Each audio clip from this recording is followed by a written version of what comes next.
Hello and welcome. It's Shadows of Thorolun, Episode 4, Homeward Bound. Hello, everybody. Hello, Shiogorath, Natum, Zebus, Lurker, Sycophant, Yoshi, Remus, Crimson, Vinipac, Her Highness, 01, Dice God. Hello, Lord Draco. That beautiful voice, my God, you're so kind.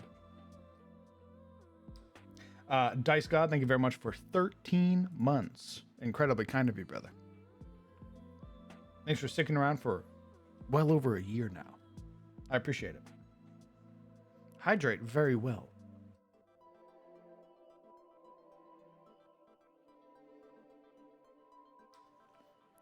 Prez Wilson, thank you very much for 2 months.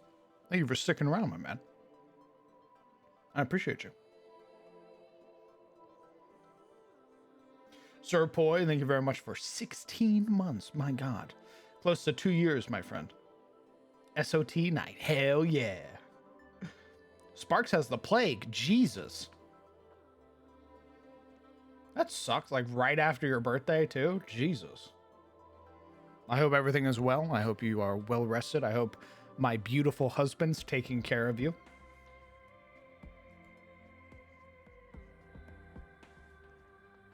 I play a game while you storytell? Sounds good.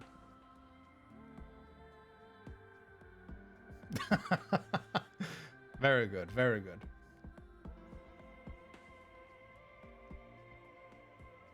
Currently, we are just giving our players a moment to get themselves situated. Today, well, the party's on their return mission.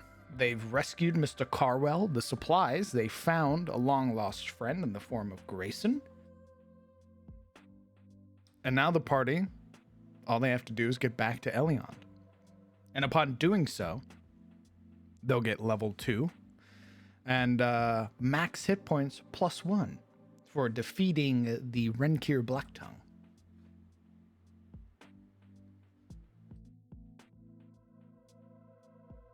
Anyone got a meat lover's pizza? Not for that husband. That husband's been my husband for a while.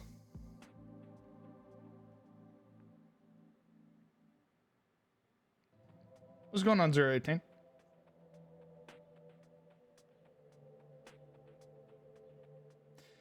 Ooh. Man, strep throat sucks. Skull Throne, thank you very much for 17 months, my man. Incredibly kind of you. At tier 2, too, no less.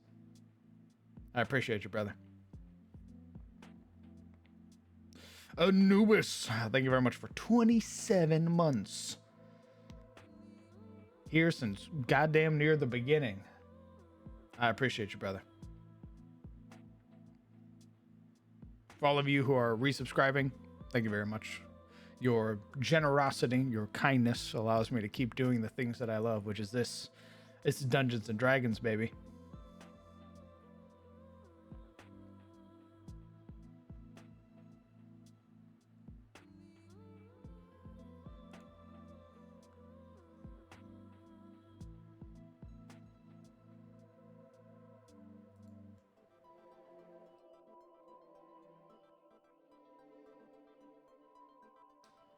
Hell yeah, dog. I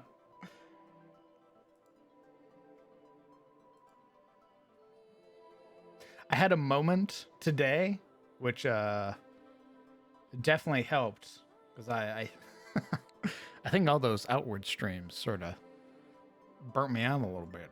But I looked at a map today, and I was like, I need to make more maps. So I think this week we're gonna be putting a break on making like magic items and stuff, and we're just gonna start making some maps again.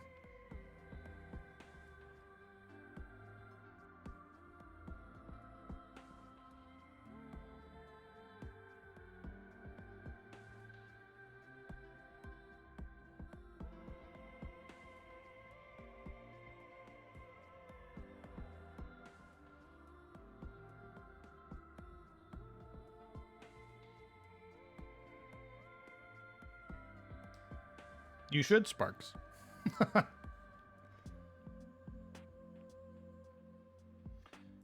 sure that everything is Gucci.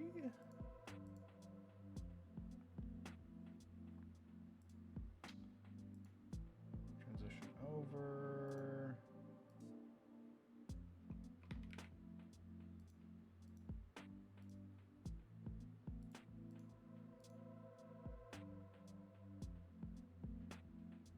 Oh, I didn't put. Whoops. Episode 4. Homeward Bound.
Alright, sorry about that. I was making a tweet.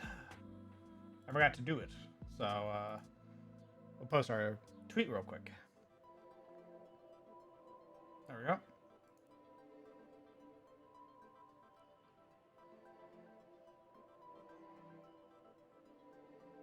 Watching Crimes D&D sessions are a good way to start the weekend? Hell yeah. I agree.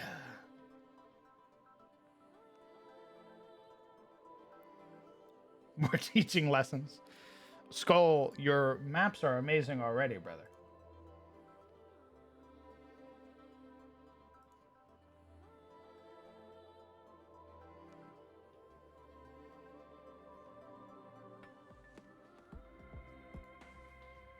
First ever live stream of caught your games from binge watching your games on YouTube to catch up on CTF. Still need to watch some of them. Oh, thank you very much, Captain Thigh Highs. I will say that, unfortunately, if you are watching CTF does end at episode 78. I put a little disclaimer there in the video for people that were asking. I'll also say for any of the YouTube folks who are watching, because this will be going up on YouTube, you do not need to watch CTF to understand what's happening in this game, especially because there was such a huge world overhaul. However, I still appreciate the people who go and watch CTF. Thank you very much. I'm glad that you enjoy the content.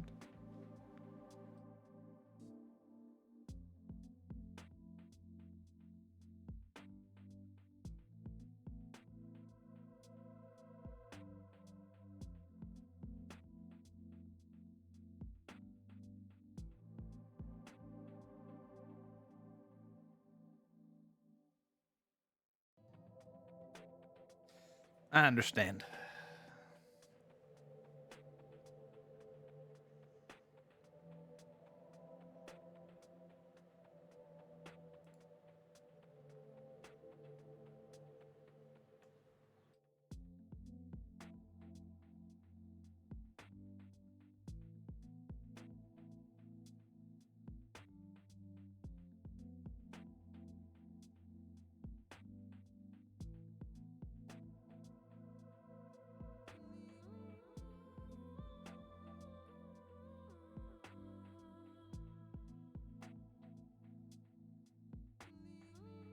All right, just giving the players just a little bit more of a moment to get themselves situated.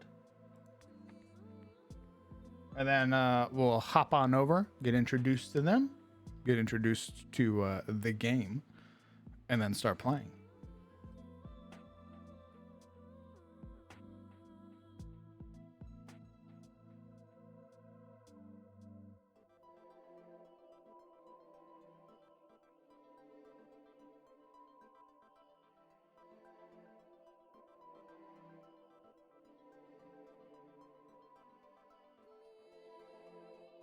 Do you upload these sessions, DM? I know I should probably know this, but the session happens when I have one. Yes, I do upload. So there's a bit of a process that happens. First, I have to highlight the video so that way I can export it. So Twitch takes its sweet time highlighting the video. It has to re-render it. And then I have to export it to YouTube, which also takes its own sweet time if I want it to be in 1080p and stuff like that. So it's a double whammy. I try to get them up as soon as I can, usually within the week of the video going up. But all of the episodes are in their own playlist on YouTube, if you're interested in watching them, even our session 0, as well as all the other stuff that I put up on YouTube. I basically take all of the VODs and then I upload them over to the YouTube channel. Very, like, no editing, because I'm not a video editor. That is a very scary prospect. I'm sure eventually I'll be able to hire an editor. But right now, they're just raw VODs.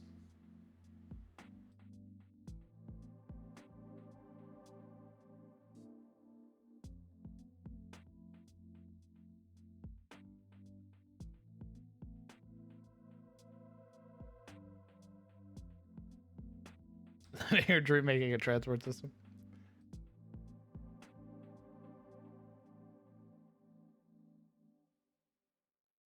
What's going on, Lore? Here we go again. That's right.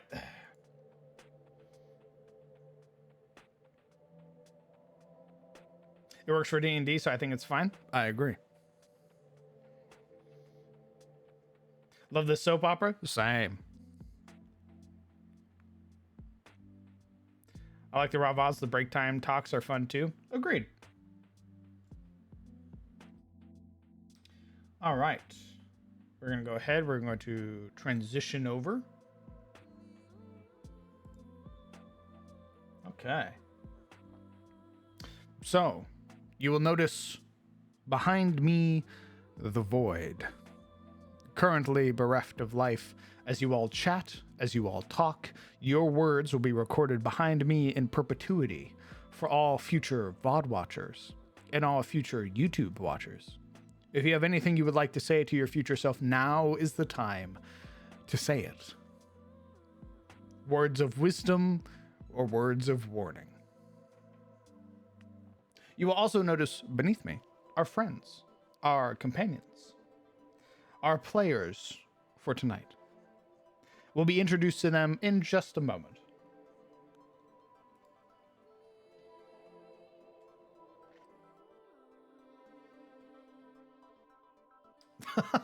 A lot of very foreboding messages to our future self.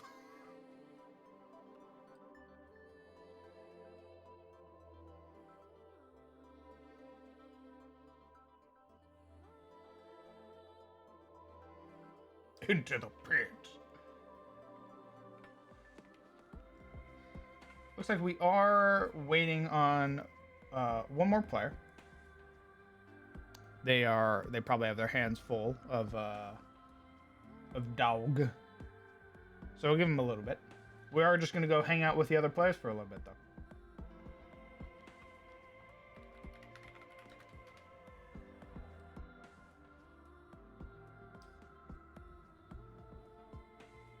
We were wrong to leave the pit.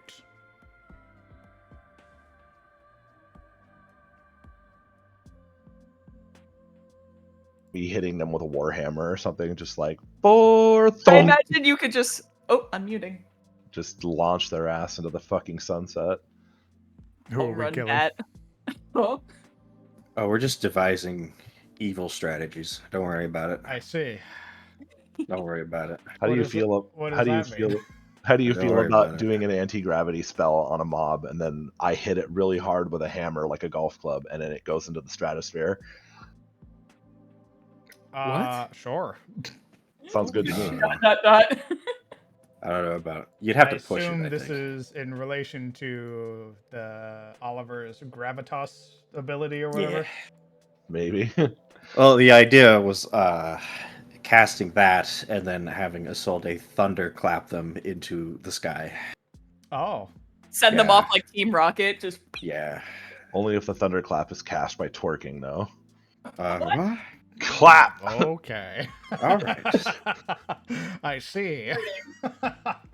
Came back from college a different person. Yeah.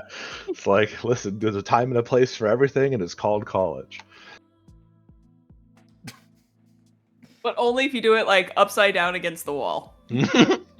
On the roof of a car that's in motion. Let's see. This is a White Snake video? What? Yeah. Oh, Shadows it's of Thorolun. It's now the Levitas. White Snake music video. Creature with a flying speed automatically succeeds. A creature can reach a fixed object, can attempt a strength saving throw. The start of each of their turns, they rise vertically. It doesn't say they lose, like they become buoyant or anything. It just says they rise vertically. So I mean, that is one of those sort of. is there like Kind of a weight? I don't imagine there's a weight limit. Is there a size limit? No, Interesting. you can make it doesn't say size. Like choke, Yeah, choke has a the- size limit. right? You have to increase the order to choke out like a huge creature or more. But this does not seem to mention. So a gargantuan creature gets the choke, and it's just like harder. And you're like, Well, So at the end, a total, they'd be up 50 feet by the end of it. Yeah. Oh, they would still take fall damage. A hefty chunk of fall damage. Yeah. Does your Interesting. size affect the fall damage that you take? Like you're heavier and therefore. Not rules as written. Oh, They're also, in the sky. So if they're melee, They're fucked. they're It's just like pulling like a clay pigeon. Shoot. the red here, for instance, we were in a corridor, so there is that, environment counts, but assuming the roof was really tall or something, outside. and the red cure started floating up 5 feet, would just nuke us from. It one would- bit. It's fucking... well, it wouldn't be able to reach a corpse, Oh, true. Yeah. for one. Play keep away. It'd Just be poke pretty it with a funny. stick. It's 5 feet up, and we can just play pinata. Like, come here! Ah! Yeah, the melees, admittedly, I think Rylan and Yeah. Logan would be screwed. So here's the Well, thing. It's a well, only- trade-off. It keeps only the 5 feet creature. It keeps the melee creature out of melee. It also keeps your melee people up, but you still have 2 casters because True. you can maintain concentration on multiple orders. And Isolde's in the back fucking Yeah. firing off rays of frost at the thing who can't fight back. So Eventually, I can start putting concentration on multiple orders. Right now, if I do that, my brain explodes. There is a good chance. Just like has an aneurysm randomly, blood coming on those. Oh, Like, yeah. guys, I It's don't risky feel so. you did fail your first order like roll. So I did. That's good shit. Well, so it It's a sounds kind of 50-50. like if the environment permits, it's just a nice little bit of crowd control. So well, even in a dungeon, like even if you had done that in the facility, that would still have been useful. oh, I thought the ceilings were not particularly It's high. not like there. 5 feet off the ground is 5 feet off the ground. Well, It's well, still pinata level. well, the nice thing is that 5 feet off the ground is still within range of melee. Exactly. You The just thing go is- up and pinata that shit. Like, I come here! I also don't think they can move necessarily. They're Like- just floating in space. like they can't take movement actions if there's no ground, unless they have some way of just swimming through the air like a freak. Yeah, the only way that they can is if there's like a fixed object and they need to make a strength save. Indeed. So They like gotta if there push was like a themselves piece along. of jutting metal or like something on the wall that they could grab onto, then they could potentially stop themselves. So like an astronaut in a space station Yeah. sort of situation. They just gotta pull themselves along. Yeah, if they could grab onto something, they need to succeed on a strength save to do so. Yeah, it does give them room to like latch onto something. But if you catch them out in the middle of a fucking corridor and there's nothing around them, they're gonna rise to the ceiling. And then they're stuck there like it's fucking Willy Wonka. I did get Willy Wonka vibes. Heaven Fizzy lifting forbid. drinks. Yay. Heaven forbid I describe there being like oscillating fans or some shit above you guys. Oh, Oh, Oh, oh no! Because they just oh, go into that. It's not like they get hit and then the Levitas falls off. The Levitas stays as long as Oliver can maintain concentration. God, it's like a fucking meat grinder at that point. Just. They're There like, oh are- no, oh no, and then just a showered in gore. I We're all want- sitting there The like, let's see. entire party. I want everyone to be aware there is a catch to this. If there are rotating fans above the roof, that means Yeah. someone else is about to do that to us. That's the warning. Yeah, that's the. What's That's more combating. than likely is you send up the Rendavi, it hits the fan, it gets turned into fucking Mist. ragu, it decorates the walls, and then I go, okay, everybody, you all gain 1 stress. Oh, I don't know. I feel like Because your some, like mouth some of was us. open. I feel like some of us would be less stressed by that than others. Like Rylan and Logan just staring at it as it goes up. Like, is it gonna? Yeah, I don't know. Well, there it goes. You've seen injuries, but And then- you haven't seen something go through a wood chipper. Nah, I think because it's Rendavi, Logan and Rylan are just gonna be like Peter Griffin laugh. As As it's funny. begging for That's its one life. way to go. Yeah, that's what no. I'm thinking. It will scream bloody murder as it slowly enters If the it was a fan. Morling, I'd be like, sure. A Morling who doesn't like a Morling who can't speak common, who's just like, "Brah, brah," and they get, they get put into the industrial grade blender like a Live Leaks video. Fine, but a Rendavi who's screaming at you, begging you to not do what you're about to do, and then gets, yeah, that's stress. This scarf Well, slips you from know. our hand as we're trying to keep it from falling.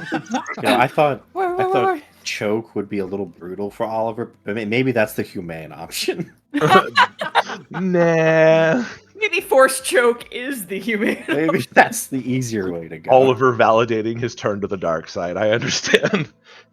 It's like, no, trust me, this is better. Like, how is it fucking better? He describes the fan thing, and are like, oh, fuck, I don't maybe. think choke.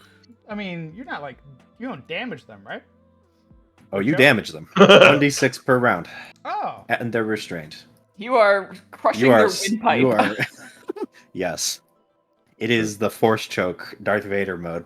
And it's only larger and larger sized enemies that are Until just going to he- be like harder, daddy. Till I until he overdrive it. upcasts it, Yeah, they can choke out a giant. that's right. And it's a dex save, so the giant is gonna get choked. Yeah. Well, I mean, depends on the giant. Oh, Yeah. are there really like dexterous giants? Yeah. Cloud giants, I think. Frost Oh, giants are also very yeah. dexterous. Never mind that. But like fire giant, stone giant, hill giant, you're gonna choke the Still. fuck out of those guys. Still, it's more likely to restrain something that would otherwise never have to worry about restraining them. Correct. Like, I don't think a giant ever has to worry about some fighter coming up and restraining his ass. And grappling them. It's like, Yeah. oh yeah, this could be fun. We're Not a wrestling normal now. one. A Nah. rune knight fighter, they're gonna be like, ah, fuck. This chuckle nut, Ah, here we God go. Damn it, leave me alone. What? Don't like it when it's used on you, huh? The Graviturgis wizard in the background. So be it. The party's I would ultimate turn your bones nemesis. hollow. The ultimate nemesis of the party is a boss named Turnabout. Oh, He's just like, Uh. it's fair play. I'm still thinking about the fucking blender, and it would be like Isolde combing her hair out like 3 days later, and there's a chunk, Yep. and she's just like, oh, Get Rendavi stressed. bone. oh. yeah. This adventure isn't what convinces Oliver to stay home. It's that. It's when he does that and he goes, No, please, I'm He's sorry. like, I deserve to be in here. "Oh, I'll join order. I'll join order. It's like, oh, he's gonna join order. You can drop concentrate Oliver. Oliver. He's off like Trying picking to his figure nose. out how to drop concentration. I don't know how this Just works, guys. Staring like the guy in Revenant up at the sky. Hard cut to the other Rendavi who've been watching the entire time, and then you just hear the clatter of weapons as they all start running away. I mean, Hell, you know. the weapons are on the floor. They're like, nah, no. They are like Acme, silhouettes of where goblins were. I mean, sometimes if to do the right thing, you just have to make an example, a really nasty one, of one guy, and then the rest of the guys are like, I'm just thinking, like, this group is going to be fun because they're so green. I'm just thinking about how other groups in your games, how they would handle that. Oh, you mean like DOA, who would, as Talanos is trying to shoot the guy closer to the fan? Yeah.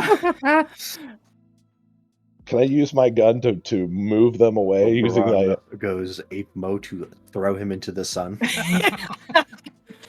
Just picks up and starts just jettisoning someone into. It's It's like, oh shit, the fan kills people. Grab. I would like to grapple everyone and throw them. Psychos. Yeah. The DOA crew is Unhinged. well, they're not well-adjusted Sad. people. Well, I mean, they're adventurers. You kind of have to not be well adjusted to go and do the shit that they do.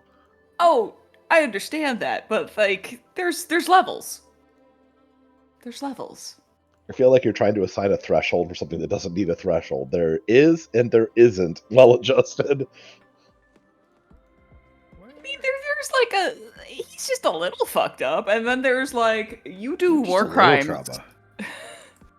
It's just like a slippery slope. It's like a little fucked up is just a gateway drug to a lot fucked up later. Where's our rogue? Good question. They rolled a nat 20 on Not stealth. 20, not 20 in their stealth roll. Private? apparently. Must I I didn't see you go? at camouflage training today. Thank you, sir. Shall I pay Thank you, sir. them a visit? Yes, please. Indeed, I will then. Deploy the probe. Sorry, I saw a skit, like a fucking YouTube short like that. It was like ninja school. Like, you missed. I didn't see you at camouflage school training for ninja school. Thank you, sir. Yeah. It's an old joke, but a good one. Oldie but goodie. The rogue's been here the entire time. Oh my goodness. Yeah, Sometimes when you you'll nat 20 a stealth roll, and it's like, that's gonna be a 31 DM, and the DM just, All right. Well, see you next game. Bye. Marana's off doing whatever the hell she wants, as far as everyone else knows.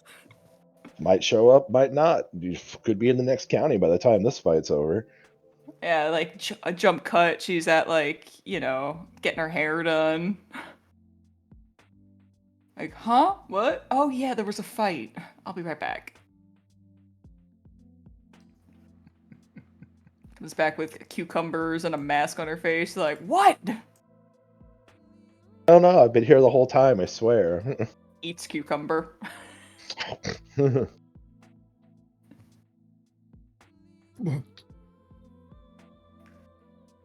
But yeah, I think it's gonna be continually funny with these guys, considering how green they are, and just seeing someone like, oh, we could do that? Oh, this is what my magic does to people? I see. I still would neither believe that Oliver and Logan are going to be up front, like waiting for the Gallagher moment. They already have the plastic sheet and like the raincoats on. They're just like, wait for it.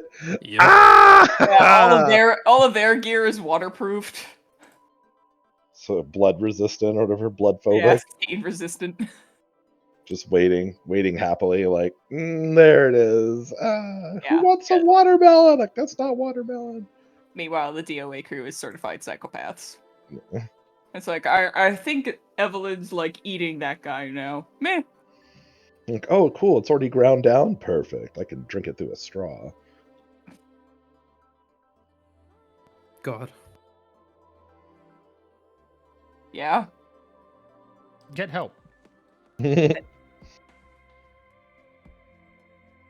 have I don't- help in the form of a 15-pound monster who's now decided that sitting on my chest is what he's going to do. Oh. Get on. Seek God.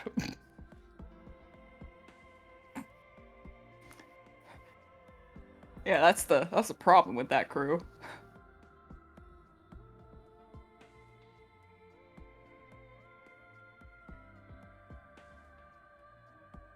The thing about being a party of murder hobos is that there's, in that world, there was just a lot of hobos that needed murdering. I wouldn't say DOA was murder hobos. No, they weren't. We were in very hostile territory, so most Correct. things wanted to murder us. I don't think I've had a murder hobo group. Well, I think you had a group or two that got murder hoboed. I mean, no, because even the Or they group that I murdered- was like, Or they murdered Yeah, themselves by correct. let's roll the airship, and you're like, the what? correct. Let's do a barrel roll. That's the only group that's really like thrown themselves into a pit. I don't think any. I You're don't think like- I've had any other group that was like, DM, I fucking stabbed this guy. Usually it's like, oh, that guy's a cultist. He's an evil cultist, a super omega evil guy. I shoot him in the chest, DM, and I go, yeah, that makes sense. That tracks. He's actively poisoning children. I see. Cool. Bang. Like, what if I stretched this person like taffy between two portals and then just dropped the spell? Yep. Based. It's like, but where's the stuff that's supposed to be on the inside? I don't know, in some other dimension by now. Not my problem. Yeah, because even games like Rots, like Return of the Storm and stuff like that, they had every opportunity to be murder hobos, and they still Yeah, allied with people who fought with them before. Yeah, I was gonna say they allied with one of the culty boys to get them into the Yeah. place. Yeah. I'm very blessed as a DM. I haven't had murder hobos. I don't think you typically make environments where murder hoboing is really the solution for anything, so that kind of helps. Yeah. It also helps that there's a penalty for killing everyone you meet. It's more like the world is just like, oh wow, it's a bit more nuanced than see bad guy, kill bad guy. So you have The thread of fate has been severed. This world is doomed. oh well, in that case, My mind grows. you sense a Yeah. strange power growing within you. I was looking up details on how talents power work, and now my understanding expands Oh yeah? along with my gig. Yeah, so when you're concentrating on a power, right, and you try to manifest a different power, the manifestation score, which is the thing that determines if you get strain or not, increases. Yeah. What I wanted to know is if first order powers are affected by that too. So if I'm concentrating on a power and I cast what is essentially a cantrip, does that suddenly become like a first level spell? What's the It answer? does not, Oh, good. because first order powers don't have manifestation scores. Is the thing. Oh, sick. That's how they get around that. Couldn't you basically like manifest 2 first order powers and like concentrate on both without any problems? I think so. Yes, you could, because as long as you're just casting first order powers, the moment you cast a second order power, Yeah. those concentrations will have an effect on you. But yes, you could concentrate on multiple first order powers for free, unquote. Yeah, it's just so that if you get hit Yeah, and you fail, isn't it you fail both? correct. Unless you take strain to maintain concentration, right? Correct. Which would be the sum of it would be the sum of the order of the powers. So if it's two first orders would be 2 strain to maintain it. No Smile. DM, I drop them. Correct. No, I'm quite all right. Quite literally a maintain them as a life or death situation.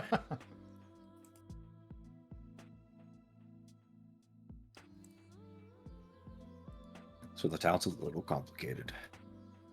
Just a little. It's a little bit of Caster's math. Complicated? What? It's a little bit of math. Dumb. Just a wee bit of It's math. just a little bit of math. A few tables. All right. Oh, Looks like we are all here. Oh. All right. Very well. Is everybody in Foundry? The I am in foundries. Scrum diddly indeedy.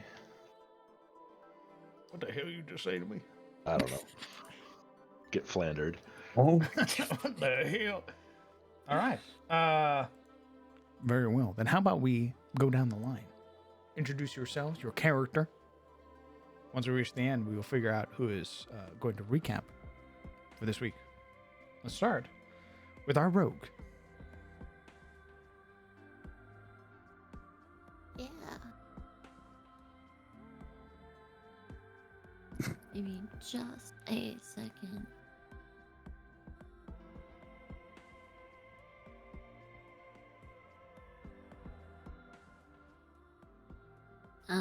hello. My name is Momo, and I play Grayson Alvier. I'm a level 1 Jerosi human rogue who's seen better days. Lost of my family and friends for a great deal of time, and now reunited, experiencing a wave of emotions. Happiness, pensiveness, and yeah. Who knows what the future will hold for me now.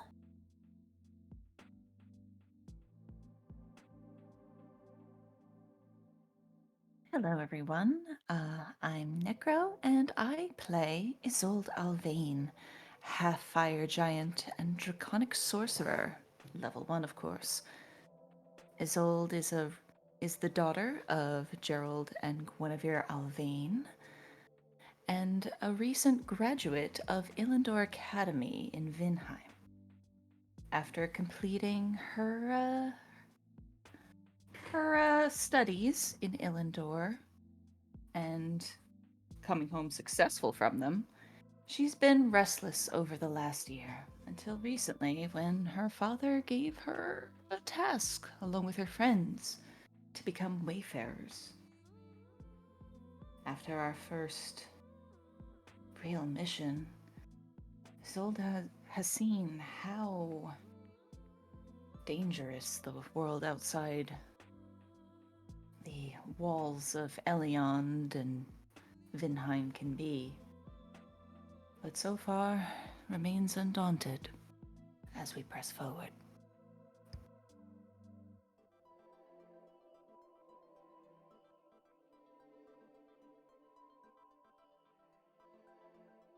Hello, people of Aetus, my sisters, my brothers. I'm Sarek, and my nose is stuffed, and I play Logan Alvain, a half-fire giant level 1 paladin. Firstborn son of Gerald and Guinevere Alvain. The boy, Logan, he used to be a shepherd, fond of the wilderness, the outdoors, the freedom of self-determination and resourcefulness. Then he got wrapped up into this mess, hauled out into danger by his sister's puppy-eyed begging and his father's request to keep her safe. Now here we are, out in the middle of nowhere, hoping to make it home. Hoping to bring Grayson alongside too, while at it.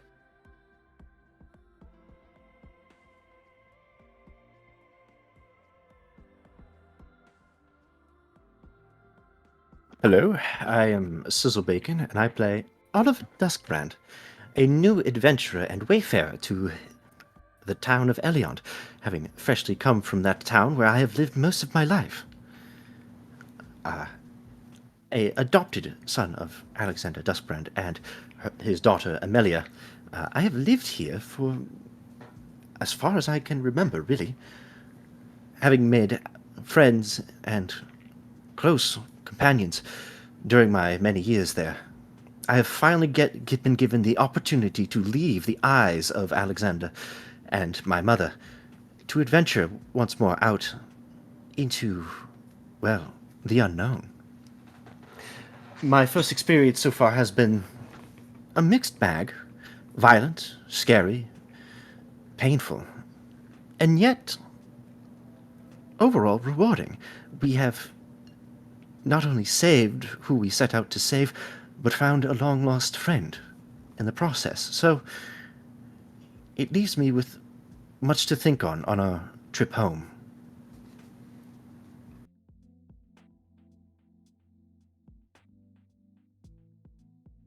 Good afternoon. I play Rylan Aldane as the son of the road warden in this region and a squire to that. Also joining the other adventurers on this first outing as wayfarers.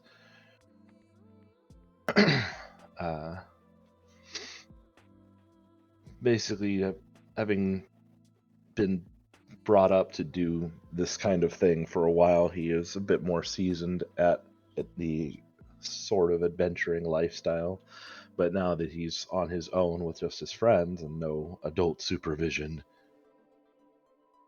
it is definitely still a learning experience. But with their first victory under his belt, I think it's time to head back and enjoy some spoils. Thank you. Who recounted last week? That would be me. All right. Please pick somebody Well, to recount for this The week. week before last, but yes. Shut up. Wow, that sounds like a volunteer. Hey, you know my short and sweet recaps are like, so at your own peril. Well, we can either go with our volunteer, or since we did miss a week, DM, if you could recap. Unless that's not allowed, in which case we have our tribute. Let's do our tribute. Okay. He's like, I don't want to do it either. It's been 2 weeks. Oh, is that me? Oh shit. Yes. Yes. Yeah. Let's see. Inhale. I believe we picked up with the post defeat of the big bad, the elite of the dungeon, the Super Komodo dragon. Having defeated that narrowly at some points through a series of just unfortunate situations, we did finally manage to defeat it by all of her blowing its brains out from the inside. GG by that. At that point, it turned into a holy crap, is it over? It is cool, let's loot everything, which we did, essentially. Searched all the rooms, went around, checked everything, did everything a careful once over, found the supplies, which is awesome, found some other stuff, which was also awesome, and then of course found Edward, who almost blew Oliver's brains out from the outside, but luckily he missed. So in the ensuing conversation, found out that he's been kept there for reasons unknown, more or less, that his caravan was ambushed, as we knew, and he needed his stuff back, his pouch of gems, his money, things like that. Realizing that we may not have actually searched everything yet, there was like 1 or 2 rooms that we hadn't been able to check, including one that was blocked by rubble, which we destroyed our faithful shovel to get into it, only to find that it was empty. Womp womp. We did finally go to the one door that basically said "do not open," and then of course we opened it and almost got destroyed by a slime. The gray ooze, I think it was. Nasty bit of work. The gray ooze could have been a problem, but we did quickly dispatch it as well, with Grayson leaping forward to get her some sample of gray ooze goodness, because you never know when that might come in handy. Sadly, nothing else was in that room. However, having remembered that we had a password and a locked chest that we couldn't open because it was like technology sealed and it was magnetically sealed or something, couldn't get into it, essentially. We took stock of the inventory, found out everything that was missing, and then Zolda decided that, what if I turn this password upside down? Oh, cool, it works. The chest opens. So the slight step up from the password being password, which was still fairly clever, and that's where all of Edward's stuff was, his money, his pouch of gems, and there was also some other things in there, like a magical short sword and I think some other sellable goodies. I looked at my inventory list. With that, having all the supplies and no way to delve deeper into the dungeon because it requires a power cell, which we only had 1 of and slotted in, the dungeon was essentially complete for now. until we can find another power cell and drag it back here, and then go back inside and open the big door, which probably houses a kaiju or something. So we, with that done, it was full of exhaustion, a decent amount of stress for some of the party members. We decided to bend our backs, haul everything out, and head to the road where we made camp. And finally was able to unwind a little with some food, with actual rest, and in the company of Edward, who is bereft of a cart. We now have to haul his things back. So, having unwound with a little bit of conversation, bedded down for the night, and now it is time to return to town. Indeed. Thank you. I think I covered just about everything. As you all had used camp supplies last night, you get a rested slumber, so you all can hit your long rest button if you haven't already. I think most of us did that last time, but yeah. You would have lost all of your stress, and you'd have lost 1 point of exhaustion. Yeah, it's only resting in the safe Yes. place that we lose all exhaustion, right? Correct. Gotcha. Safe Did I mark havens. off that supply pack? Let me make sure. No, we used Used some of the steak stuff and we potatoes, I believe. Yeah, Oh, we, yes. yeah, we used the stuff we Indeed. found. And we rolled high too. That was a good Yeah, meal. you rolled really high. Yeah. Yeah, I believe you used all of the potatoes and all of the steak, so you should still have all of your other Well, remaining we found- supply packs. And we actually found supply packs in there too, so we should have more than we started with. We have 4. That's 4 Yeah. long rests. Because I think we started with what, 1, 2? I believe you started with 2. You found 2 2, more in yes. the dungeon, and then you found raw supplies that you could cook. And then we used those. Okay. So, for the raw supplies. Yep. Let's go ahead. Let's skip forward. 8 hours. Wakes up at 5 a.m. We do.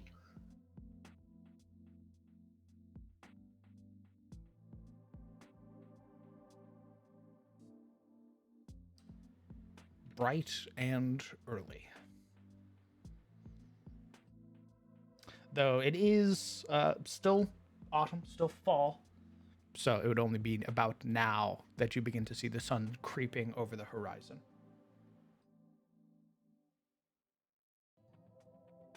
But you all wake up well rested. That fatigue, that soreness of having explored the storage facility beginning to wash away from you. Of course, not like the comfort of home, but in comparison to roughing it out in the wilderness, pretty comfortable. As you all wake up, what are you all doing?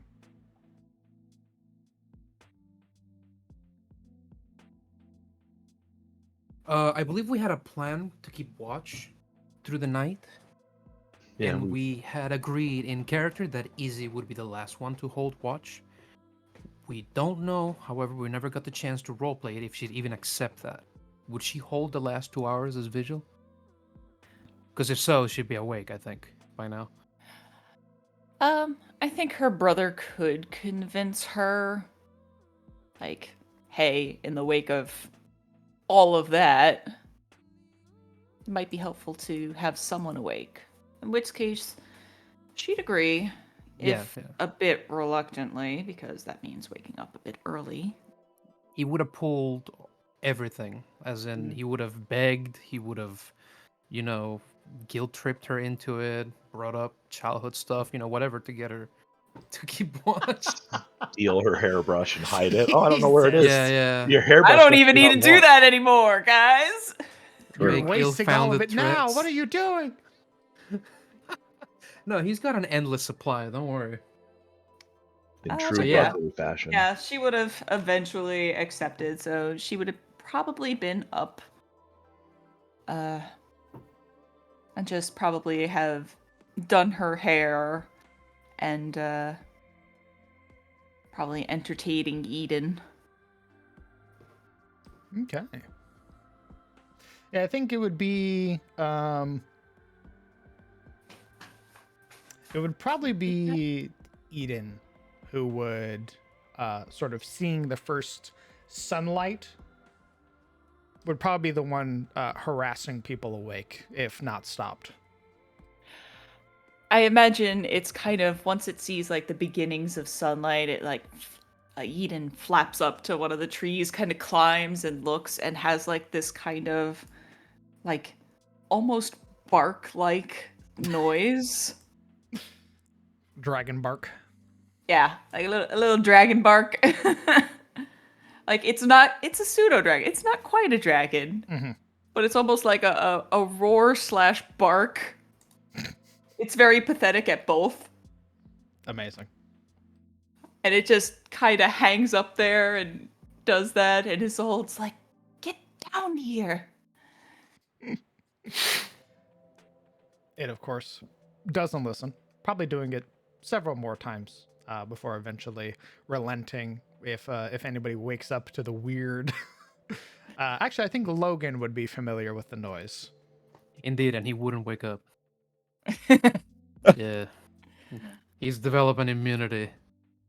I probably eventually have to get the pseudo dragon down with the offering of a snack. Very good. Out of respect for Soul Day's roleplay, I think Grayson would have tried to sneak out of the tent before dawn. Oh. Okay. Let's wind it back then. Reverse. I'll let you know. It wouldn't be hard to get past Oliver. He's zoinked. Puts him in a chokehold. Unnecessary. It's just like 3 old points of times. exhaustion. You're dead. Oh, hey, Grayson.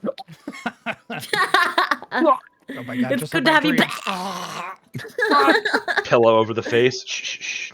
No tears. Bad He's in ending. like this pseudo fetal no. position where he like had used his blanket as a pillow, but now he's sort of clutching it and basically drooling on it. He's out of it. He's dead. Okay. I'll let you guys handle rolls if rolls are involved. Are rolls going to be involved? Who would you say could fairly roll for this? DM, my friend, my homie, What do you mean? my lover. Roll perception against her If- escapade attempt. If a sold is the one on watch, it's going to be a sold. Yeah. Understood. She would attempt to get out the back of the tent and out of camp.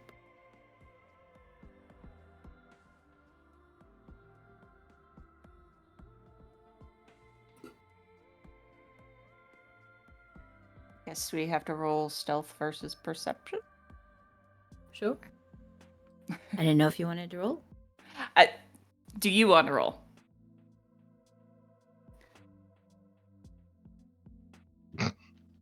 What? Silence. I asked, do you want to roll? Or do you just want to role play it out? Is she trying to do this? Okay.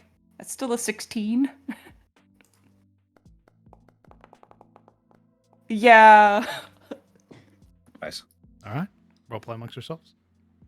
Damn it, I didn't want to role play this. I just wanted her to leave. Oof.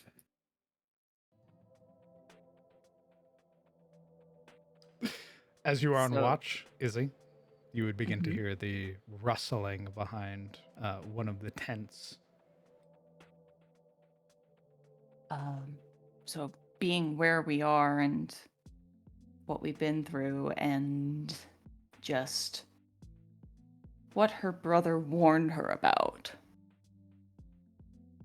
Isolde, hearing the noise, kind of pulls up her staff, puts a finger to her lips, to the nearby pseudo dragon, and heads very cautiously towards where she heard the sound.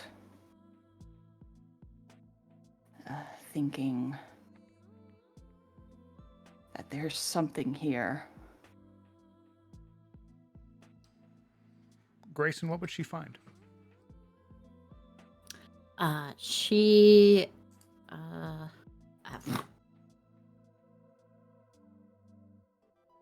would find I don't know.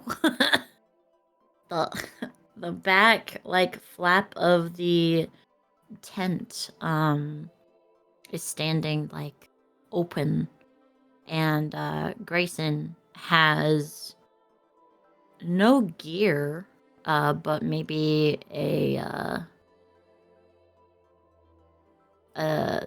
rapier at her side. Or no, I think she'd take her dagger.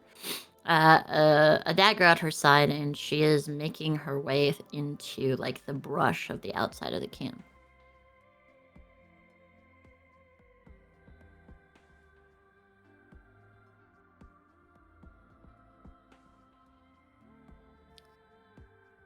So, kind of seeing the flap open, Isolde would still kind of move toward it with caution. And then immediately, just as she rounds the corner of it, just aha! And then realizes it's Grayson. Staff leveled, the orb at the end of the dragon clawed staff beginning to thrum with a spell. She pauses a moment and takes in the situation. Well, that's one way to say thank you, I suppose.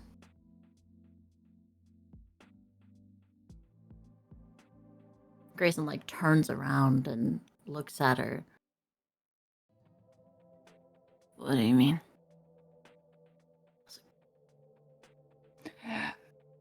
Isolde gives her a look going from the open back of the tent, whatever Grayson is holding, and then the apparent direction, and just gives Grayson the flattest look of, do you think I'm stupid?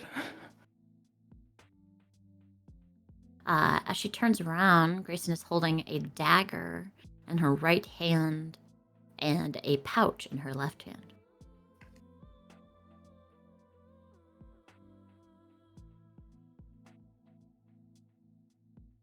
I should have expected something like this, but to steal from us too?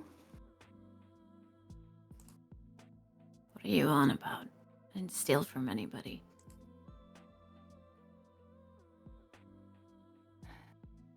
Then why are you leaving? Before dawn is one of the best times to collect plants. She says very flatly. Oh.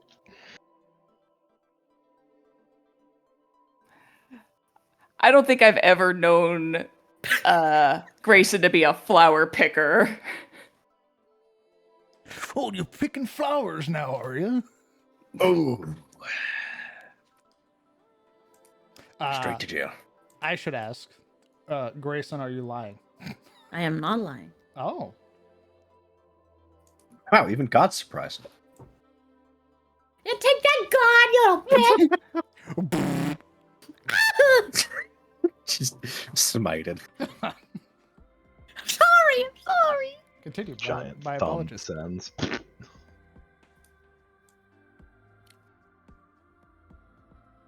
Isolde takes a long kind of stare. Your tent has a front flap, you know. But if you're that keen on avoiding me, fine. Grayson kind of like looks down at the pouch and the knife, but it also has a back flap. I'm not trying to avoid you. If I wanted to avoid you, you wouldn't have known I left.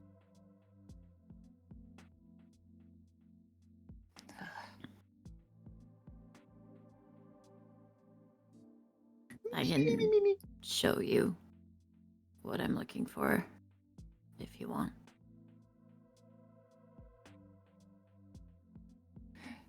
Isolde pauses a moment, kind of looks around the camp. It's been relatively peaceful right? Yeah. The only real disturbances have been probably the people snoring, if anybody snores. God, sawing logs over there. Ooh, God. Oddly enough, Art Logan does not snore, imitates by real the way. life. Oh god. Why are you gonna do him like that? does Edward snore? That's the real question. Great question. Let me roll. Does Well, that Mr. guy's- Carwell snore? That guy's septum is definitely important. deviated. He does not. Oh, shut Uh, up. He's learned. I'm just as surprised as you are. Yeah. He's learned on the road not to attract attention by snoring. Wow. Wait, so the only person snoring in camp is Rylan? No, he's probably not Amazing. snoring because he's a side sleeper, and that's how he avoids it. I see. But I imagine Watch has also been very boring. So Correct.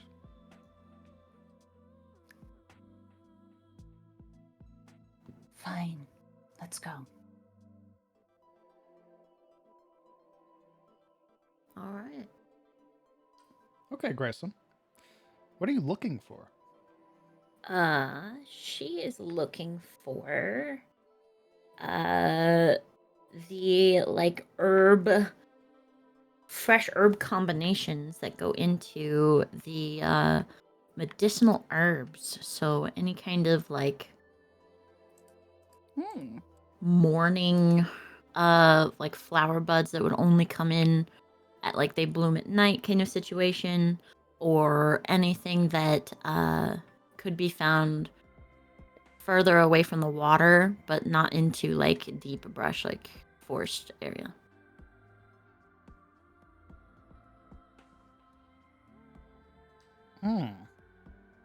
As she has a set of medicinal herbs, she generally will try to gather more if she's running low.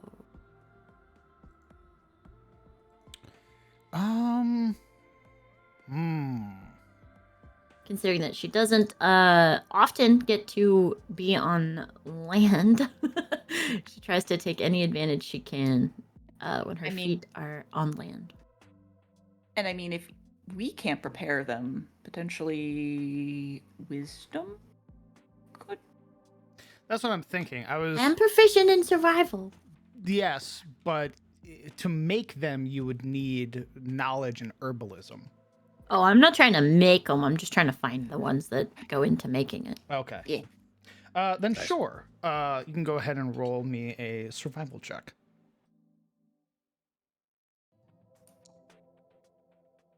Scouring the surrounding area. Just a second. I'd help, but I have no proficiency. You are currently learning, as it were, following alongside. Yes, give me just a second. Learning, wardening, whatever.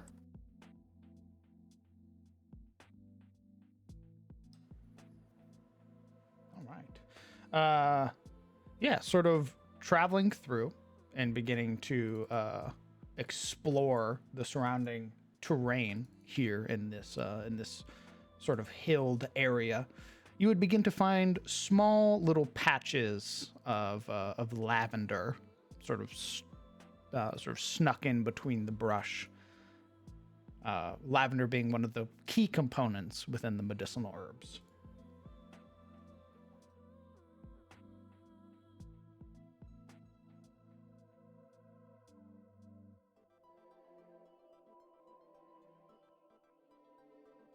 This right here.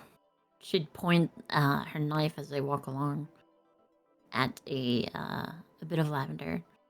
Come to its side and, with no hesitation at all, gets down into like the like muddy, or I guess not muddy, but like definitely probably dew-covered morning dust. It's a little moist. It's a little muddy in the AM. Yeah, and she'd get down to it and start like looking at it, collecting its area, like different parts, so that she could cut it off. Oh.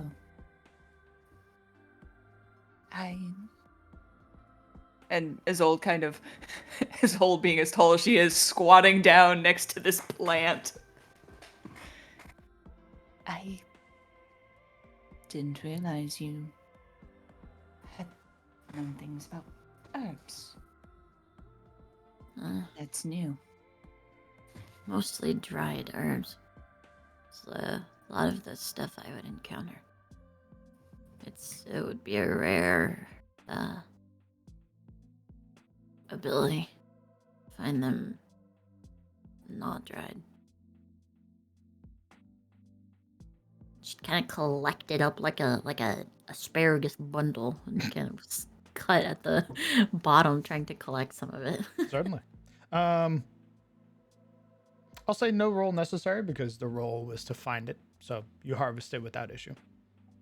I would also like to grab a couple of sprigs, though not for medicinal reasons.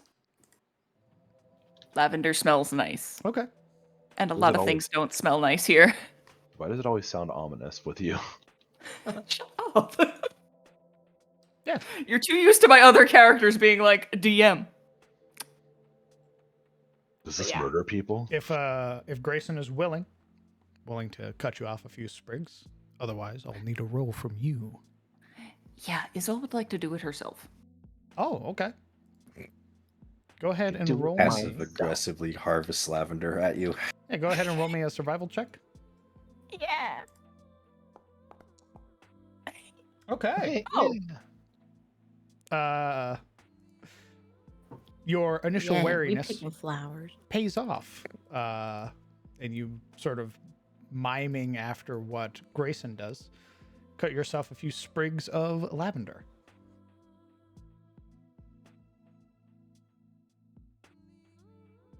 And I give him a nice smell because, yeah, a lot of things stink out here. They stink in the dungeon. Yeah, they stink in the Oh my god, this lavender smells so nice. Unlike your fishy behavior. But I think other than that, it's gonna be quiet. But some of the... After seeing Grayson actually, like, yeah, we're collecting flowers, dumbass, and collecting flowers, some of the tension in Isolde's shoulders drop a little bit. But she doesn't say anything. She's still quiet about it.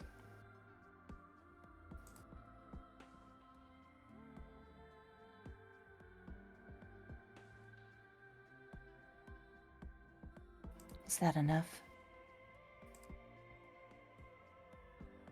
I've only got. She like looks at her waist at the odd amount of very many pouches she owns.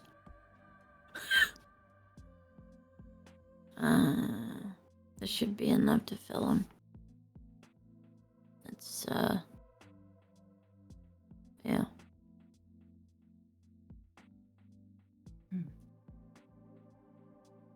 She just starts stuffing it into her pouches. Unceremoniously. Yeah. It's very like a ceremonious cut, right? To get like to preserve the shape, and then like she bends it and wraps it so that Oh, it's God. protected inside the pouch. Just stares at that, all this care, and then all of a sudden I'm just gonna fold it like a cheap towel. Are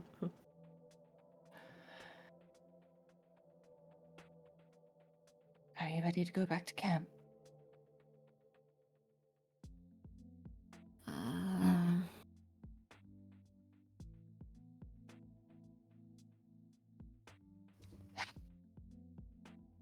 At the very least, there will be food.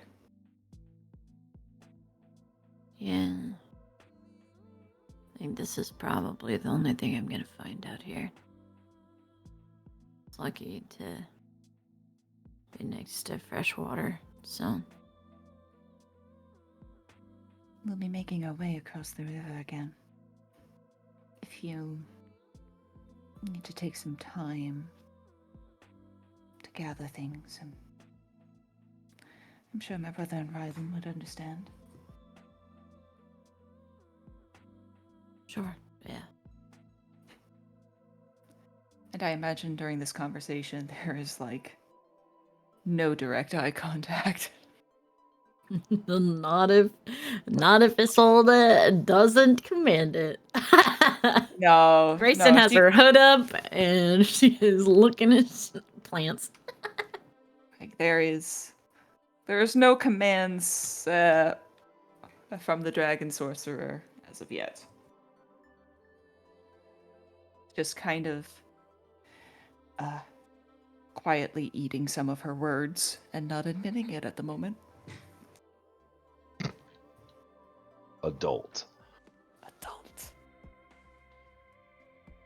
Yeah, how adult were you in your early 20s? Let's be real. Extremely, I'll have you know. Lying. I love She's the incredibly idea mature. that they spend probably an hour or so out here, and Yeah. people are waking up at camp. Both of them gone. Oh god, they're both gone. They've killed each other. Oh, quick, stop them before they duel. Pistols at dawn, 20 Oliver minutes. wakes up, sees the tent empty. He was right. Comes crying out of the tent. They took Thankfully, Isolde with her. thankfully for Oliver, I don't think he's waking up anytime soon. Gosh, no, I imagine not after everything he's been through. Correct. He is a tired kitty. So unless y'all out real late or someone wakes him up real early, I don't think he'd notice Grace is gone. Yeah. I think our whole walking out and collecting expedition would just probably get us back a little bit before the second watch is supposed to end. I think your last watch. So Yeah, The last you're- watch. this would be the It's the dawn. last hour of your watch before everybody's sort of internal clock begins to wake them up.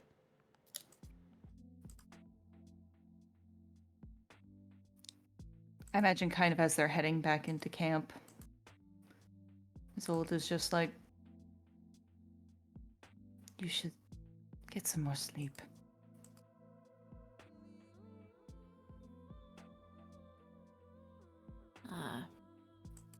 Thanks.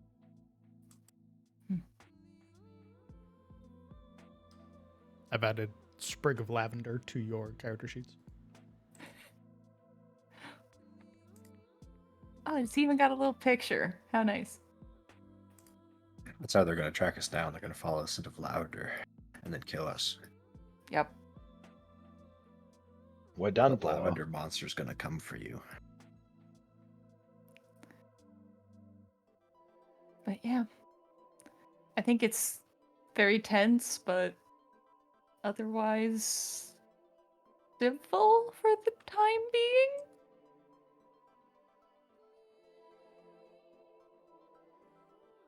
Yeah, I think Grayson would sit at the backside of her tent and kind of collect and start putting together her things.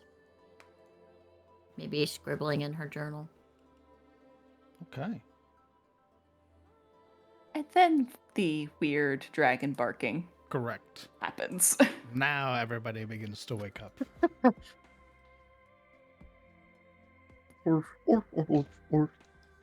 Die.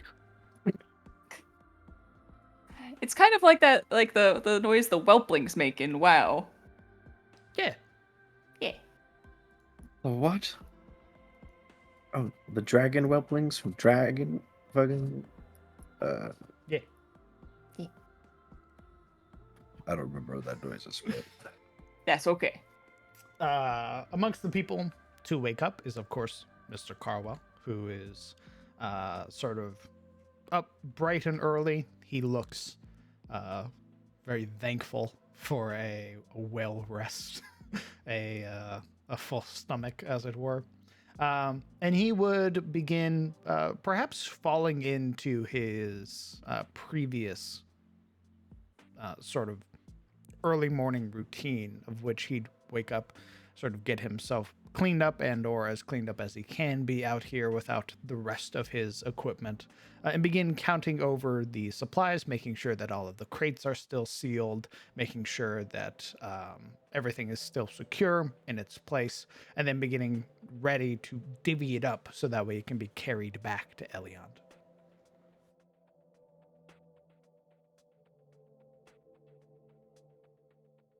I mean, any luck with our our makeshift litters?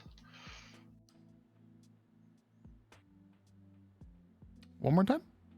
Oh, it was like Logan and Rylan were working on like poles to load stuff up on so we could drag it back easier. Oh. I don't remember that. Oh. Oh. Give me just a second. I mean, it can just be flavor. You don't have to do anything if you don't want to.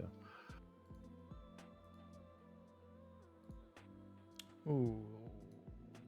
I was gonna say give me a roll, but then I see that oh no, you have survival. Never mind. Mhm. Mr. Aldane, go ahead and roll me a survival check. Whoa. I googled the noise, by the way. That's awful. Uh-huh. Okay. Yeah, Not I'll bad. say a 14 is sufficient to make some litters to carry back majority of the bulk. I'll say in fact with this, your movement speed while hex crawling will not be penalized because of the litters. So you'll be able to move normally along the road. Awesome. Well, that worked out nicely. Cool. And it's just poles tied together with rope, and it's kind of like you either brace it over your shoulders or carry it like a wheelbarrow in reverse, and you just load up stuff across the poles, and then just drag it. The back poles drag on the ground unless someone else is going to also lift, which generally is not the point of a litter. So. Dope. Yeah, it just makes for. He probably got this from the campaign with his father and Logan to like help move. Like when you don't have two people to carry a stretcher, you just drag the back handles. Yep. Carry wounded soldiers. Yep. Like All these right. crates are about as heavy as a person. This works. Mr. Carwell looking over everything. Aye, that should help us just fine, lad. He'd give you like a big pat on your back and then begin loading things onto the litters. Big guy just gets staggered by this rotund gentleman. Ugh. I thought it would make it easier for us. You can see him sort of getting everything bound. There's almost this very appreciative look. He doesn't say anything more, but there's that almost fatherly nod of approval.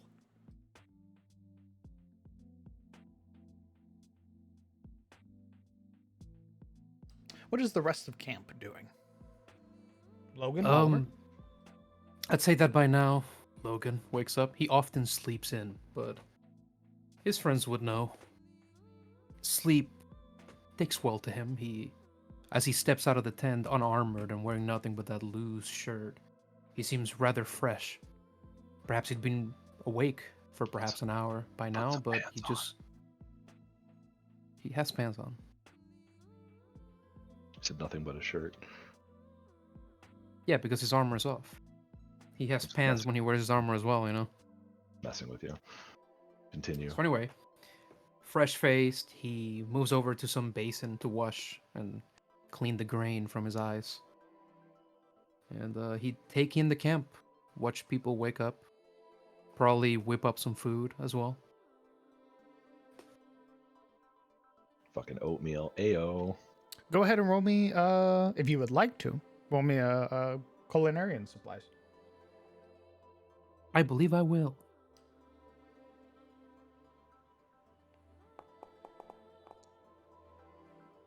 Okay. some tasty breakfast. What'd you make for everybody? We no longer have any fresh food, so I think he would just cook some smoked bacon and have it with some bread, really, like toasted bread, like hard toasted tack. Could use that bacon grease to loosen it up. Yeah. Very good. Yeah, eventually all of you would smell that very tantalizing aroma of bacon. And know that your resident cook is wide awake. I think that's what will get Oliver up before the yapping dragon dog. I think the dragon dog would just make Oliver groan and like flip over, and he just put his blanket over his head, Oh, fuck that thing. and then he'd smell the bacon, and then he'd get up. I don't think he's ever experienced like a moment of waking up and still feeling exhausted. So he's looking around, and he's like still like there's this sort of slunch in his back. Eventually he sees Grayson. Grayson's not in the tent. Never mind, he doesn't see Grayson. Imagine if she were. It would be that moment where, like, first time? But she's not in the tent. Without anyone to ask what time is it to, he would eventually have to come to terms with the fact that he has to find out for himself, and he would get up and hobble out of the tent and stretch his back and wince as the sunlight hit him in the face. A ton of bricks. Yep, he would stumble over to the source of the smell and plop himself down.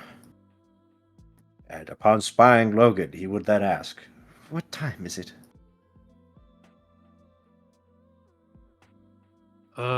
What time is it? Logan, who seems to be wiping one of the plates, glances up at the sky, and he'll sort of judge the position of the sun and how close to morning it is. And then look back. Somewhere around 7 is my guess.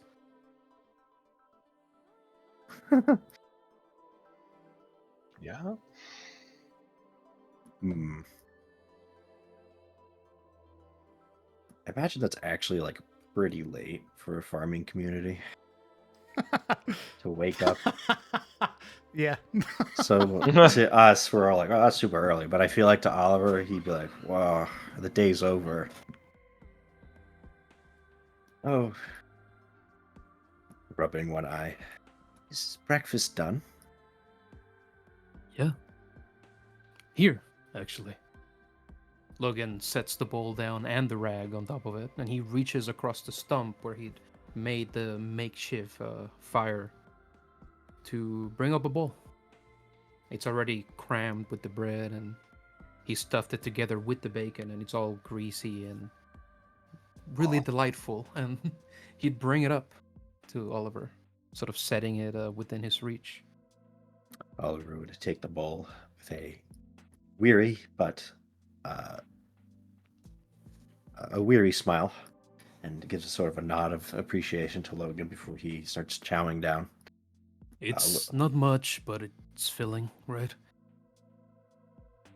It's pretty good.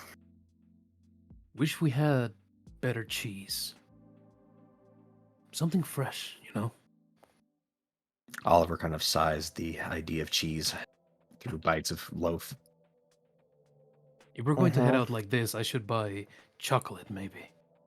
It'd keep. Coffee. God's coffee. Someone say coffee.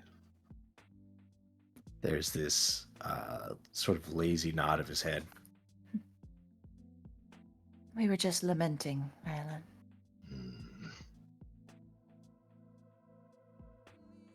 Soon, though.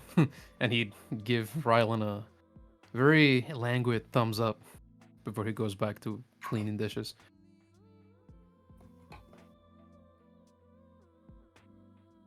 Well, we did manage to secure some things that the store might want, so perhaps we can afford it.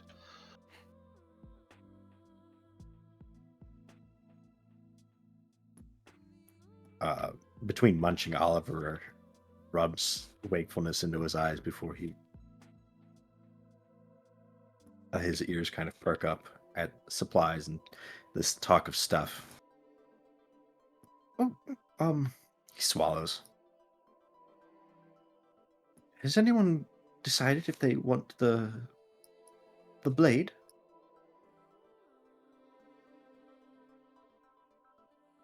Well, I suppose if,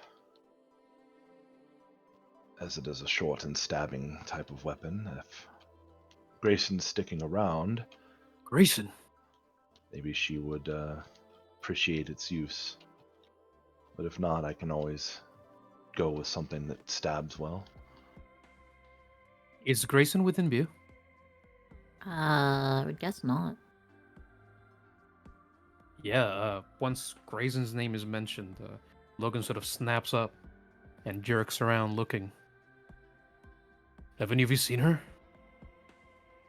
Yes, she's probably just getting some more sleep. What? Oh, right. She's tired, right? I mean, after everything. Oliver thinks on it and then kind of quietly adds, I didn't see her in the tent. What? She wasn't in the tent when I left. What do you mean she wasn't in the tent? He blinks one eye and then the other. Exactly that. Oliver! And Logan points His ears at him like with pull the rag. back. But the rag sort of flies out of his hand and takes off after Oliver's face. But Logan also takes off after his and Grayson's tent. And you sort of whip back the flap and look in. What? He wails.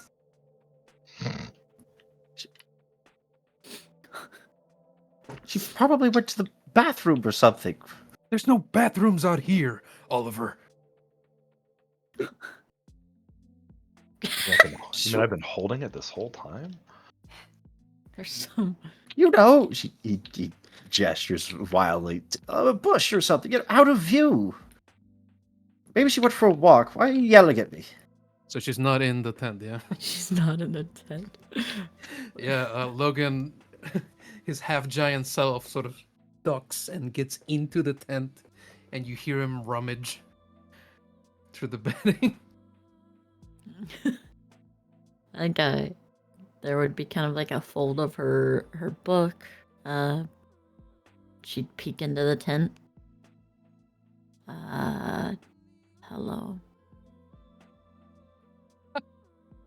Look, you Those find are my Logan. things. Yeah, you'd find him just about to append her old satchel onto its back and just spill the things on the ground, but he just about freezes when he sees Grayson's face sort of surfacing out. Oh shit. Hey, bacon, bread.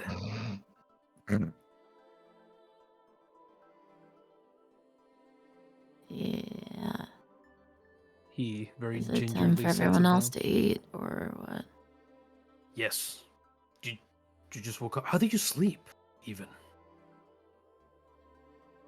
She like looks at him a bit. Fine, thanks. You want to eat? Sure. Is everyone else eating? I made enough for everyone.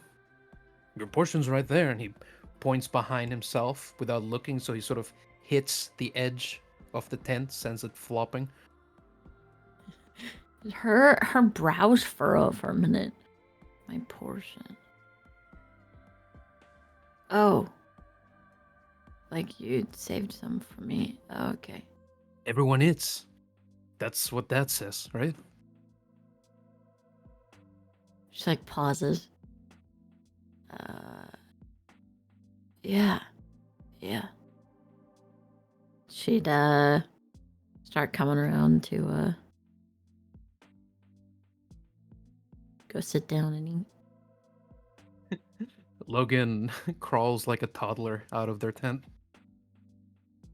and steps out into the camp, and he puts his fist triumphantly at his hips. I found her. She lost. She was in the bathroom. I think. I was not in the She was not. What? Anyway, she was there. Raises a brow at her brother, like, what? Following women into the. Mr. Carwell looks very scrutinizing at the group. Logan grasped the stakes of Easy's look, and he immediately flushes over red from the neck. No, no, no, no, no. I was just looking for her, and I think she was in the bathroom because she wasn't, there, and there's food. Izzy's look does not get any better. Oliver's nodding along as he quietly eats his food. Like, this makes perfect sense. Uh-huh. Yeah, he's like, Yeah. it's one of those, like, I'm only half paying attention to this conversation. Izzy's getting dangerously close to folding her arms across her chest. He's doing the for your in face. Logan very sheepishly gets to the fire, and he scoops up Grayson's meal and presents it on. It's a very clumsy ensemble because it's like a sandwich with bacon in a bowl. He just brings it up to her. Yeah, she kind of rather unladylike just plops down next to the fire and will take the bowl, kind of hunch over it to eat at it.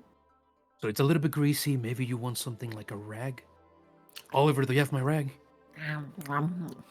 He looks around, and then there's like the rag next to him on the front ground, and he picks it up and sort of like dangles it.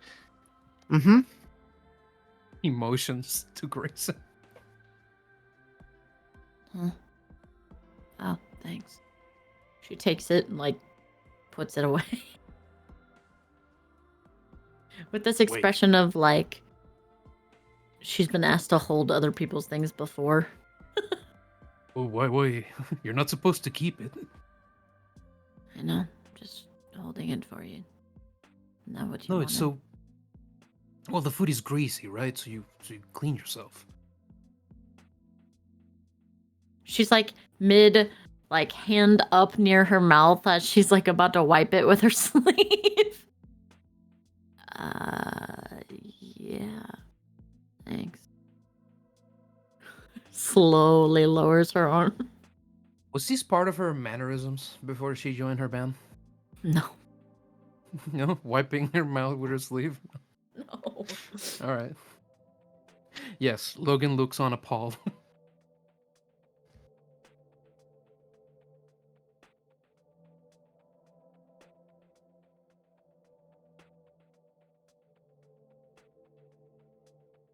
She would eat her food.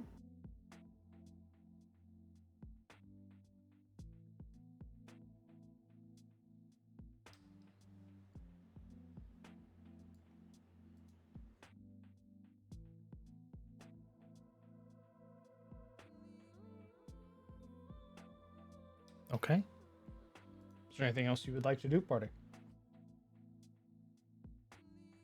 I think that's everyone fed. We should probably just pack up and go now. All agree mess to kits that. washed. All tents packed. Skull was fine. He ate. He's still as punchy as we left him from the day prior.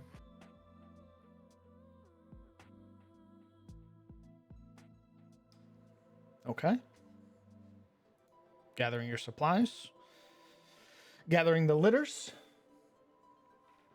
Your day begins. Who is leading the wayfarers back to Eliond?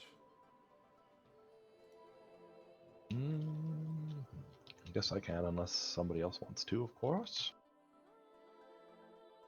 Do we still do that dynamic where someone leads and the other watches? You can. We didn't set that up previously, but If you would like to Then- if somebody would like to keep their eyes open for anything interesting during your travel, you may. Logan will. Okay. Then, if you would be as kind as you are traveling back to Eliant, go ahead and start. Go ahead and move your 2 hexes for today. Are you following along the road, or are we traveling through the wilderness? I think we're following the road. Okay. Guys, I know a shortcut. Go ahead and move your 2 hexes, please. I'm gonna cross the bridge. There we go. All right. Go ahead and roll me a d12, please. Go ahead and roll me a perception check. Who? You said you wanted to keep watch, right? Or Okay. keep your eyes open?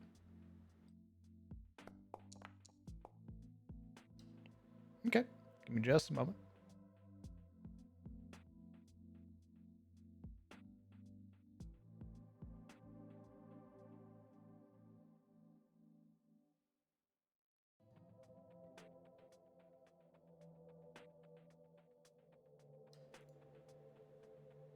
I need to pull up my own little table.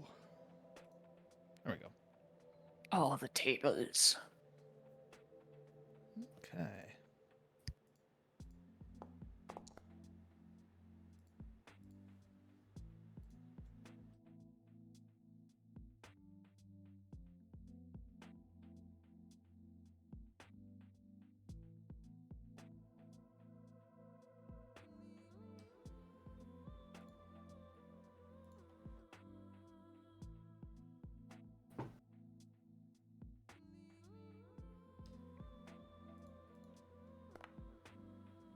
Hmm.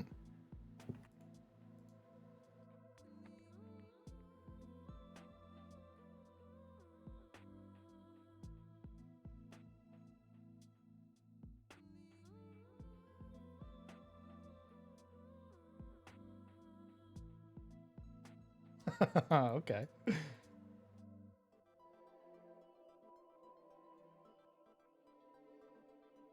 Sometimes I wonder if Crown just makes random noises when he does this just to keep us on our toes.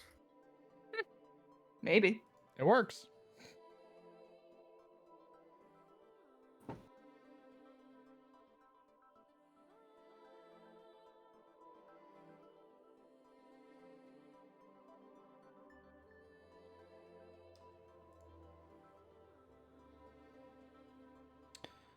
Huh.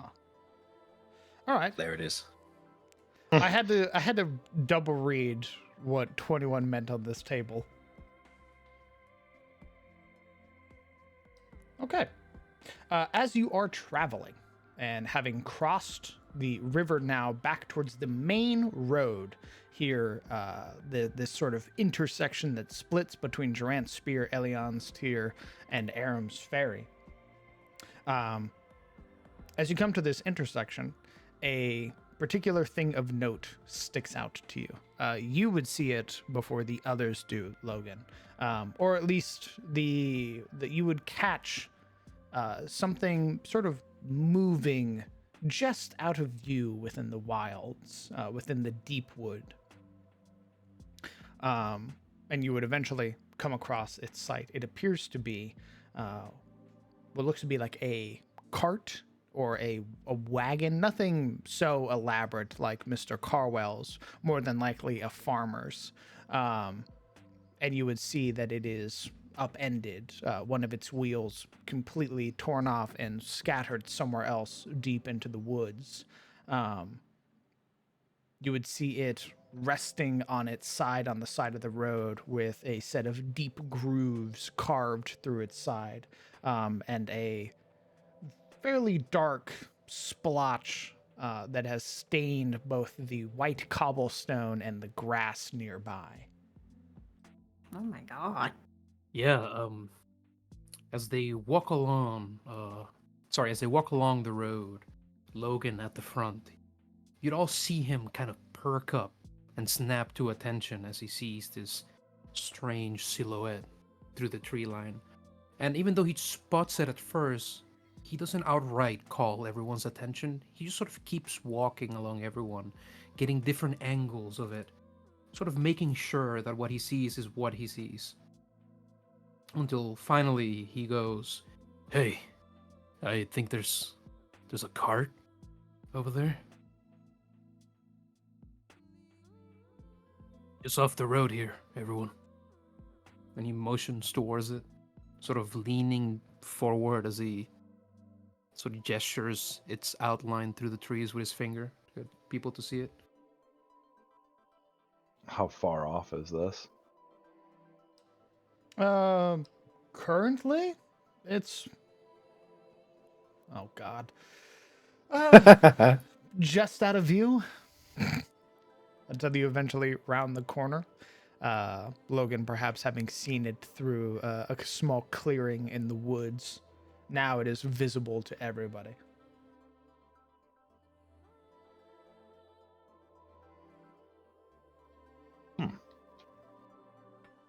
We can unburden ourselves here on the road and investigate, but we should be not getting too far away from the supplies.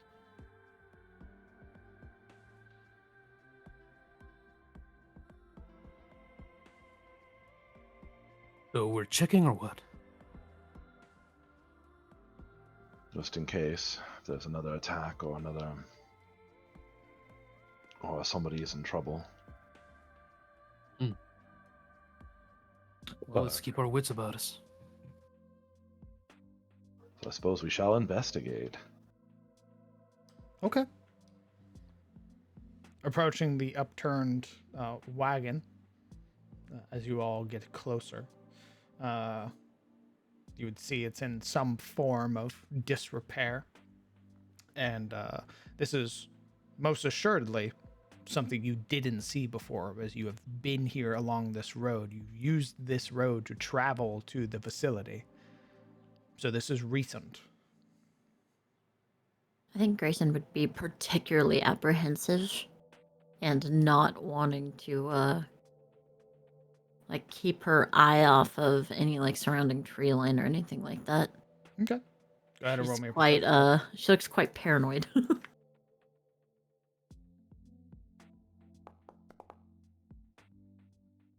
Okay. Give me a second.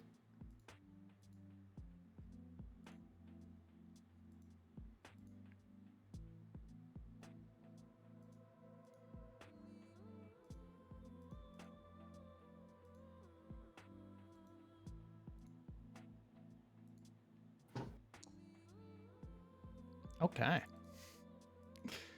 As the rest of you approach, why don't you guys go ahead and roll me some investigation checks?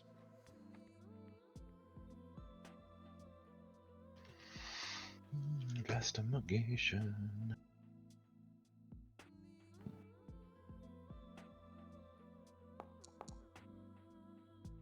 Brr. Oh, that's a 5, by the way, in case anyone was wondering.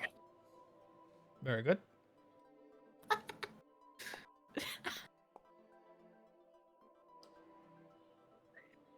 I don't even have proficiency, sir. Okay. Then it would be Rylan. Sort of the others perhaps still waking up, or sorry, actually this would be towards the end of your day, getting ready for camp. No, still waking up. It would be Rylan who you begin to recognize some level of familiarity here. Something about this wagon sort of strikes a chord with you, and you would note the sort of unnatural breaks along the wood, the cracks, the fissures here. Thinking back, you recall seeing something similar. This pattern, this 3 sets of grooves that carve through wood, and sort of within the ground and the surrounding cobblestone. This is very reminiscent of Mr. Carwell's cart.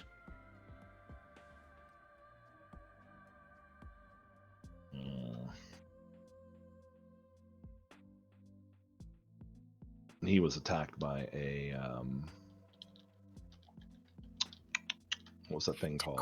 Manticore, that thing. So like bending down to kind of look over the familiar scratches and like running his hands over it. It looks like the same thing that might have gotten Edward's cart.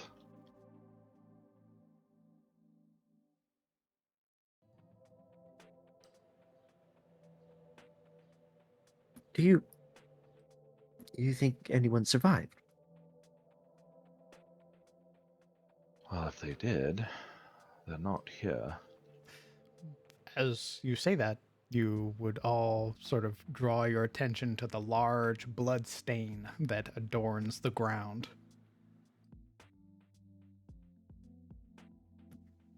Oliver kind of squeaks out. That could have been from the Manticore.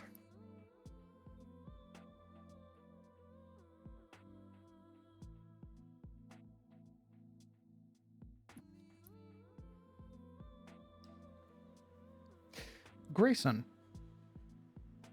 paranoid as you are, your paranoia would pay off. Sort of keeping your eyes peeled to the surrounding woods. Your eyes lock with something. Sort of caught within the in-between a set of sort of thicker trees here. Your eyes lock with another set of eyes.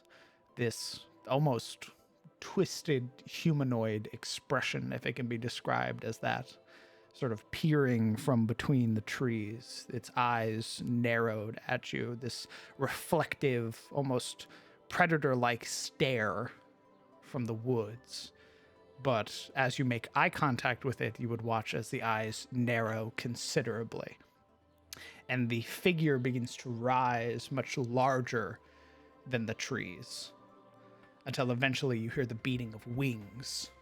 This dark silhouette now emerging from the side of the deep woods.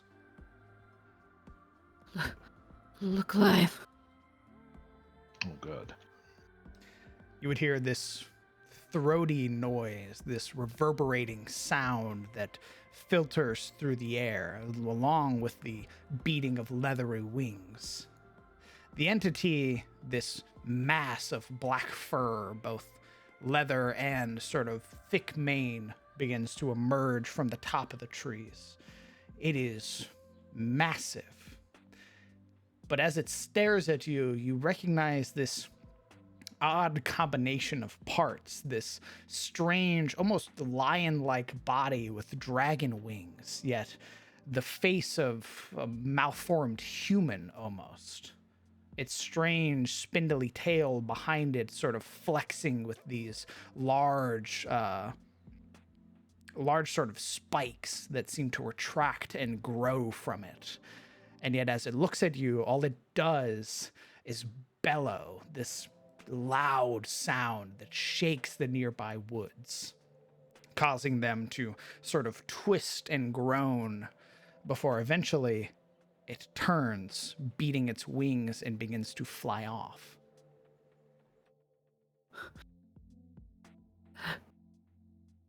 Had you not spotted it, this entity would have jumped you.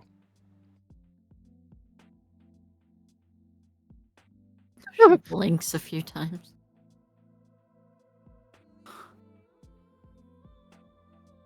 As it takes off, Logan's staring at it as its silhouette sort of dims into the sky and the distance. He then turns to see its shadow, oddly enough elongating as it takes like up to the tree line. So we were right. It was a manticore. Oh, shit. You would see Mr. Carwell's features completely pale, this look of dread, and only once the creature is out of sight does he look even slightly relieved.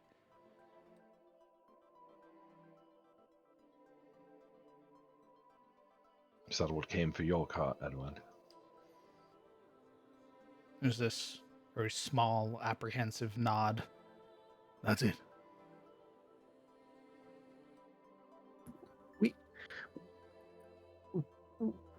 We should go.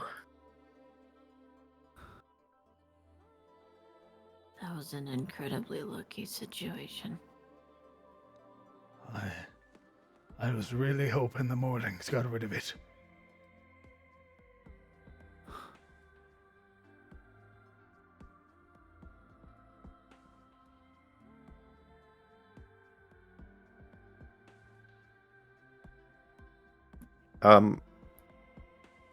Oliver would fear and trepidation, making his knees quake and his hands shake. He would look back. Does this cart look like it belongs to anyone we know? Like, is it recognizable? Go ahead and roll me a history check if you'd like. Yeah, as he looks over at the cart, like this apprehension that maybe this Manticore, being so close to Elion, got someone from there. A 22. Yeah. You would recognize it, or at least recognize the craftsmanship, having been in Elion for so long. Now that it's being pointed out to you, this is definitely the sort of craftsmanship of Mr. Welsh, the local guild carpenter. This most assuredly belongs to somebody in Elion.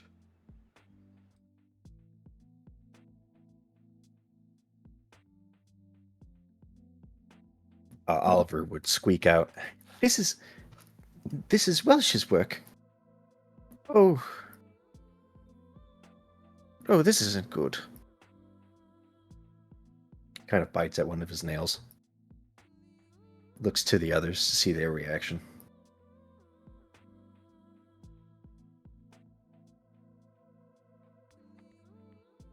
We should try to recover most of it as possible.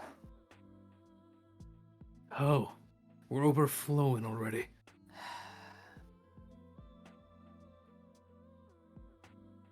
Zol just kind of tries to think about it, but obviously does not have a better situation other than the litters we already have. Maybe there's a memento we can bring along. We can bury it.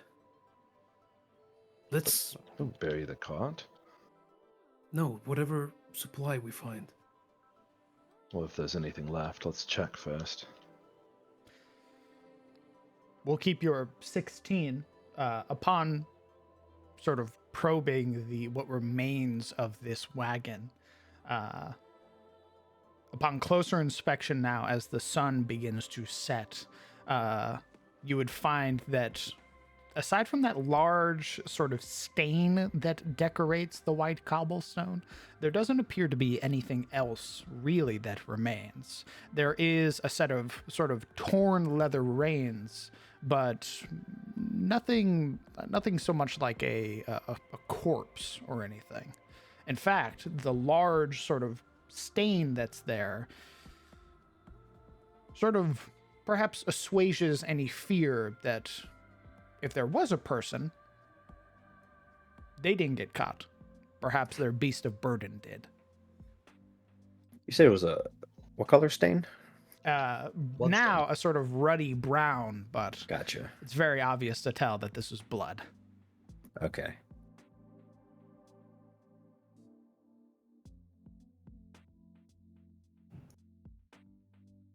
Well, looks like whoever it was got away. Good news there. Well, if you give me a minute, I might be able to find out who or where. Oh, you can do that. Let me double check, make sure I can real quick. Yes. He'll consider, sort of glance over at the cart and give a firm nod. He would shuffle over and, careful not to touch any of the cart that has the marks on it. He would begin to cast read object. Okay. Yes. Go ahead and post the ability for me.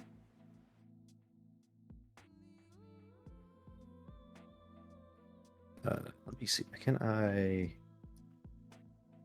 put it on there without actually casting it? I mean, you're casting the ability, aren't you?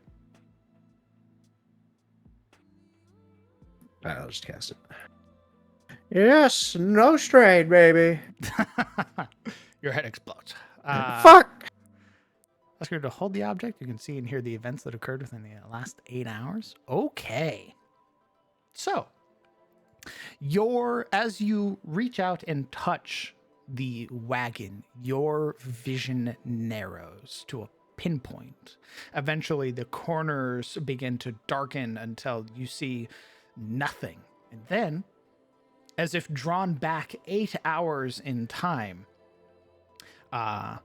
you would sort of feel your perception pulled around you now, as if you're no longer looking through your own eyes, but looking through many areas around you, looking through the perception of the cart or from the wagon.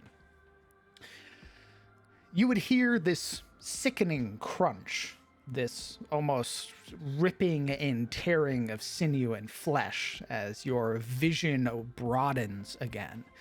You are drawn to this mass, this hulking black frame that is like sort of towering over a rather large horse, or what remains of a horse. You would watch as this entity, as it's been referred to now, a manticore, tearing into the flesh of this beast of burden, hiding underneath the upturned wagon, sort of bundled into a tight ball and waiting for this creature to get away or finish its meal. You would find what appears to be a young farmhand, perhaps nobody that you recognize or nobody whose name you immediately know. But you would see the sort of abject horror on their face as they have to listen to their animal being eaten, until eventually, picking up the carcass, the manticore flies off. And then after a couple moments,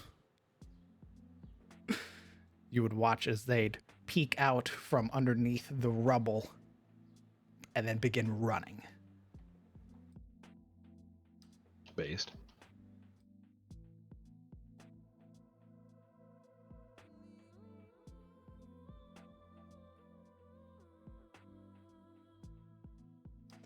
With this, it appears you get multiple perspectives.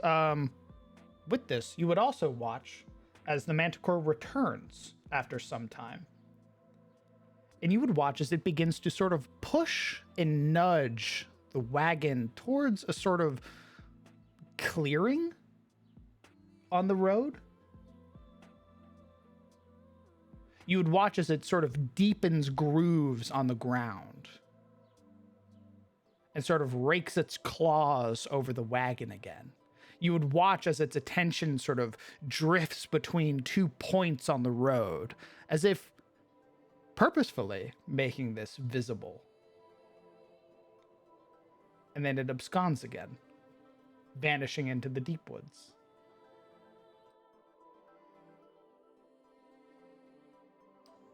Your vision narrows and then clears once more, and you are staring at the wreckage.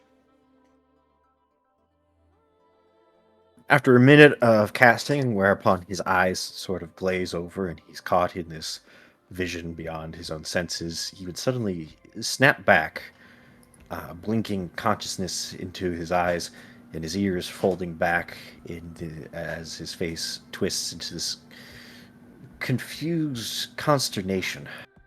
He looks to the others and his brow furrows a little bit. Manticore put this cart here. He made those grooves after the attack. He points to the said grooves. He set all this up after he, snacked. Why? Do So- manticores do that? He's trying to lure others in to, like us. He's creating a hunting ground.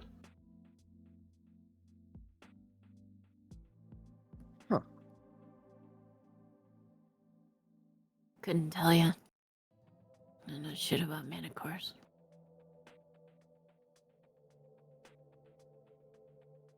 Although I imagine there's someone in Elion who knows a great deal about them.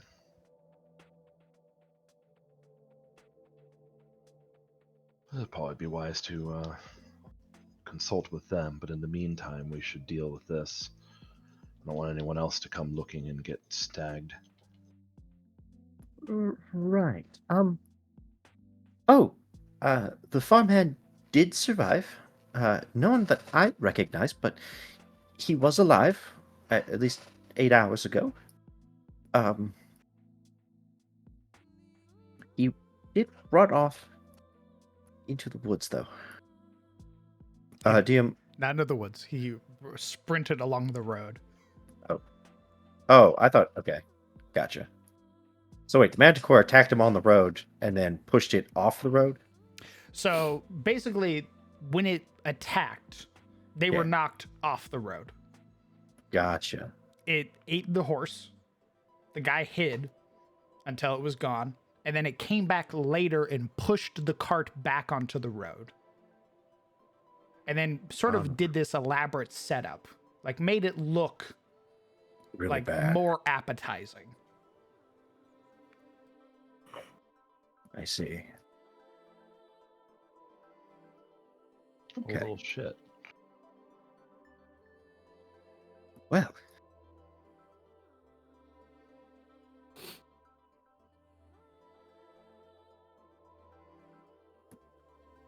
He should be okay if he ran back to Elion. But it wouldn't surprise me if we start hearing word about this manticore when we get home.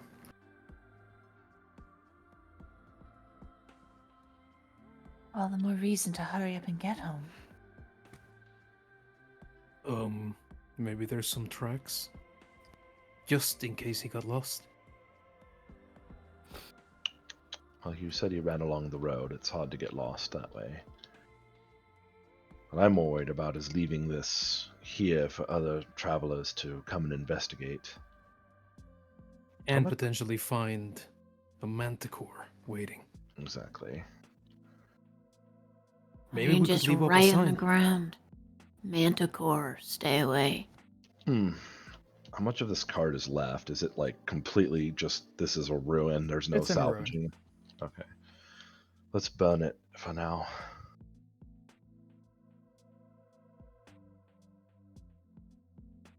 It's Sure. less likely someone will come and attempt to investigate what is probably just a large campfire by the time we're done.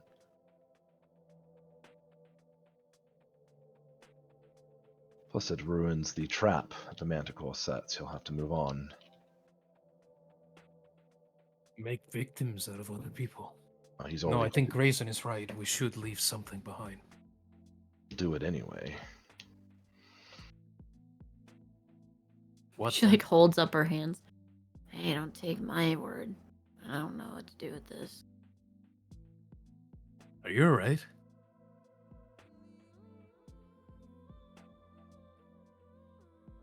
Grayson?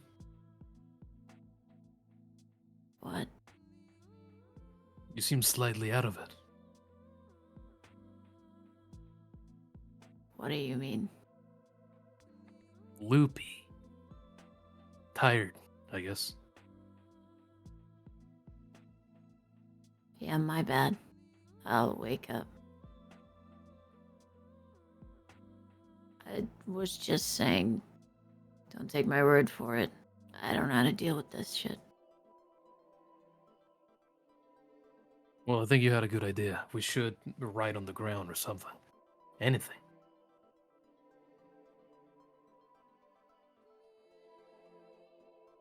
I still think we should burn the wreckage at the least. We can do both. That's true. I think, as long as we have some way to write it. that it will stay. Actually, he would try to find like a big stick and just try to like write it in the dirt. Easily done. What are you writing? It would be like beware at the top, manticore at the bottom. Easily done. I'll go ahead and I'll put a marker on the map for you guys for manticore sighting. And then I do agree, if there's nothing left in the cart, you should probably just burn the wreckage so that At it least really isn't a trap. it's not a tempting target either, or a tempting sign of investigation. Yeah.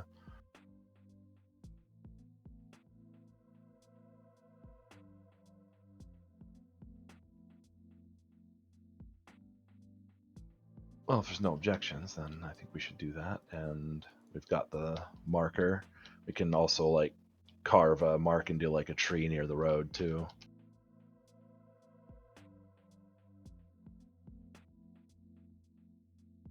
Whatever you think will help. I've done my part, so to speak. And he gestures to his very, his muddy text.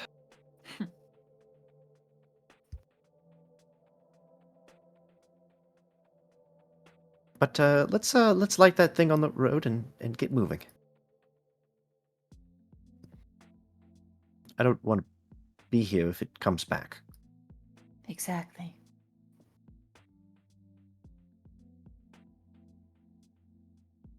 That seems to be an ambush predator so far. As soon as it saw that it was seen, it took off. Which makes me think that it doesn't like a stand-up fight so much. I would wager that we are relatively safe for the time being. Now that we are aware, especially.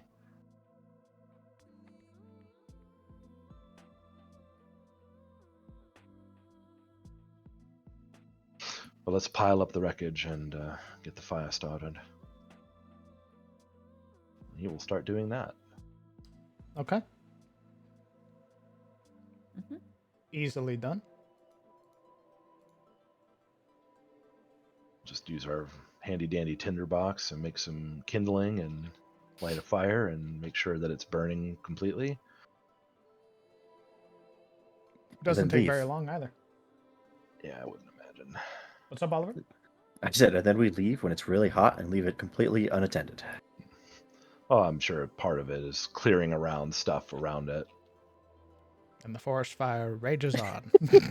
It's now California. Nature will take care of it. Nature finds a way. Glad we Okay. warned those people. Eventually setting what remains of the cart or the wagon on fire as it roars. You would have reached the end of your travel for today unless you would like to push on.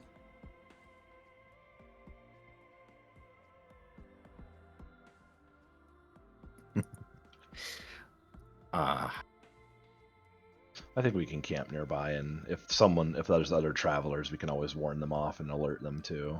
Certainly. That way we're not running into exhaustion, which we've already pretty full up on for some people.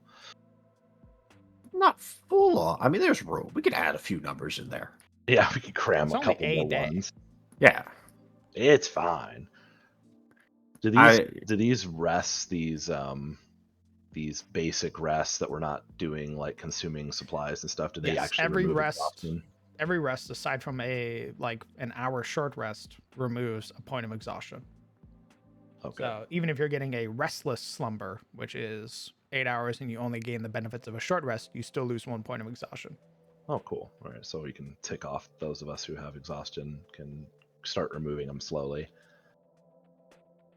Yes. Okay.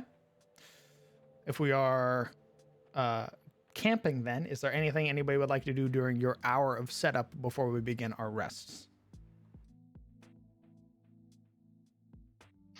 I mean, Ryan will just be checking the letters, reinforcing knots if they need it. tending to his gear, helping or getting the tent set up for everybody, that kind of stuff. His usual routine. Unless somebody else has something. Yeah. Just looking through my stuff if there's anything I want to use, but I don't think so. After the tent set up,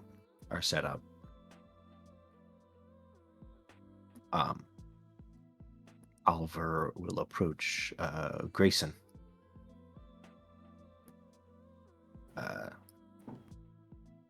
Sort of peeking, see what she's up to.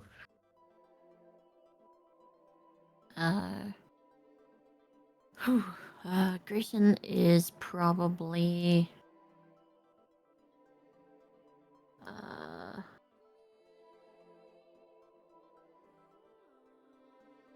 getting ready to sleep. Okay. Then Oliver would himself probably about ready to slumber. Would clear his throat and go, Grayson. Yeah, what can I do for you? Well, after that encounter, a bit of a fright, I think it's best if you hold on to this. And he would hold out the charged short sword. You seem pretty apt with a smaller blade. You definitely tore through those Rendavi. But after meeting that manticore, maybe you should have this in case one of us has to use it.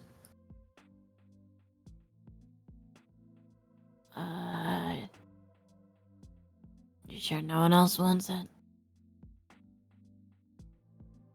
Well, Ryland said She doesn't even hesitate and takes it. Oh, nope, you're good. I no longer having it anyway.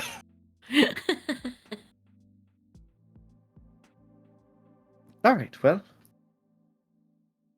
now that that's off my hands, good night. And he'll curl up into bed and, if not interrupted, pass out. I interrupt. I'm just kidding. I kill! Okay. Anybody else? I don't have anything pertinent to add. Any din din? I'm sure there will be food.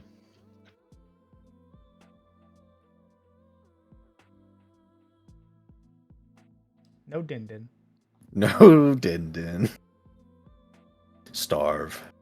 Brutal. We must starve.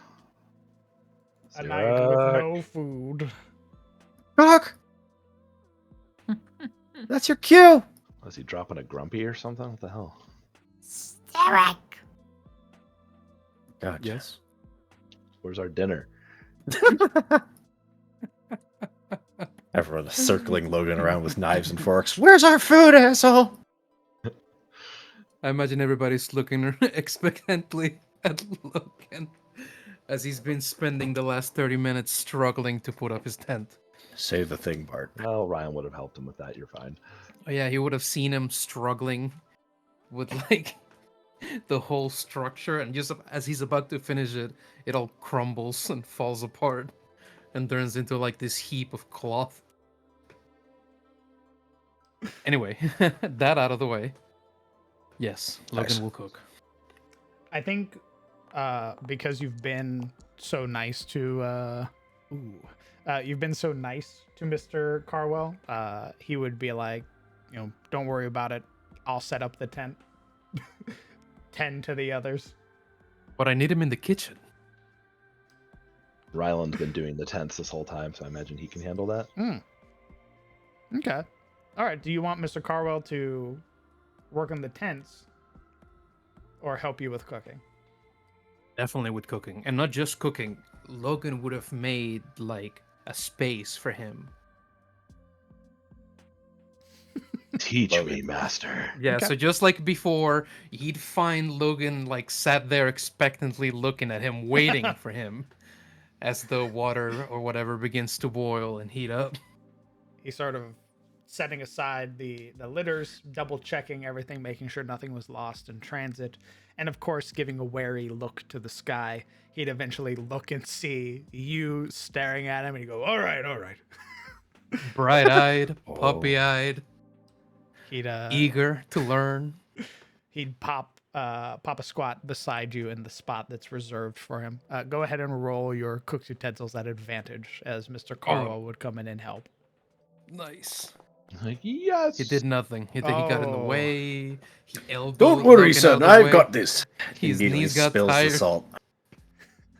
He it's very obvious that Mr. Carwell, though attempting to save face, more often than not during his sort of like, all right, just a pinch of salt, you'd see him very frequently sort of looking around and looking at the sky.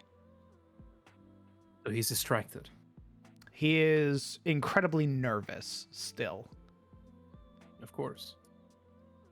Logan, often someone whose level of empathy would notice such fraught feelings in others, doesn't this time around. Now he listens to him and his every distracted direction, doing everything he says, awed, thinking it's a great idea, and being misguided because of it, tending to the food, and eventually coming up with this oversalted, overcooked heap of mush for an oatmeal.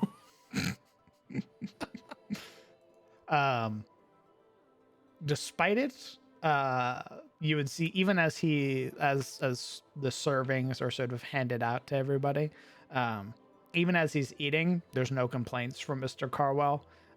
Just sort of idle chewing, sort of attempting to listen to the conversations if there are any that are being had around the fire, but really sort of keeping his eyes open.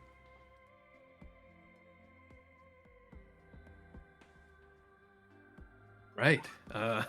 So beholding the meal as though it were a masterpiece, blind to its flaws, he'd grab that ladle and start giving those balls a slurp of each, and started divvying them around for everyone. For You the wanted rest to of eat, you. right?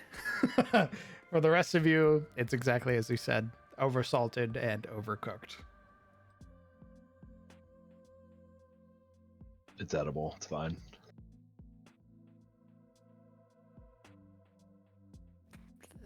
Oliver would put on a brave face.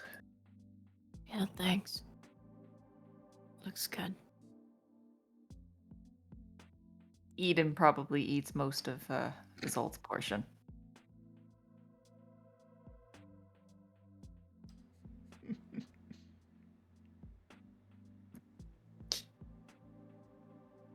I think Oliver would try to overcompliment it in that way you do when you feel bad.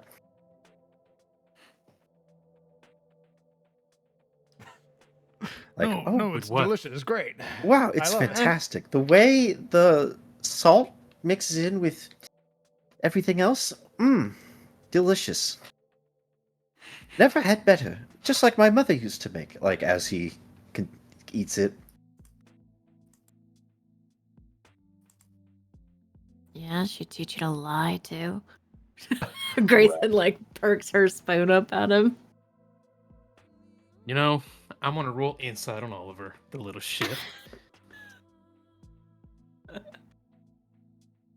You good with that? Yeah, I'm good Oliver's with mom that. somewhere. I feel like someone needs to be smacked. Awesome. Here's my deception. Where's my deception? Oh, it's hot. Oh, it's hot. That is a 1. 1. That's a dirty 1, DM.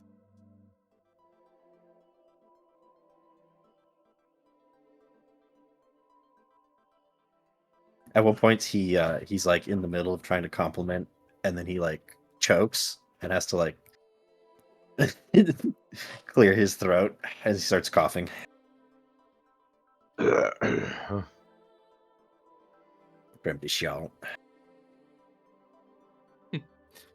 Logan was not sold even from the start, and he tipped his head to the side, a very discerning furrow to his brow. Was so, just because you're out of your house out here, you're expecting to eat like your mom cooked for you? Oh boy. You see, he tries to respond, but he's just coughing because it went down the wrong lug.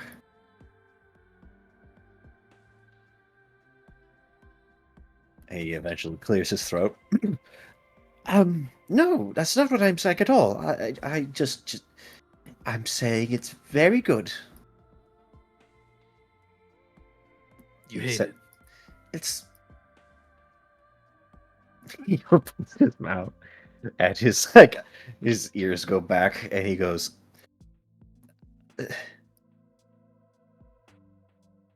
I mean, it's been a long day. And it's made longer by the food you're eating, No, which you're thankless about. no, Making that face. I've said thank you several times. And now you're going to tell your mother that I cooked some horrible mush for you. And she's going to hate me. And now we won't ever get to go play with the sheep ever again. He looks guiltily off into the woods, squirming in his chair or log or wherever we happen to be I was sitting. gonna say chair. Holy shit. Yeah, not the chair. That's lavish. That's right. He's got pulls out his fucking the foldable chair. You guys don't have these? Mr. Carwell, seeing this situation, having finished his meal, sort of sets the bowl aside.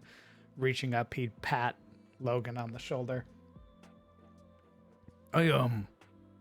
Sorry. I think I'm gonna turn in. You feeling tired, sir? He'd give a small nod. I never got the chance to say. None of us did, what with being rushed, but I'm really sorry about what happened. About everything, the debts and the troubles, right? That's kind of you.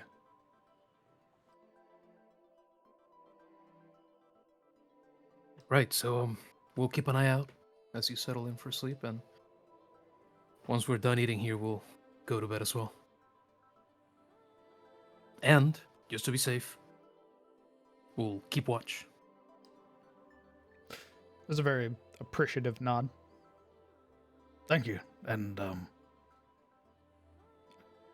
thank you all. Really.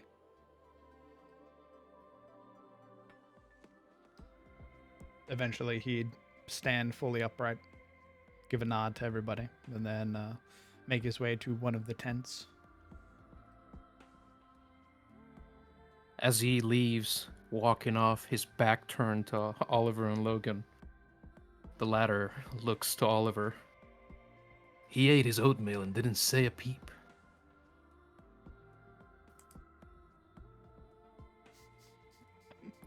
Oliver sort of shrinks at the criticism and quietly eats his oatmeal. Want some salt? No. Thought so. This causes Grayson to kind of smirk. As she is also eating her oatmeal without any words.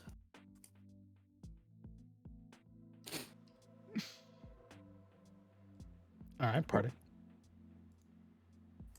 What are we doing tonight?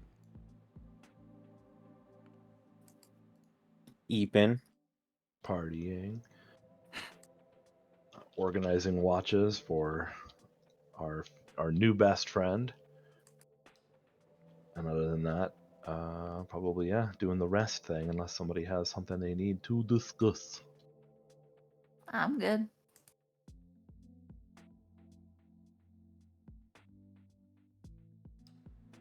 How are we divvying up watches? We need approximately 3 people, right? To span out the night. Be safe. So let's do it like we did before. Logan starts, especially because he has to clean the dishes and whatnot, put all those mess kits back clean, and then Rylan and Isolde last. Works for me. Isolde will accept, but she's kind of grumpy about it, having to do it 2 nights in a row. No, her brother is very dogged about going through the whole rigmarole of convincing her. Like he will. You will be convinced. He'll undertake that lengthy procedure of getting her to come around. Fair enough.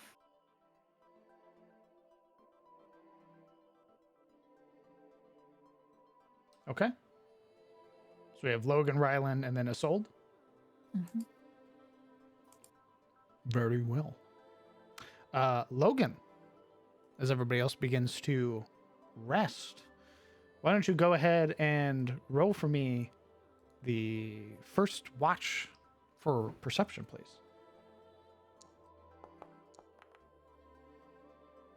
Okay.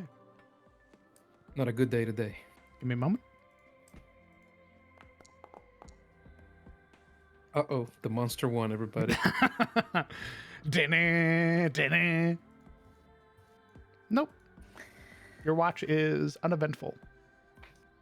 2 hours go by, the crackle of the flame eventually dying down to nothing more than smoldering embers, keeping your focus on the surrounding woods.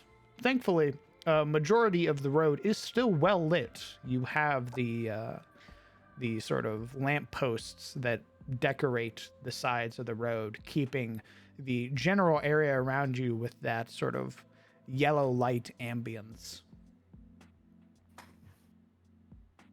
Eventually, 2 hours would pass, and that wave of fatigue begins to settle into your shoulders. Nothing happens. Yeah, he'd go to Ryland's tent and sort of take him by the arm, by the fabric of his shirt, and jerk him awake. Yep, and he's up easily and ready, and settles in for his watch. You want to don your armor before you sit down? He always does. You want to help? I'm good, thank you. You He should go holds get up, some. thumbs up. You should go get some sleep. Logan does.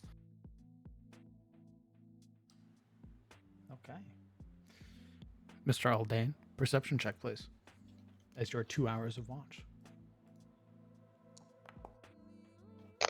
Excellent. Give me a moment.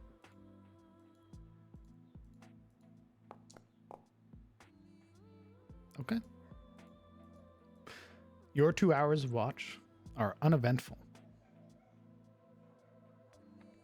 Eventually, the smolder is now nothing more than just ash at this point, keeping your attention on the surrounding woods. Still thankful for the lampposts that generate a good majority of the light, and your sort of perception of the deep woods being obscured by the many trees.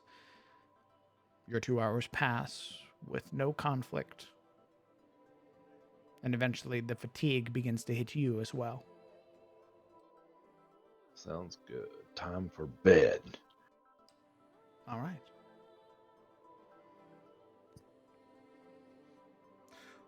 Waking up is sold. Poke Yep. my head into that tent and be like, your turn.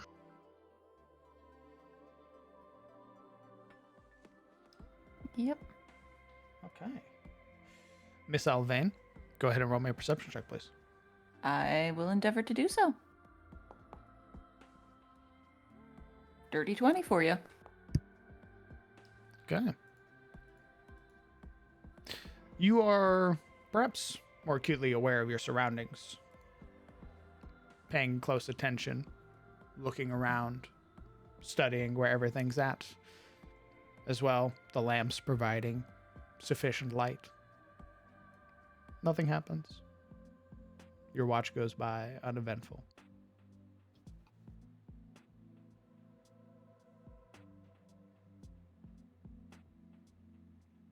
Fantastic. You do realize, though, sort of sitting here, waiting it out, it's still very dark out. Darker than it was yesterday. You realize going forward, perhaps 4 people for watch. Understood. There are 2 hours that remain. Are you waking anybody else up, or are you going to get the rest of your sleep?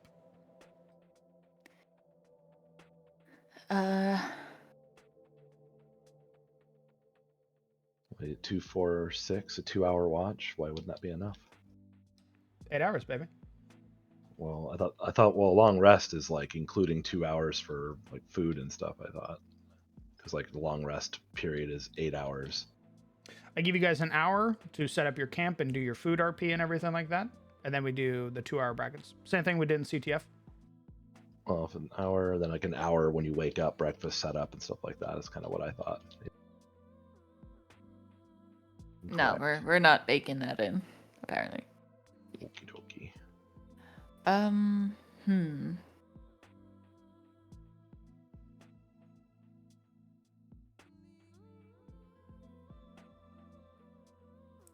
Get the guy with dark vision up in here. Yeah, but Izzy is not yet confident enough to leave Oliver alone? Just because he seems still the most frazzled out of everyone? Could leave him with Eden. Live fire. No, not gonna leave the tiny pseudo dragon.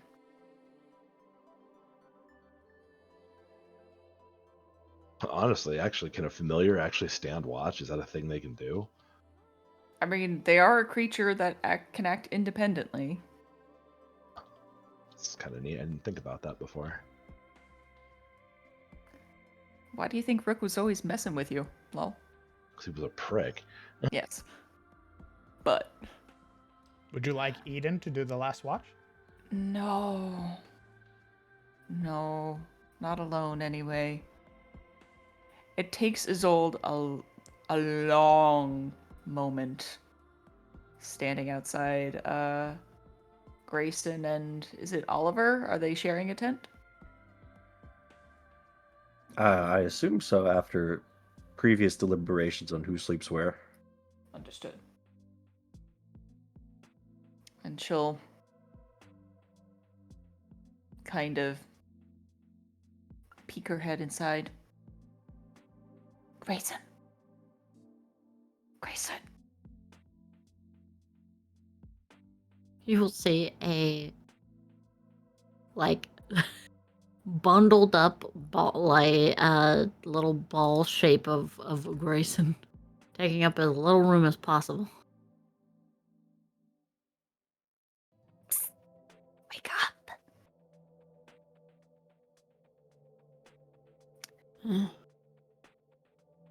What is it?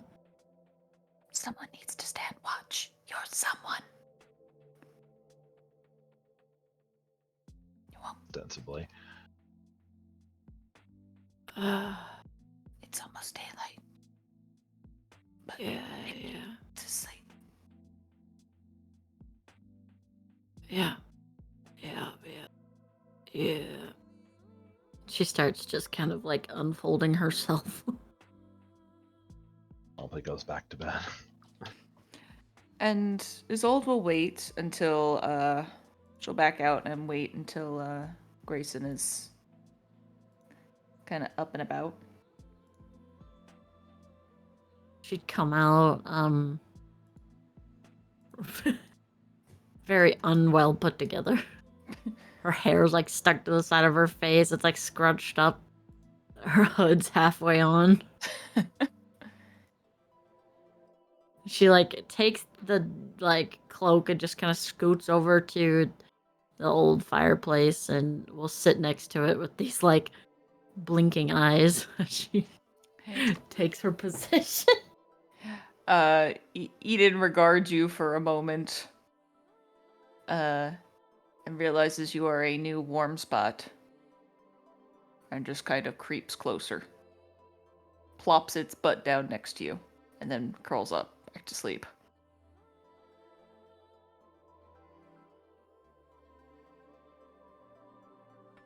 And with that, Isolde will head to her tent. Okay. Miss Alvear, a perception check if you would.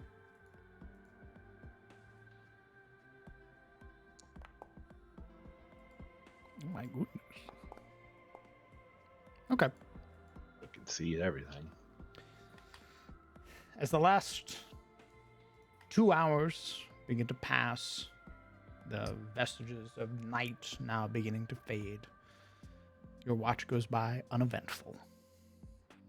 Eventually, the sunlight beginning to creep over the horizon.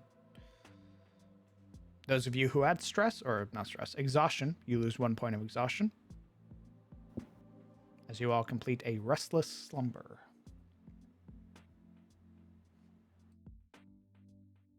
Awesome.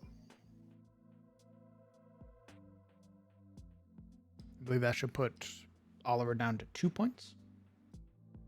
Yes. Okay. Feeling better every day. Might even arrive looking somewhat not messed up. Is there anything you do before the others begin to wake up? I want to reiterate that, like, Grayson is terrible at watch. Like, Oh. she's like in and out. Like, or she's just really bad at watch. It's like mostly her paranoia that, like, those moments where she'll nod off and she's like, and, like, wakes back up, like, searching all over the place. Thankfully, nothing eventful happened during this watch. As you drift in and out of consciousness, eventually sort of finding your eyes looking to that rising sun, signaling that the others should be up soon, and you would begin to hear rustling and movement. All right. Listen. Did you all wake up? What are you all doing? I think Logan would have learned his lesson and made breakfast before people started yapping at him. Smart. Okay. Let's see that roll. Let's get that quickly out of the way. An easy rebound from last night. No distracted Mr. Carwell to sort of just agree with whatever you were asking. He was the Time help. He was the we let him scapegoat. sleep in. I'd say that Logan, seeing his wariness from the night prior and that small exchange with Oliver, would have it would have dared him to try to do his best the day after. And waking up slightly earlier than everybody else, he would have gotten to cooking, but with a vengeance, right? And he'd, God, what would he make? I guess he'd, like,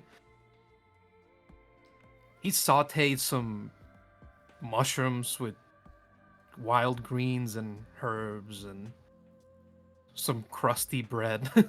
And he'd Ooh, bring I'm out, allergic. like, the... What? Ooh, I'm allergic. Ooh. Ooh, gross. Icky. Wait, Grayson's allergic to mushrooms? No, she's allergic to mushrooms in real life. I know. He's still gonna be like, ew. She's not gonna eat my make-believe fucking Momo mushrooms. makes all of her characters allergic to mushrooms. Never mind. That's because I don't know how to roleplay what mushrooms taste like. They taste I'm like going to... meat. I don't know. Just say they taste like We're meat. going to rewind. We do not kill Grayson. We rewind. We're gonna make some warm oatmeal made with almond milk. The taste And, of these mushrooms is real mushroomy. He'd sweeten it with honey, and he'd top it with, like, I don't know, nuts, whatever nuts they'd have available. And just there you go. Revengeful oatmeal. It's like the good stuff. Yeah, yeah, yeah.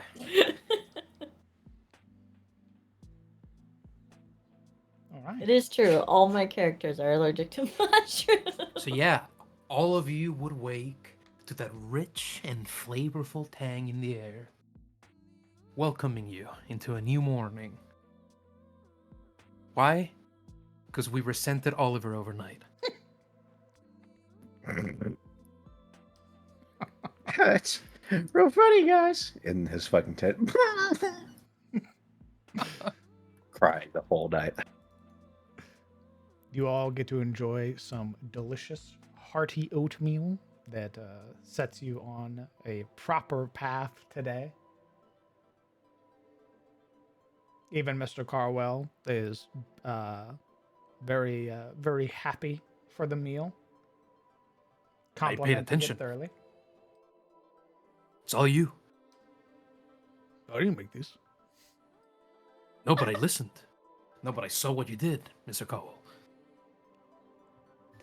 Well, more than likely it's your father's teaching, not mine, but I appreciate it.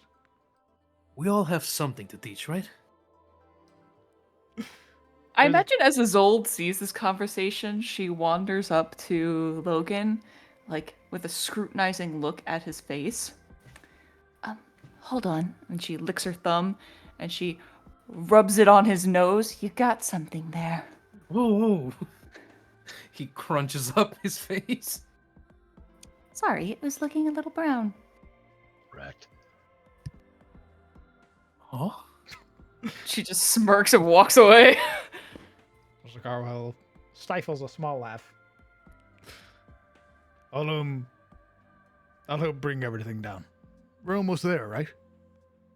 Call me a bootlicker?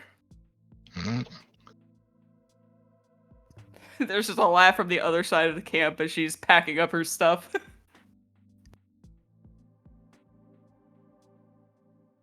Grayson will like lean in.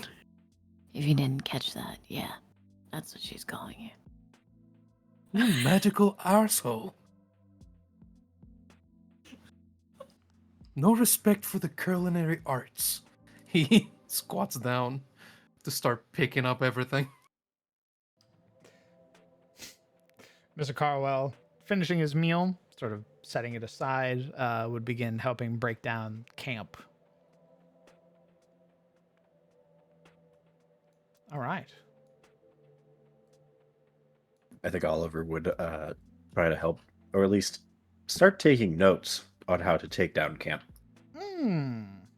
That's New right. adventurer. He's growing as a boy. He's also only has 2 exhaustion now, so Hey, based. Yeah, That's Mr. right. Carwell would show Oliver how to take down a tent. like this. Fucking it falls over. It catches on fire. Oh my god, boy! It pulls one string, it explodes. Yeah, it'd show him how the spikes are used to sort of keep the tent up, along with its other supports, and then how to take it down so that way the entire thing doesn't collapse and like ruin it. So now you're a little bit more knowledgeable. Holy crap. Our party. Omega Pog. Who's leading us today? Probably still me, Okay. which is fine. You know where we're heading. Correct. We are headed 2 squares. Correct. Bonk. Go ahead and roll the encounter dice. Was anybody interested in sort of looking around? Ooh, God, I hope so. Okay, Looking give me a around- second. looking around, huh? Stand by. I don't know, Jim. Is anything interested in looking around at us? I think as they get closer to Elion, Grayson would kind of close in on herself. Like pull her hood up. Real kind of like avoidant. Understood.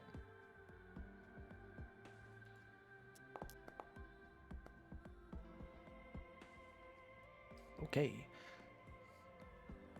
Give me a moment. Oh boy. Encounter time, baby! Oh. Okay. As you're traveling, something catches your attention. Probably about halfway there. You would watch, or rather, come across a small portion of clearing here within the deep woods, generally on the side of the road. You would see what appears to be about 7 medium-sized stones floating in the air. Oh, fuck that. It was normal, and then you said that. Correct. They are about 30 feet away from the road into the deep wood, and it's 7 stones. Again, varying in size. They appear fixed in air. They don't appear to hover or sort of drift. They appear rigid in place. Who spots them? I guess all of you. Nobody rolled me a perception check, so all of you would see it. Mm-hmm. I don't like that. Just rocks floating, huh? Correct. DM. Ooh.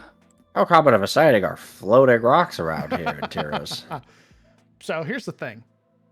Tyros is laden with magic. Yeah. The issue is that you don't know what caused it. Oh, okay. So I can't do like an Arcana check. If you want to get up close and try to investigate, certainly. Once Isolde Alright. sees it, she does kind of the thing where she almost walks past it and then stops. And what in all the world? Are you seeing this? We all are. I'm gonna say it. I don't like that. Mm-mm. I don't like How- that. Has she said that already, by the way, before saying it just now? No, I mean, I'm saying it in character. She Yeah, I said, know, I like, know. all those words. Like, Oh, so before it was you saying it, okay. yeah, she says all of the words. Like, she says, I'm gonna say it. I don't like that. I don't like that. It's just floating rocks, Grayson. Mm. Maybe there's little people living in them.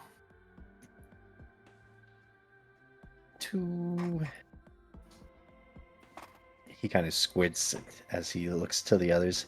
Investigate them? Isolde is already taking out her ritual book. Oh, Whoa, you're not going there, are you, Izzy? Well, I have to get close enough to cast the spell. Why would you cast a spell at a rock? Well, I want to know why it is. There are other things of power, such as there are certain ring formations, okay, rock all right. formations. And then you go off and it falls on your head, and then what? I won't be in falling distance. Alright, but I'm coming with.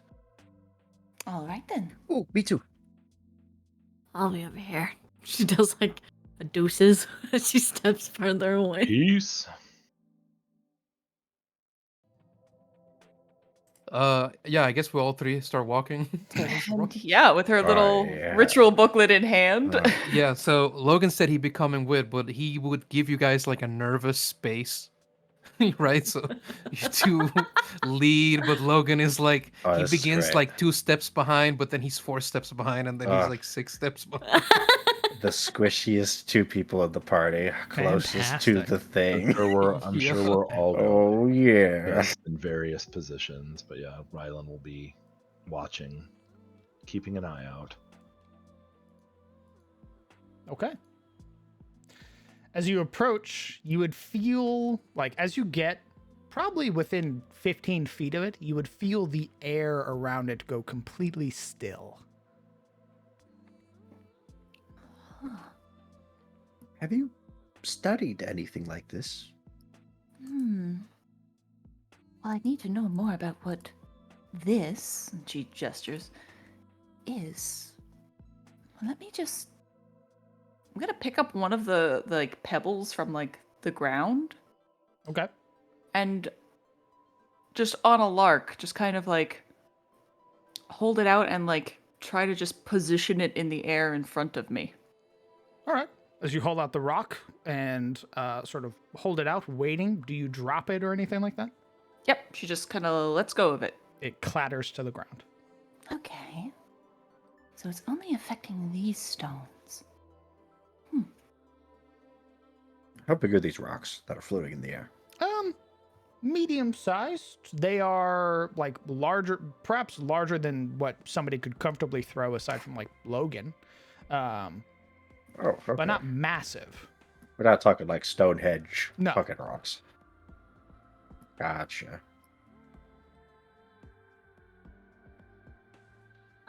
But afterwards, Isolde's going to kind of brush away a spot and begin to ritual cast Detect Magic. Okay. I'm going to see what might be at work here. Ollie, if you want to take a closer look, be my guest.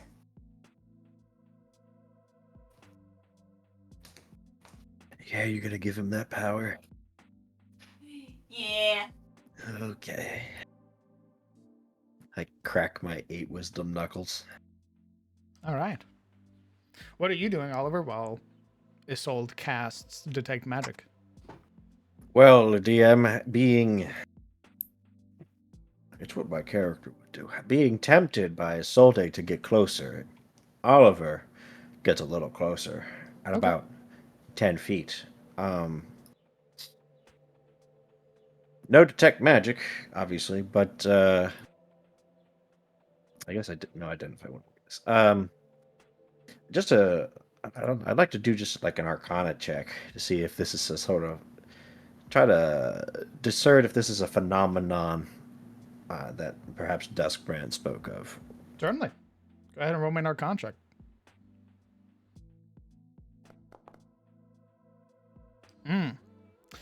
Being a book-learned individual, as you begin to look at these stones, sort of studying them, and stepping closer as being prompted by your compatriots, you begin to see or recognize what appear to be almost wave-like grooves carved throughout all of the stones, various sort of swirling symbols that end in and decorated with numerous sort of pointed dots. As you get, how close do you get? 10 feet. 10 feet. Okay. As you step closer, again, there is no wind or no presence really of air here, or anything that would disturb the rocks. However, as you get close, you would watch as one of the rocks begins to take on a sort of subtle green hue. The lines that are carved throughout the rock begin to fill with color. And then eventually, another. And then another.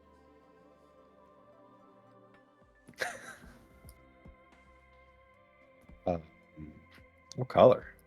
Green. Oh. Nice. As the sort of presence of the color begins to emerge and the symbols become more clear, you begin to recognize at least some patterns here from your studies with Duskbrand, though very limited, not as knowledgeable as, say, a scholar of Illendor. But peering at this, these symbols appear to be connected to what is known as Yggdrasil, or the Feywilds. We gotta go. Oh, I hate that. After 10 minutes pass, you begin to cast Detect Magic, Isolde. Mm-hmm. You would learn that these stones are affected by a transmutation spell.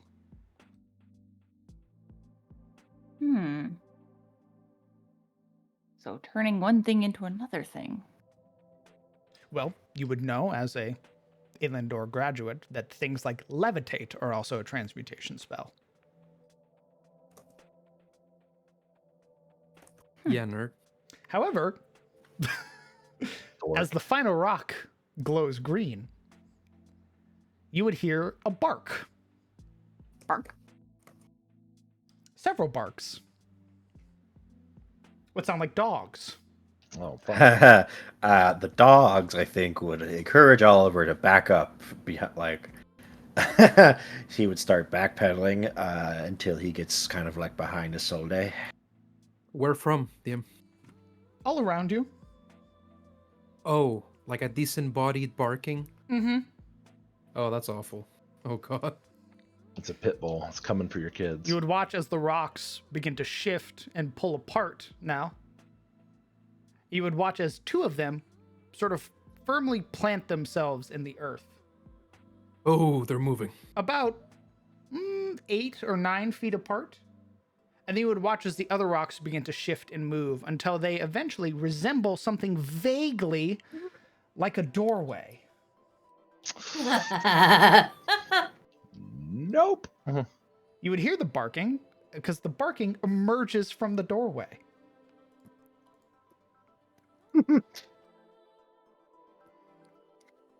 You would watch as several rather large yellow-skinned or yellow-furred dogs emerge. You would watch their sort of tapered and pointed ears flicking around themselves as they immediately press their snouts to the ground, their tails wagging excitedly behind them. Isolde, you're Yes. a learned individual. Why don't you roll me an Arcana check? Once I reconnect, absolutely. Oliver mutters in Isolde's ear, "Do you think they bite?" I mean, there are many things that bite, so they have mouths, so presumably yes. You would watch as one of them, sort of sniffing as it is, looks up. Oliver, you're the closest. You would watch as the dog vanishes, Oh. appearing on top Snap. of you. Oh. Uh-oh. Like a Blink massive dogs. dog sort of pressing its paws to your chest, as an excited animal would. How Go big is this ahead. dog? Big. I am also rolling Huh. Arcana now. Perfect. Back Go- in. Go ahead and roll me a strength check. Yeah, bad. Isolde. You would recognize these animals. These are blink dogs. Oh, Oliver, you remain standing as this massive Somehow. dog begins to sniff and lick at your face. Hi, hello. Don't kill me. There's definitely that like worried little "don't kill me" as he like when it starts licking, he'll try to like gingerly scratch it on the like scruff of its neck since it's already there, and he'll like he'll stammer, "What's your name?" You would hear a low sort of reverberating noise as if it was communicating, though you can't understand it. Does anybody here speak Sylvan? Crickets. Cool. They're You funny. would hear another voice calling out from beyond the stones in a sort of almost whimsical language that you can't understand. You would watch as a hand emerges from the stone, as if apparating from nowhere, and then pulls themselves out. A figure. Give me just a moment. You would see what appears to be a woman, though more tree-like. You would see various sort of assortments of leaves that adorn her, sort of worn over her chest and legs like a half robe almost, though it appears to be entirely of her body as well. Isolde, with that Arcana check, you would know this to be a dryad.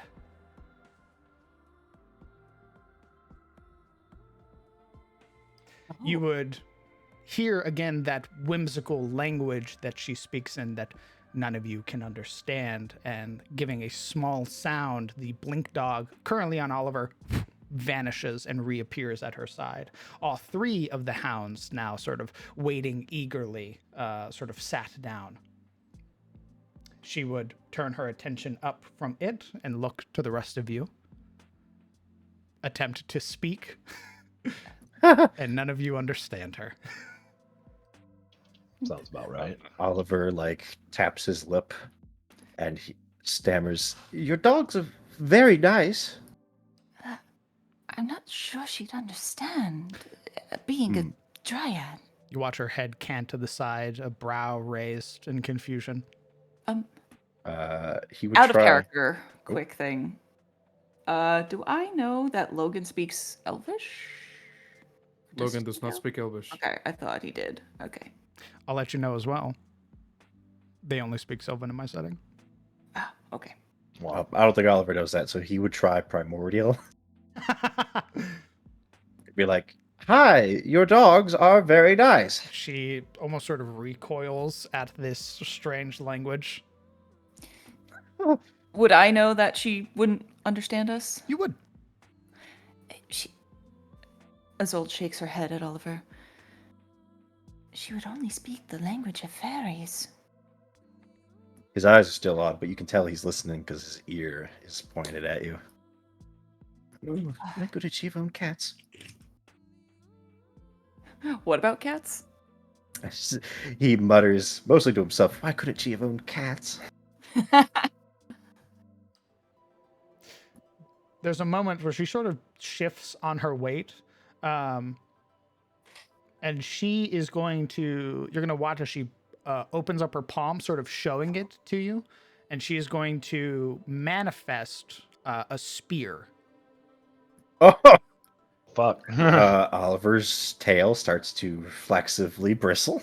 I think it's at this point that Logan sort of moves up and in a more bodily language, he spreads his hands apart harmlessly, or rather in a placating show, and gives his heartiest of smiles to her, stepping around the two.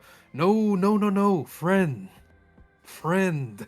Oliver's hand shoots up in the universal "I surrender" motion. Seeing Logan step forward, placating hands, and then seeing Oliver do the "I surrender," you would hear her laugh. This almost sounds like wind chimes. She gives a shake of her head as if understanding the bodily sort of symbols. You watch as she raises her other hand, pointing at herself, and then pointing to the woods behind her. And she's going to give a small whistle to the three blink dogs who vanish and then begin to reappear at the edge of the woods and now begin to dart into it. I think she's saying that she is the either protector or guardian of these woods. His hands sort of lower. Or I at would have least guessed. she's- I would have guessed she was going hunting. That too. Would I know that the Fae often have blink dogs as hunting companions? Roll me another Arcana check. Actually, Arcana or History, your choice. We're gonna go Arcana. Work, work, work, work, work. The studies of the Fae are like knowing what a dryad is, knowing what a blink dog is, yes, though their applications vary. You are a graduated scholar. If you want me to roll with advantage, I could try again. How interested were you in the Fae at college?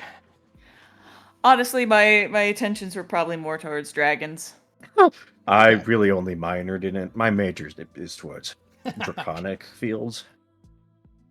Then I would say, honestly, your best guess as a scholar.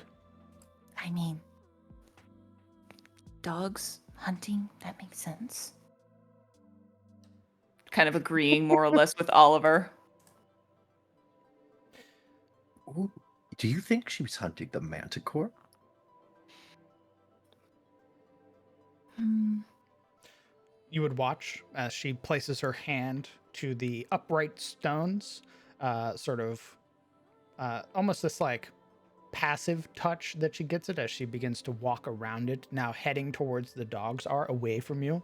And you would watch as the stones previously floating now sort of fall and clatter to the ground. She gives you a sort of final look over her shoulder, sort of this watchful look, and then begins to follow after her animals.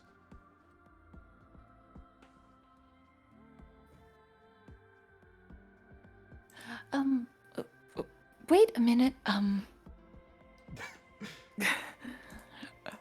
Isolde follows after the dryad for a moment. Okay. She sort of makes it about halfway towards the edge of the brush, and then seeing you follow, sort of her brows knit together as she speaks again, and then stops. Um.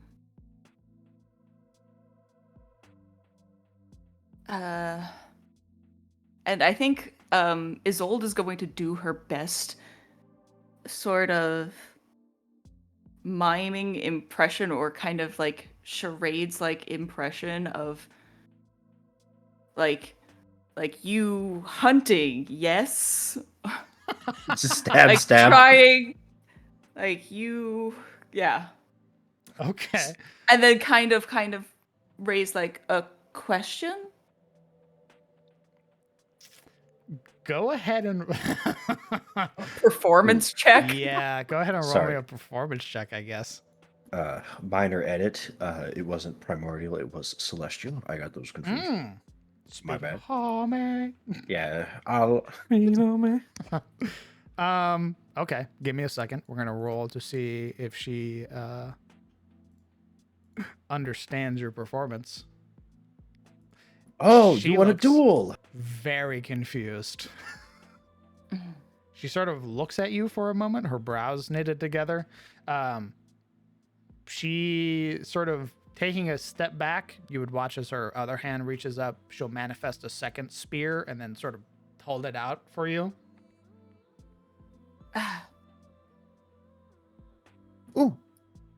Oliver will saddle up to Isolde at the spear offering and kind of like pulls at her sleeve.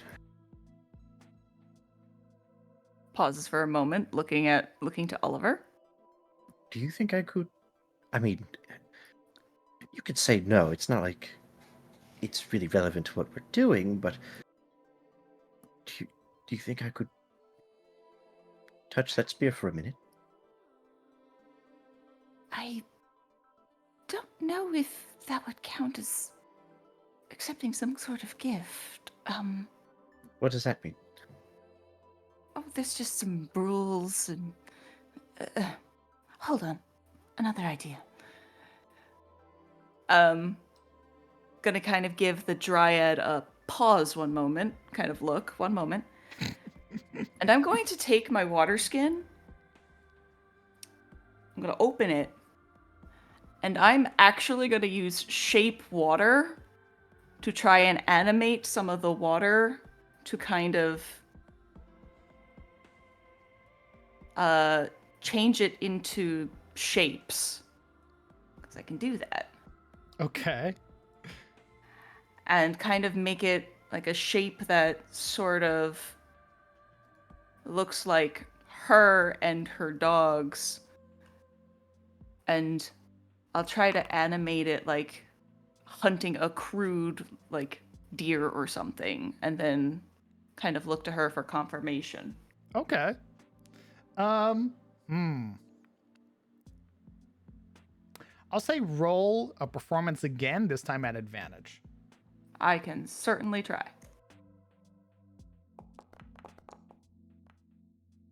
Okay. Seeing your crude charades with the water, seeing this depiction of her hunting some crude creature. The hand offering the spear would, as she lets it go, the spear sort of crumbles and turns into dust.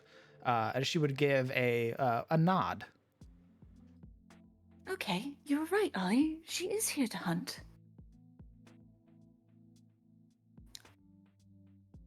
And,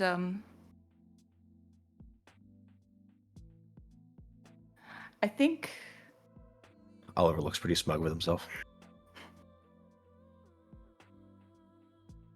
she'll kind of go through like a couple of beasts to sort of determine whether she's just hunting anything or a particular beast.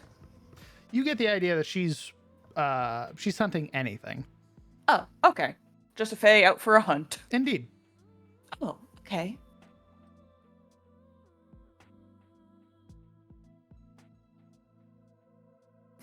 Um, What do we do with that Yeah. information? yeah, no, we kind of stay out of her way going forward. That should be the smart thing. She sort of raises a brow at you in particular, the one who's been communicating with her, and offers the spear again.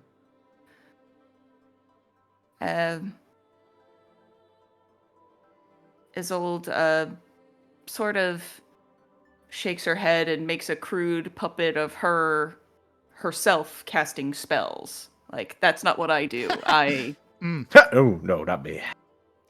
She looks at you very sort of puzzled for a moment, like seeing you casting spells as if that has something to do with hunting beasts. Oh, for them, it's one and the same.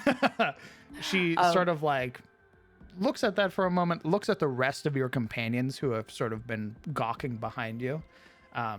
She's going to once again retract the other spear, sort of give a nod in your direction. Having looked over her shoulder and seeing that her blink dogs are gone. And she's gonna start making her way towards the clearing again, or towards the edge of the forest. I think with not much else to communicate, at least for his old part, she'd kind of give like a small little bow, and with the water still with the water puppetry, kind of depict many beasts on this hunt for her, kind of like good luck. Okay. And you warn her of the manticore.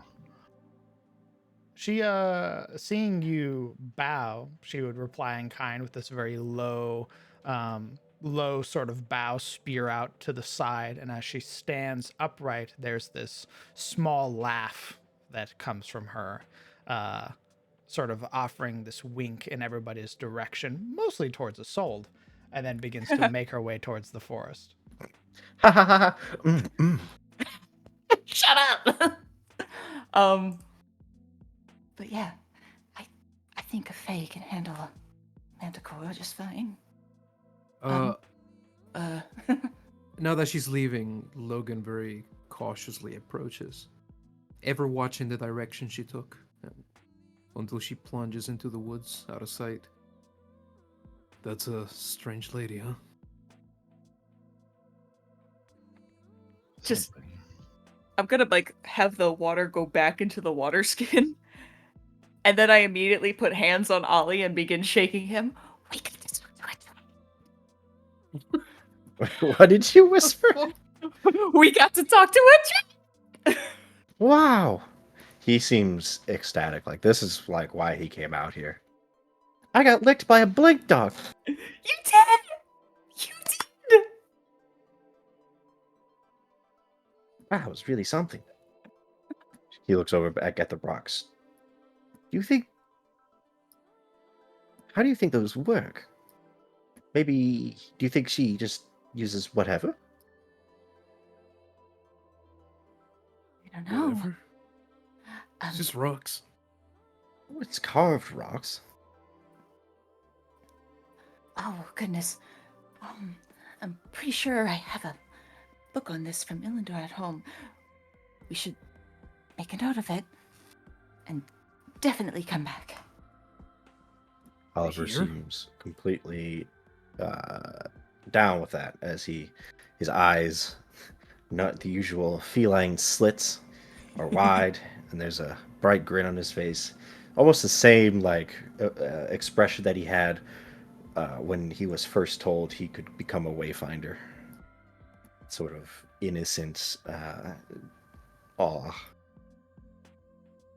Far more contrasting to Oliver's eagerness. Logan seems slightly hesitant, but he doesn't voice any opinion, just looking towards the rocks. First a Pegasus, now a Fae. Who knew all of this was just outside Elion's?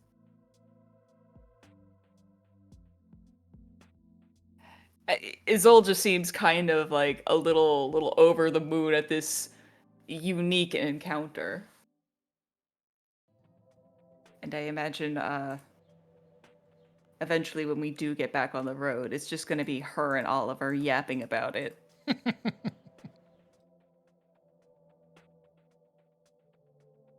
Okay.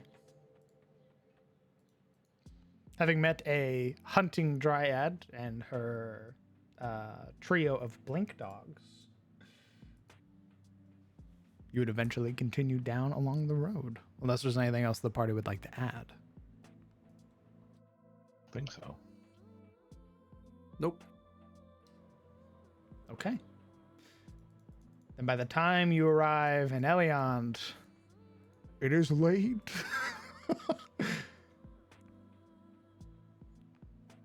Arriving now, you would see people have already, like, houses are dark. Road, like, aside from the road being very well lit, thankfully, there doesn't appear to be anybody up. Or if there are people up, it's people sort of finishing their sort of final moments of the night. As we map transition back to Eliond. We're home. Indeed you are. So, party, it is late in the evening. You all have differing homes to go back to. What are we doing? I imagine there's like this pensive moment where everybody at the edge of the road is sort of deciding whether to split or not. It is, after all, the first time we arrived to town with such a task finished. And addressing the group as a whole, now Logan at the front, turning, facing them, kind of clears his throat. I think we should go speak to Da before we split up. Let him know everything that happened and get him to speak with Mr. Caldwell. It would also be good to unburden ourselves of our various cargo. The inn is probably a good a place as any for that.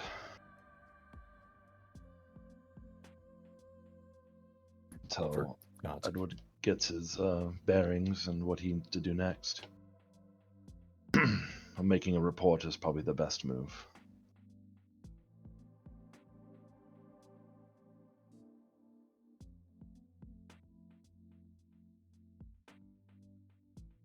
We all good with that? Izzy? Oliver?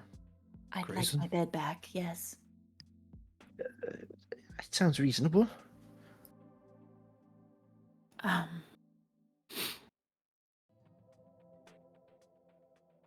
What? She says as she kind of like is just staring at the town in front of her. We're going to the tavern, Grayson. Oh, and she swallows hard. Yeah. Sounds good. Are you feeling nervous about seeing other people again?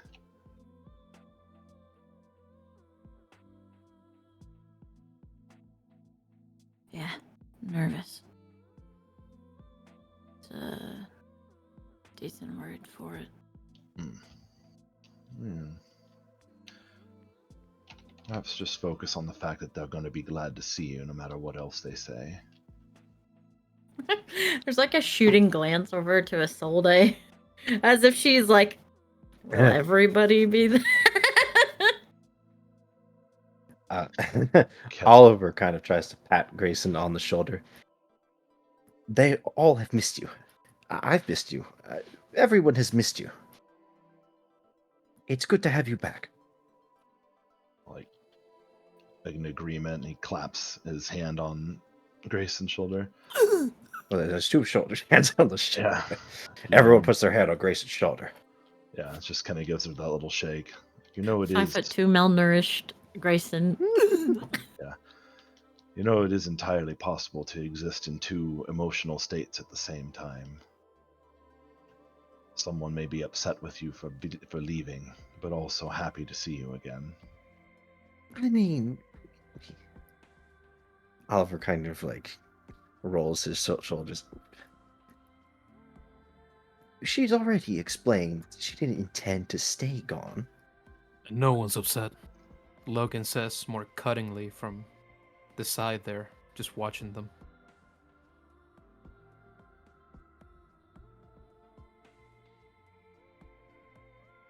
Thanks, guys.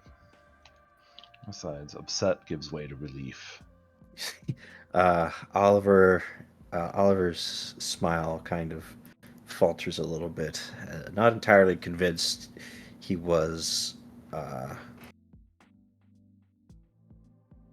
as affirming as he tried to be. Anyway, let's get going before it gets too dark. He says, even though it's like pitch black. It's pitch black because I forgot the road lights. It's pitch black. Like it's not getting any darker.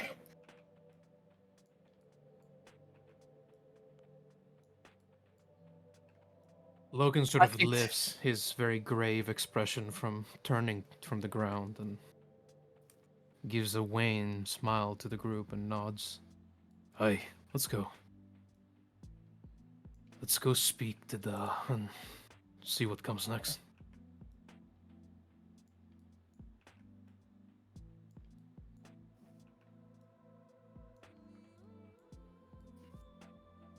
Party, I'm going to move us. Oh, okay, go ahead. Mew.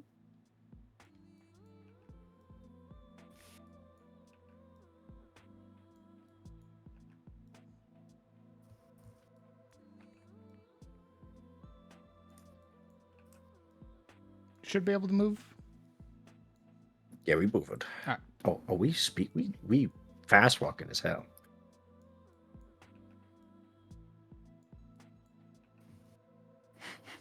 Trying not to outpace the street lamps. No. As you wander into They're the motion darkness, activated. you are attacked by something you cannot see.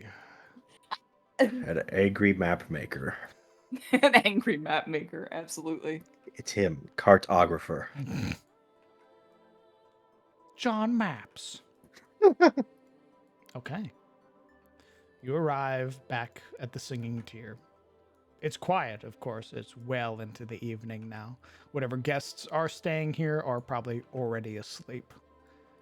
There is that familiarity of home. It's only been a couple days, but still that wash of familiarity. Just offering some comfort. As you step in, you are greeted by your at least one of your familiar cats in the form of Howie, Hey, Howie. who sort of makes that cat activation noise upon seeing familiar faces and would jump down from the nearby couch and begin immediately sort of smelling and rubbing himself against the party. As Oh, you say, Howard. hey, Howie, you would hear back, Oliver. Oh my god, what a gentleman. As Olive, as you have spoken before as a Makote, with all of Gerald's cats. Nice. Now, can I speak? Like, they can't understand me. I just know what they say, right? They don't know common. You don't Or can know. I just? I don't. You don't Oh my know. god. You're not in their brains. Oliver would go and scratch him on the head. How are things? Meow, meow, meow, meow, meow. Quiet for now. He's, Can't understand he's as well as Guinevere's cats, to be fair. So God only knows what they. Nothing around here's normal. Correct. Remember that. I think imagine so. the I Go Meow song on TikTok. I go meow. I go meow. It's just him talking to the fucking cat. Meow, meow. Well, it's more like he's talking in common, and then Howie is meowing very earnestly.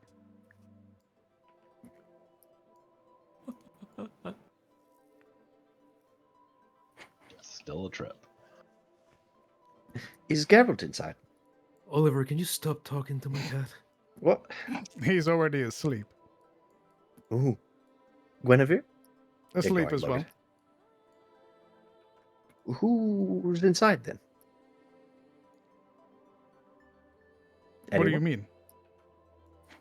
Is like if I open that door, he points at the singing chair. You already did. Is well, oh, we're already You're inside. yeah. I thought we were on the porch. My bad. I'm Nope. stupid. Door's open. Never mind. Oliver And they don't believe has in an locked aneurysm. doors here. That's right. Well, man, it's just like my state. Holy fuck. All right. Could you go wake them? No. Oh, okay. Kind of expecting that already from the cat. Howie eventually breaks away, satisfied with the amount of pests that they got, and goes back and flops back onto the couch.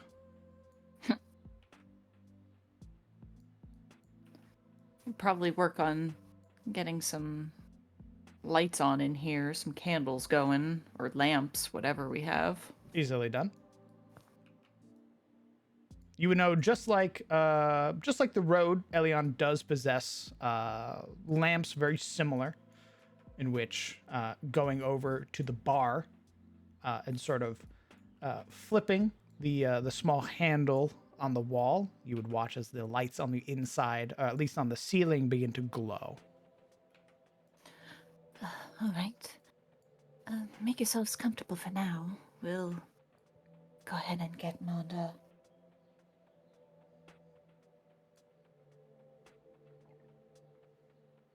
Oliver gives a thumbs up and then flops on the couch next to Howie.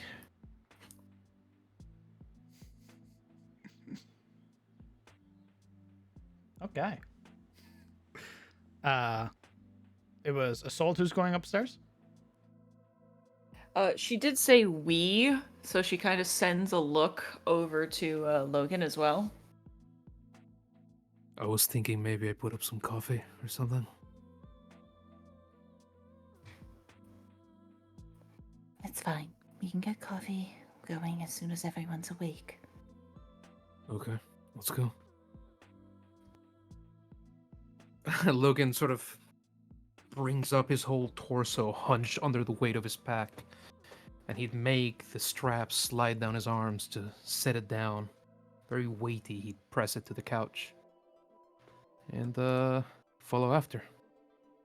Yeah, we're all kids getting home from our first real big kid adventure, throwing all of our crap on the floor.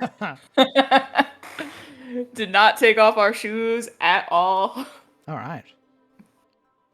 Making your way upstairs, that familiar sight, you would find your doors closed, and eventually rounding the hallway to make your way towards the end of the hall, you would find, of course, the double doors leading to your parents' room.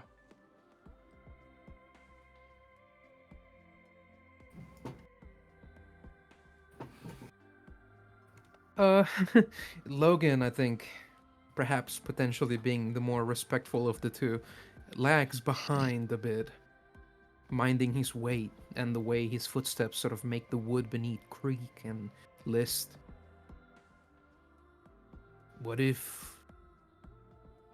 I don't know. What do you think he's going to say when we tell him about Grayson?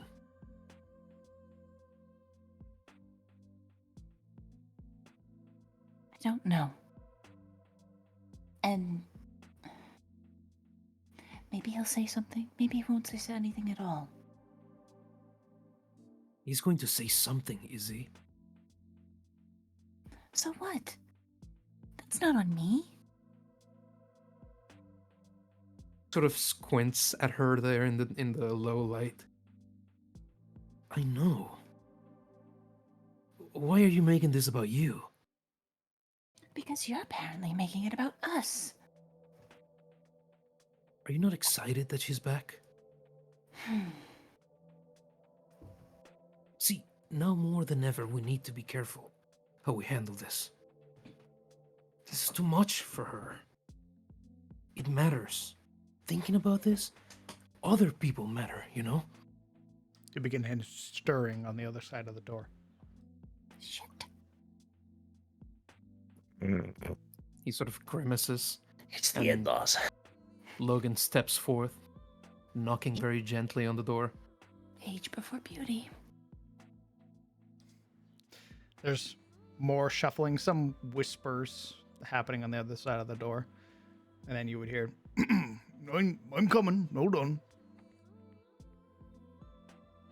After a moment, the sort of heaving footsteps as the door creaks somewhat, the the very bright eye of a half-fire giant peering out, and then, as if expecting somebody else, pauses and recognizes both of his children and sort of pulls the door open wide. You're both back. And you're hailing whole. Nods. Jesus, don't sound too surprised. What the fuck? Yeah. Previously, seeming so fraught with worry, all that doubt is swept from Logan's face, and he smiles very wide, very candidly to see his father, and he'll just sort of lean in spite being very grimy, to hug him. Yeah, he'd hug both of you. He'd sort of clap you both on your shoulders. So, right. Give me a moment. I'll get your mother up. I assume you want to tell us everything that happened. Is Mr. Carwell all right?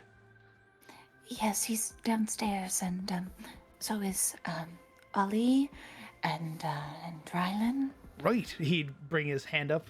This sort of like, this almost like, yes, my children are fucking awesome look on his face. Oh. As he'd round back and begin to make his way very No. happily into the room. It's so Uh, cute. wait. You'd hear wait. stirring again as he sort of puts a hand on the edge of the wall and looks back. What? What's the matter?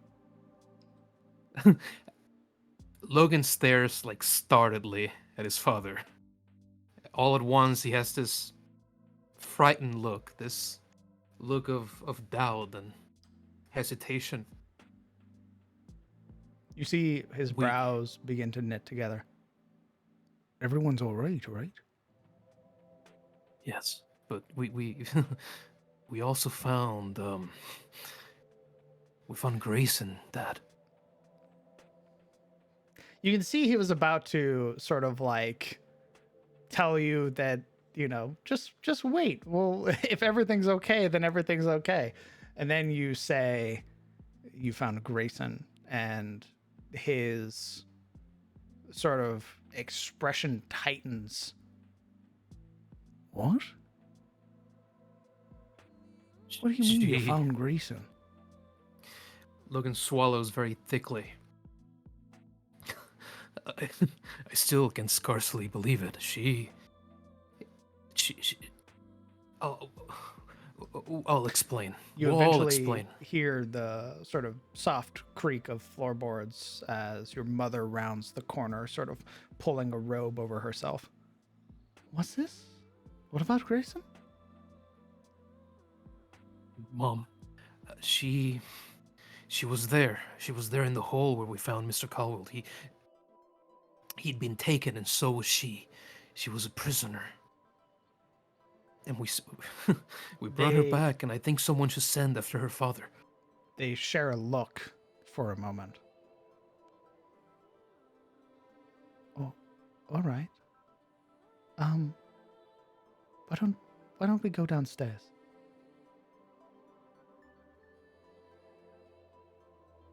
He nods very slowly, cautiously. You see the previous very elated expression that Gerald had is now replaced with this very pensive, thoughtful one. Bringing his hand up, he sort of rubs at his forehead this very sort of wide-eyed look, as if contemplating everything that's just been revealed to him. Oh. Okay. All right.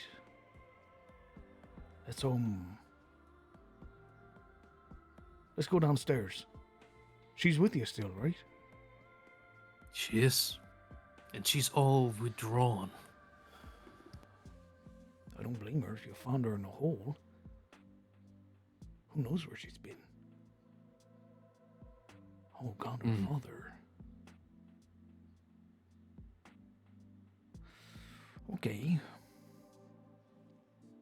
All right. Downstairs we go. Come on. Don't want to wake the in-laws.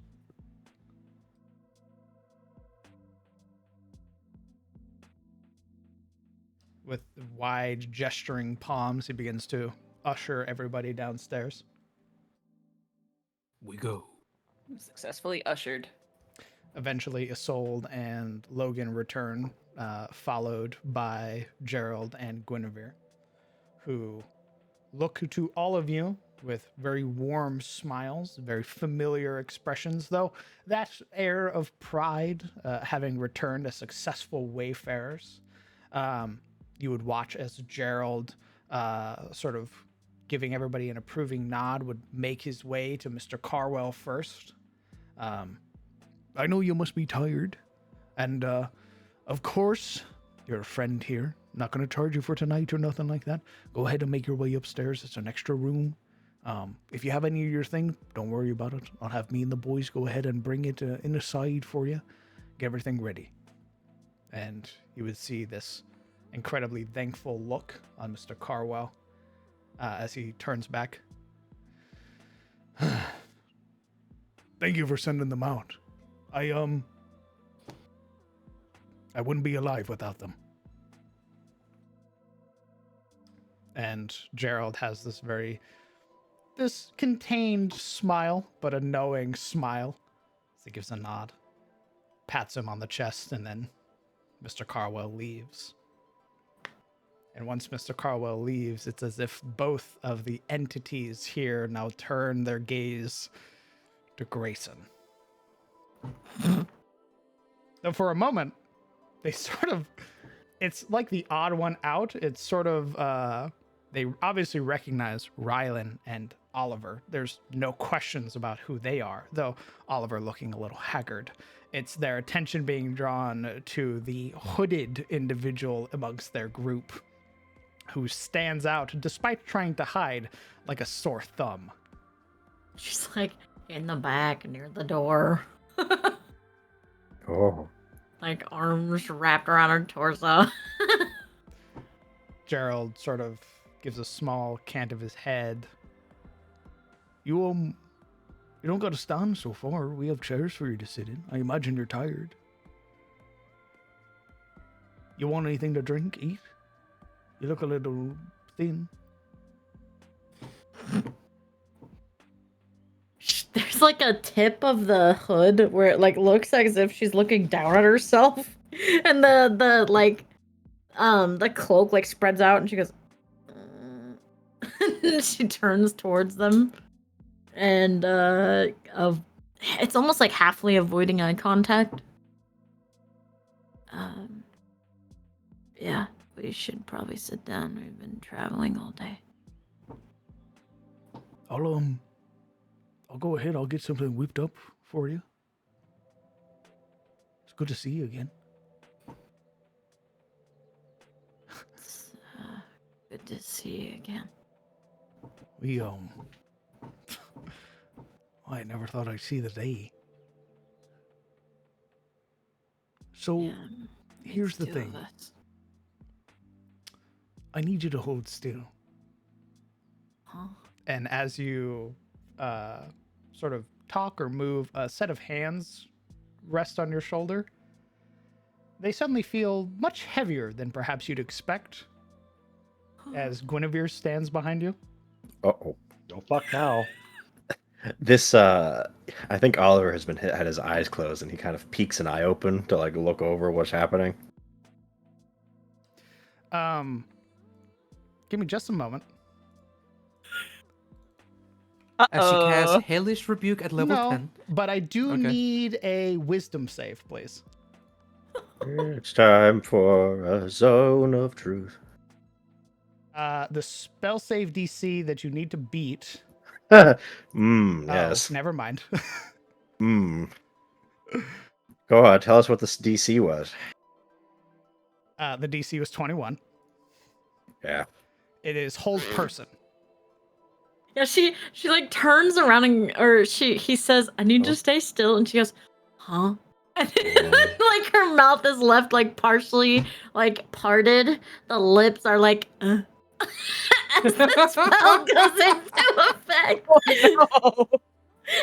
no. Well, And her eyes are just like She looks like Rocky.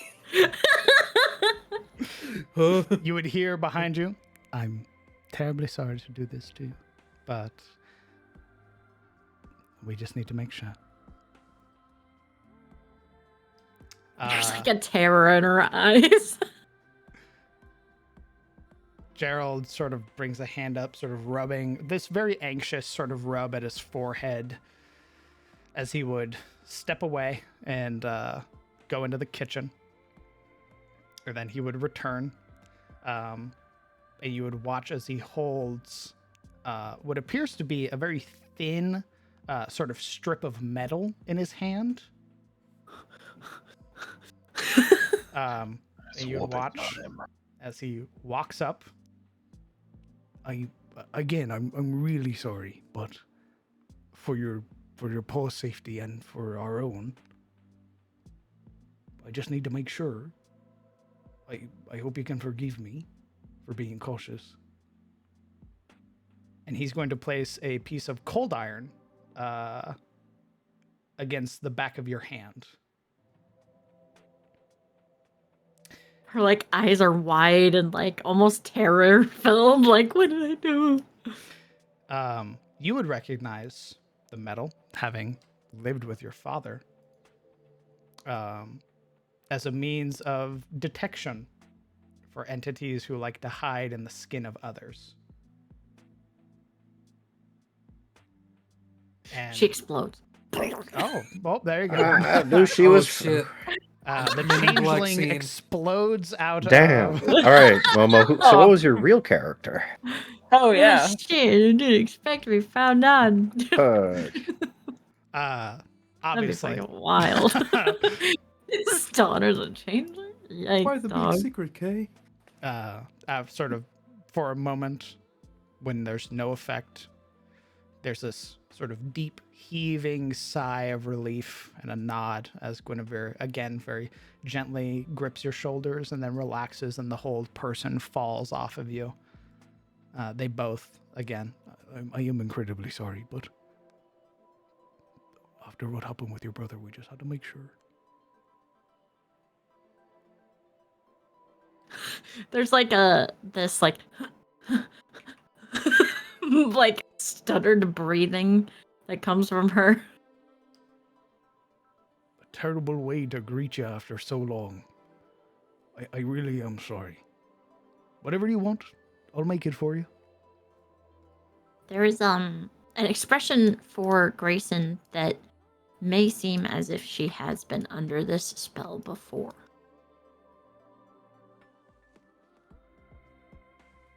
It's fine. I understand the trepidation. I get it. There's a very small nod. Guinevere attempting to guide you towards one of the chairs as Gerald sort of tucks away the cold iron and begins making his way back to the kitchen. The lights being turned on, the sort of clatter of pots and pans as he begins to whip something up really quick. Guinevere looks to all of you. Well, I'm glad to see all of you back. And judging by the looks on your face, though, Oliver, you look a little haggard. Is everything all right? Oliver, for his part, during this interchange, has been like he fully turned and he's now kneeling on the couch cushions, sort of like almost peeking over them, wide-eyed. And now that things have relaxed, he also relaxes and kind of lifts his head over fully above the couch.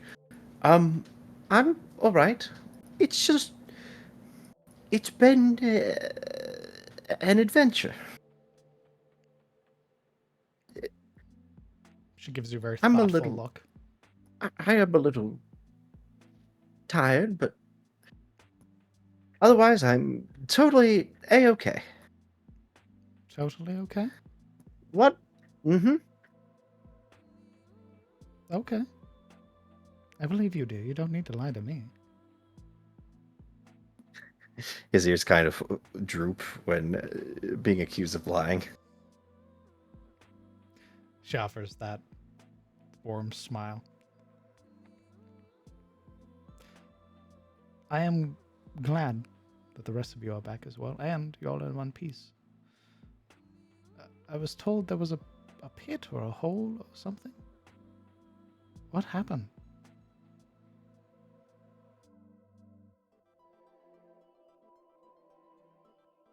We're not going to believe what we found. Try me. Okay, so Izzy's going to like sidle up to a table. Lord of mercy. As Izzy looks intent to like share this big story, there's just this like like just breath that attention is taken from Grayson as she pulls up and slithers into a chair. Slithers into a chair. It's the best I could give for this, like I'm just visually seeing like Grayson as one of those worms on a string. Feel like a little worm on a big fucking hook. That's pretty accurate. But I think Izzy is more or less, since she kind of came out of that whole experience the least stressed out of everyone. Speak for yourself. I had one stress at the end of that. I had 0. Bullshit. I think I had 1, actually. Yeah. Match. But yeah, I think she will give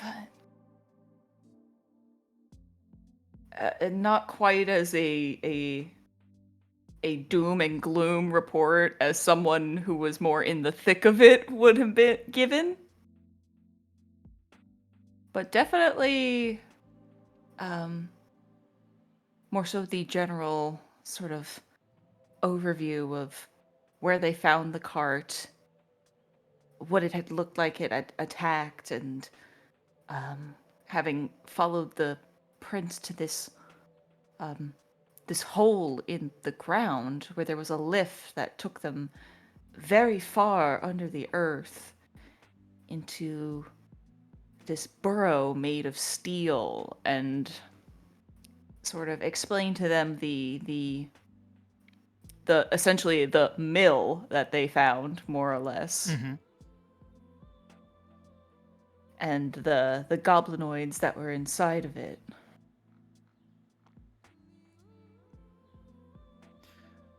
As she's listening, of course, listening very intently, Gerald would come back a plate of sort of steaming lamb and a nice serving of potatoes and bread brought and put before Grayson. Giving this approving nod and a very, despite the sort of rougher nature that he takes with the boys, a very gentle touch to your shoulder, like an encouraging touch to eat as he would move to sit down in one of the nearby chairs and listen to what he could of the adventure. Oh, poor Mr. Caldwell. An unfortunate event. And Rendavi and Morlings?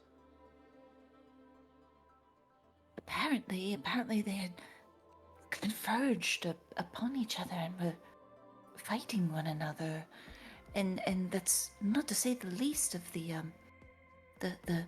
evidence of manticores that Ryland found.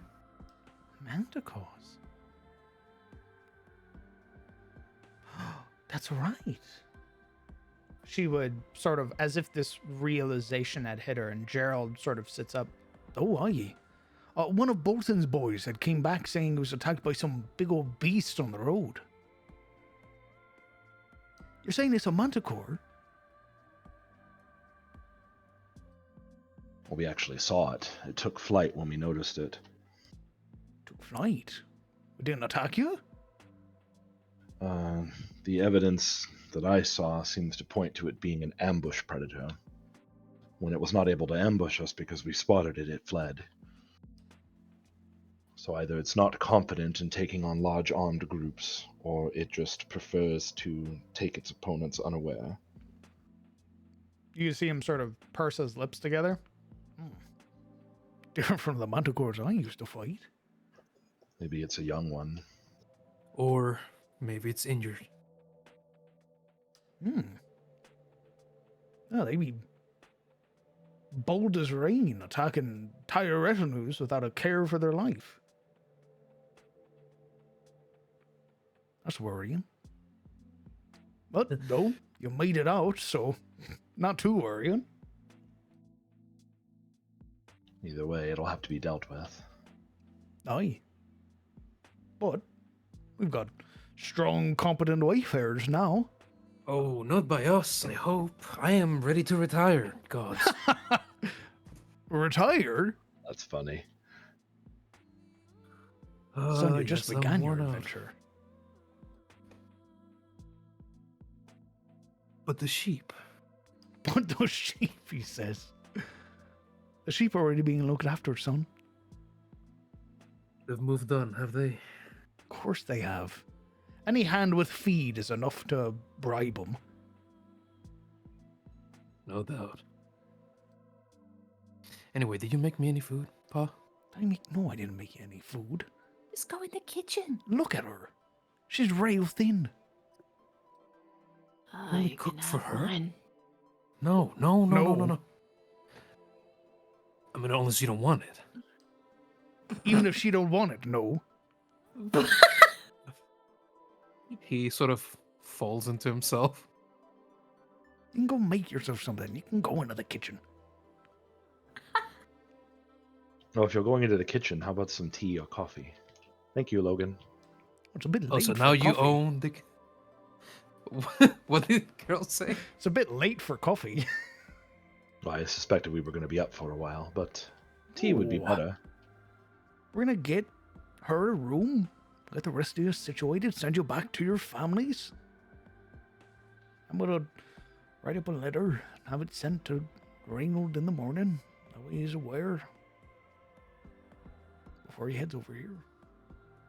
We'll get you Do we cleaned have- up. Full of sound and fury, I'm sure. Do we have room for Grayson? There's a. Of course we do.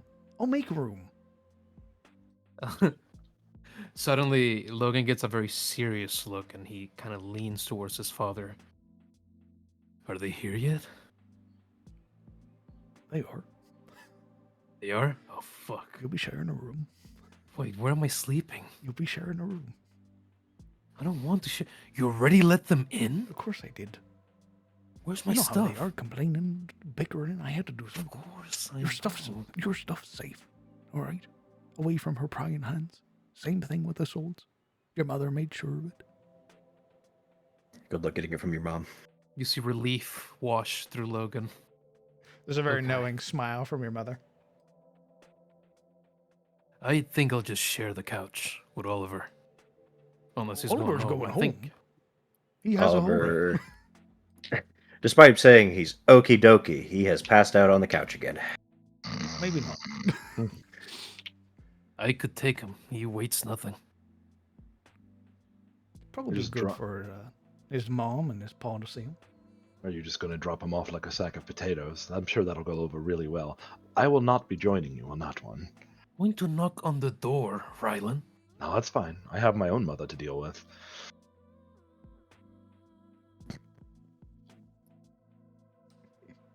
You haven't seen her in private. It's embarrassing. I'm not asking either. Good. I believe you entirely. I'm not telling. Okay. I like to think that there's now a Mancoon on Oliver's lap. Just Adding They're Wait, probably all three at this point. It's probably They- one if it's a Maine Coon. It's Every on the time entire you body. look over at Oliver, there's another cat. Correct. First it's Howie, and then it's Chunk, and then it's Meredith. He's He doomed. is nothing but cat at this point. He's a cat elemental. Been turned into a cat. You'd watch it, he'd slip further and further as another cat is added until he's just laid prone. So I imagine that as Logan comes upon him, looming, seeing these cats, it basically becomes unthinkable to pick him up. So it would be as if he weighs 5 times more. Oh, you can still He lift him. does. It's fine. So nothing still. Zero Yeah. still zero. Damn. 5 times 0 is definitely still 0. Yeah. They do not move though until you begin to earnestly lift him.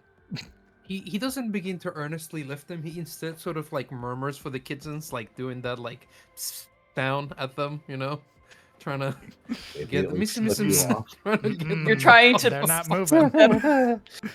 They're quite comfortable with their heated blanket that they have, They're not going anywhere. siphoning the life from him. Meredith, come on, Suffocating. get off his head. Get off his head. You can't breathe. Howard, get off. Howard's making biscuits. Breaking ribs. After a moment, eventually, it's Chunk who relents, and then Howie, and then finally Meredith. He is covered in fur. The cat hair. Yeah, Logan will very delicately sort of start dredging him up into his hands and lift him in a kind of bridal style.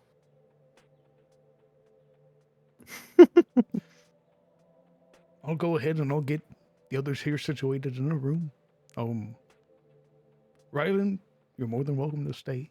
I know you have a house to go back to, your own bed. So choice is yours, lad. You know my mother, right? If I don't report in, you will not be able to find the body.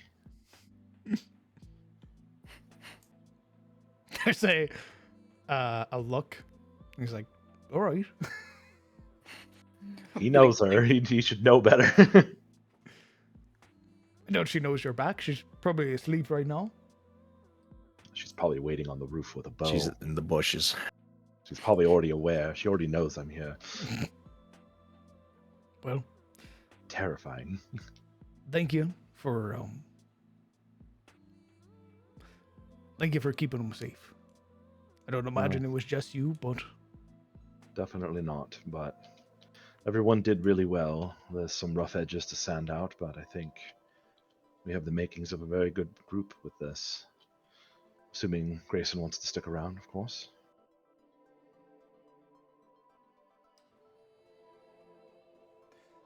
there's a very small nod. All right. I'll see you in the morning, lad. Oh, before, sorry. There's just been so much happening. I got a letter from your pa. Oh, He's gonna be gone for a while. He should be coming back on the 7th of Fall's Reaping. God, that's like what, 2 months away? It is it's basically the end of the fall equinox. So It's coming up, but you still have the whole of Hearthlight to get through. So it's like a month and a half, roughly. A month and 7 days. Okay. The equinox and the solstice are all 7-day long events. Gotcha. They're basically separations or buffers between the months. So he's going to be gone for a fair bit. And there is a look from Gerald that basically is like, guess whose responsibility that is. Yeah. He already knew that was coming. He was like,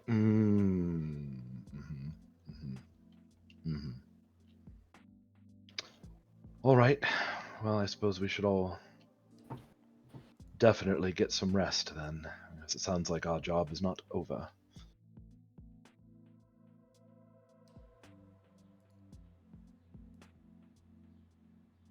Oliver's way ahead of you. Yeah, he's all like, well, good going, Oliver. You already got it figured out. Look at him go. Look at him go. Just wow. There's a small laugh from Guinevere as she would wait until Grayson either is finished with her meal or finished with whatever she'd have chosen to eat, and then would begin guiding Isolde and Grayson up to their room.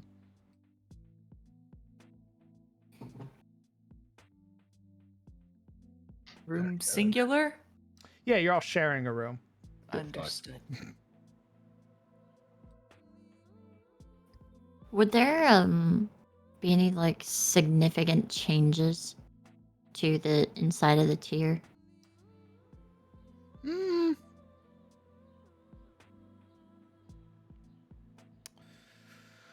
Well, I mean, I guess yeah, there would it would be not significant to like the interior, but like significant as in they've added things. Like there would be a piano on the sort of performing stage that's there for the bards.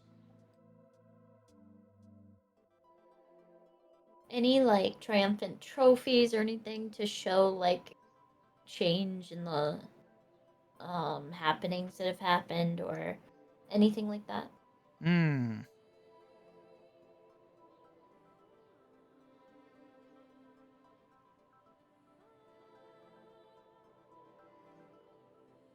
Trying to think.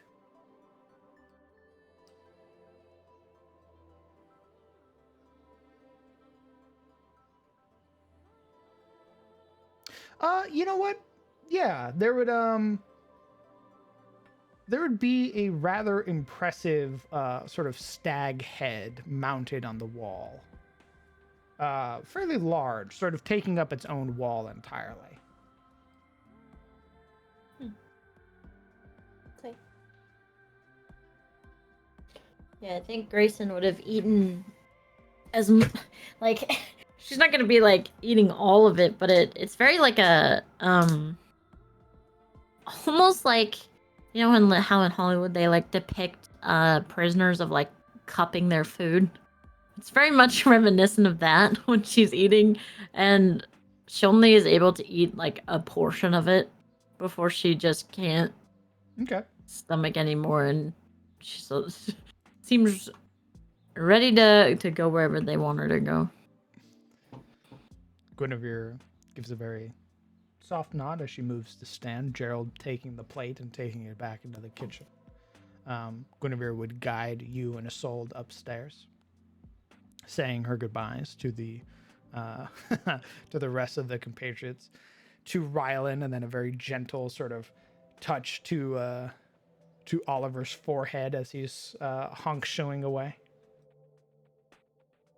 There's a twitch to his tail, but otherwise no movement. He's gone. He's dead. He's finished. He's fucking dead.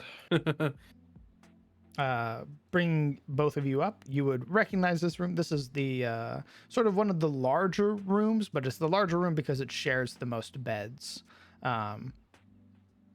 you would see there are 4 beds here. All 4 of them are empty. And she would be like, all right, here you are. And of course, if you need us or anything like that, don't hesitate to knock. The baths are over there if you wish to clean yourself. Towels and everything like that. There's a moment where she goes, huh? And remembers and is like, huh. Just remember, if it's warm water you want, it's the black stone that you put into the water. And if it's cold one that you want to put the white stone into the water. Right. Thanks. Of course, dear. Good night. She gives a very thoughtful look at Grayson before, of course, kissing Izzy on the cheek and then making her way back to her own bedroom. Stealth, kiss on cheek. Didn't expect that. Logan guiding a slumbering Oliver back to Duskbrand's tower. Of course, an easy enough task for you. You arrive outside of the tower. What are you doing? We're taking him home, or rather, we're tossing him into a ditch and then going back home. Perfect. Right into the Tyr, into the Tyr River. All right, so here's my new character. He hates half giants.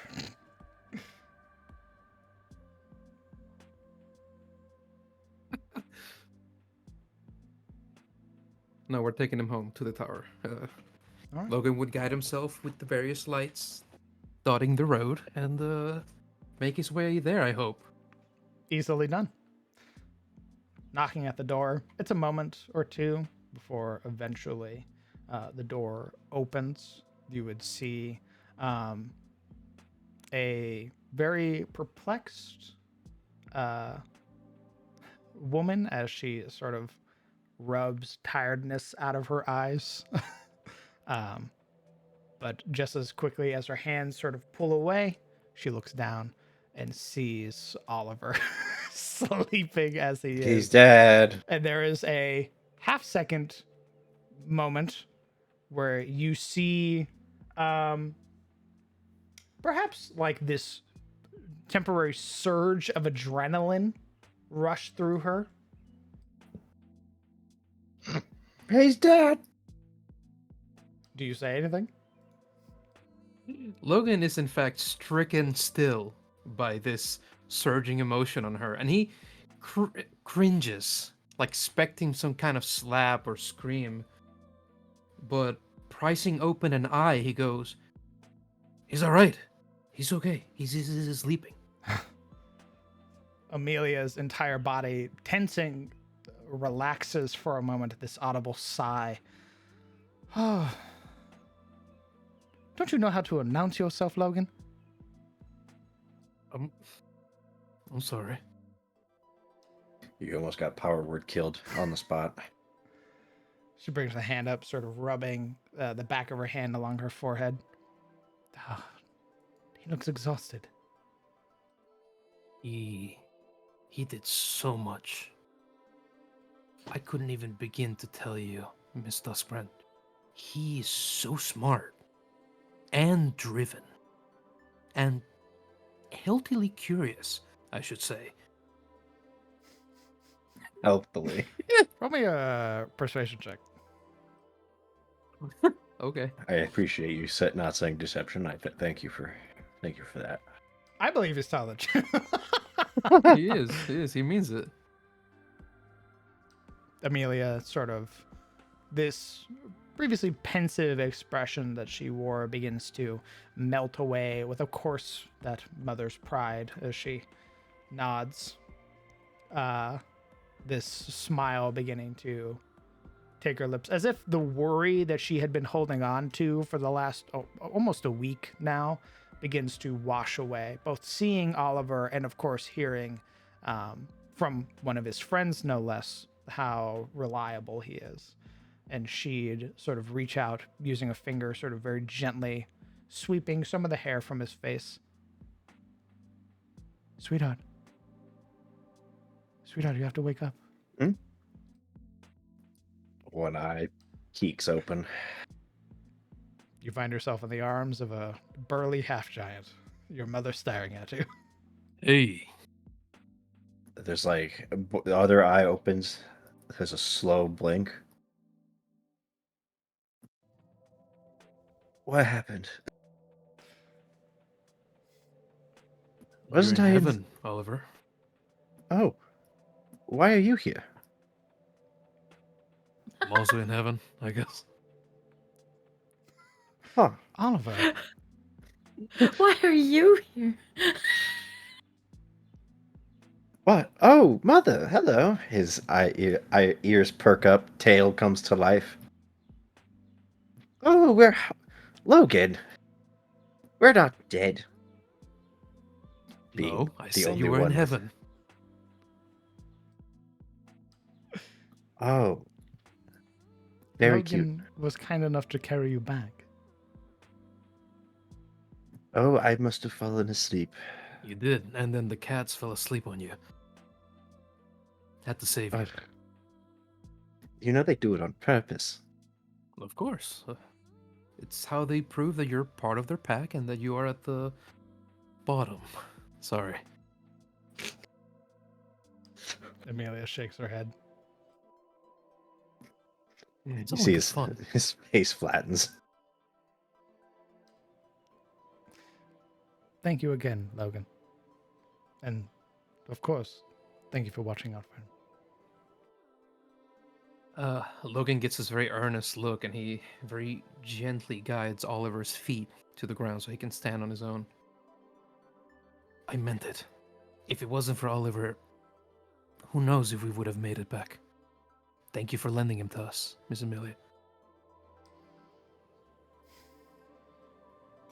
There's this look that she gives. Both this, like, yeah, it'll never happen again. And then this secondary look that she has where she looks at Oliver. How was the adventure? Oliver was kind of looking away, like, ooh, wow, look at the night sky. But then the ear flicks to her, and then the rest of his head turns.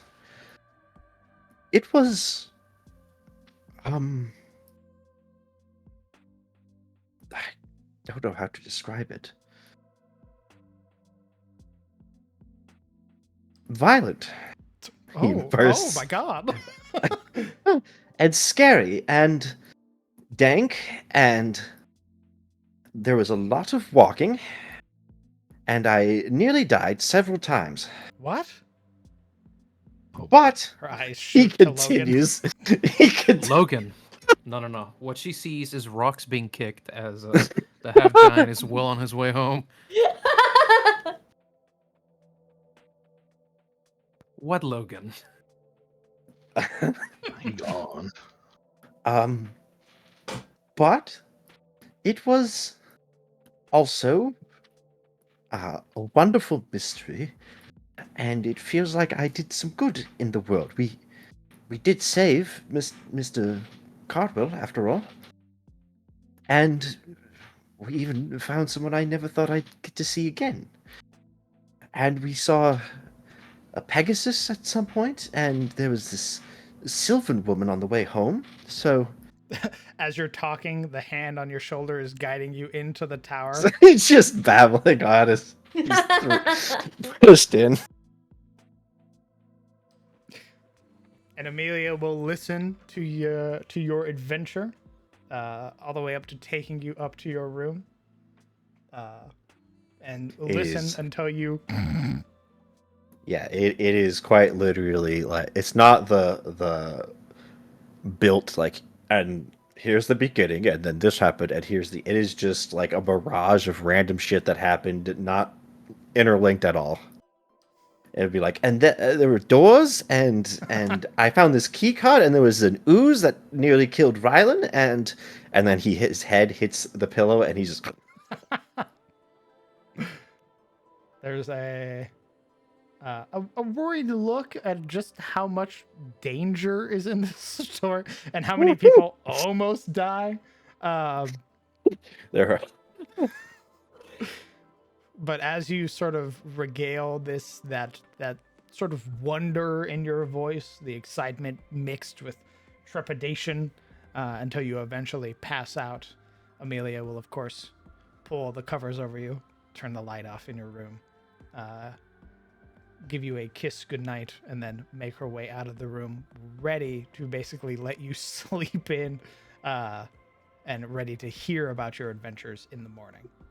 Let me tell you about my body count. Oh my goodness. You're never adventuring again.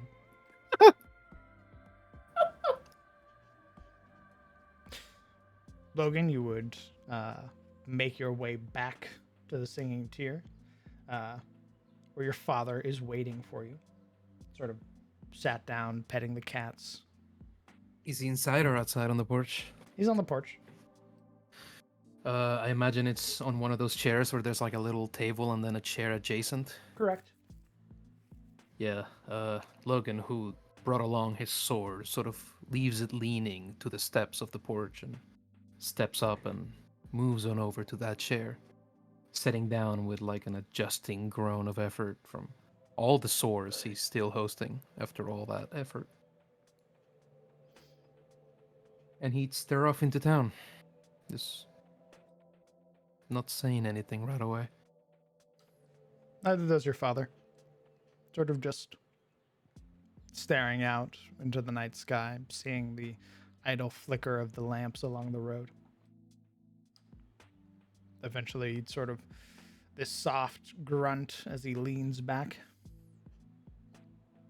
You did good.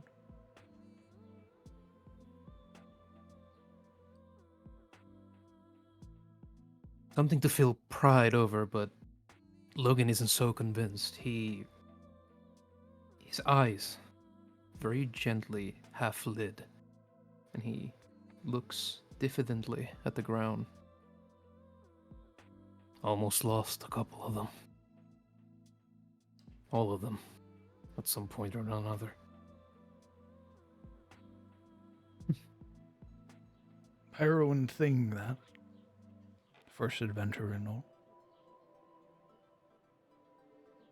Can't imagine it was easy. Oh. Izzy, though. Izzy took to it right away. I think she was always meant to do it. You know? It's not just a skill she has. She has the enthusiasm. You should have seen her. Aye. Makes sense. Her going off and going to Illendor, as she did.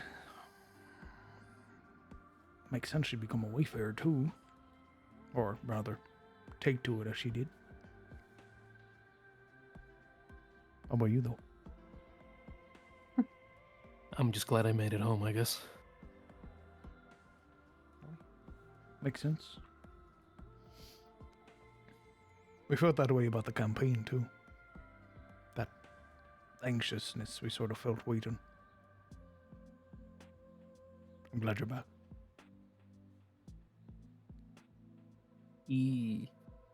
Logan, he shares a brief smile with his father. But it's all at once a very troubled look. And for a moment, it's even distant, as though he's thinking of some faraway place. Stolen by a memory, and then he's back again, giving a very gentle nod. I'm tired, Pa. I think I'm gonna turn in. Oh, yeah, I imagine you are. Your room's up there. The others are probably already sleeping, so be quiet when you make your way in. It's the one closest to the bathroom. Oh, that rickety room. Why, you don't call anything in the Singing Tier rickety, thank you very much. Wrecked. Did did Rylan leave? He immediately changes the subject. I saw him head out. I imagine he's heading home already. There's a brief pang of disappointment on Logan, but he gives an acquiescing nod. All right, I'll go lay down. He stands up, moves over, gives his enormous father a hug, He'd return it in kind. and he goes to sleep, bringing his sword with him. Before you had left Rylan, you were stopped by Gerald. Oh boy. I want to thank you for keeping them safe. I know you said that each one pulled their own and but come on now. The experience you and Logan have. I appreciate you being out there with them.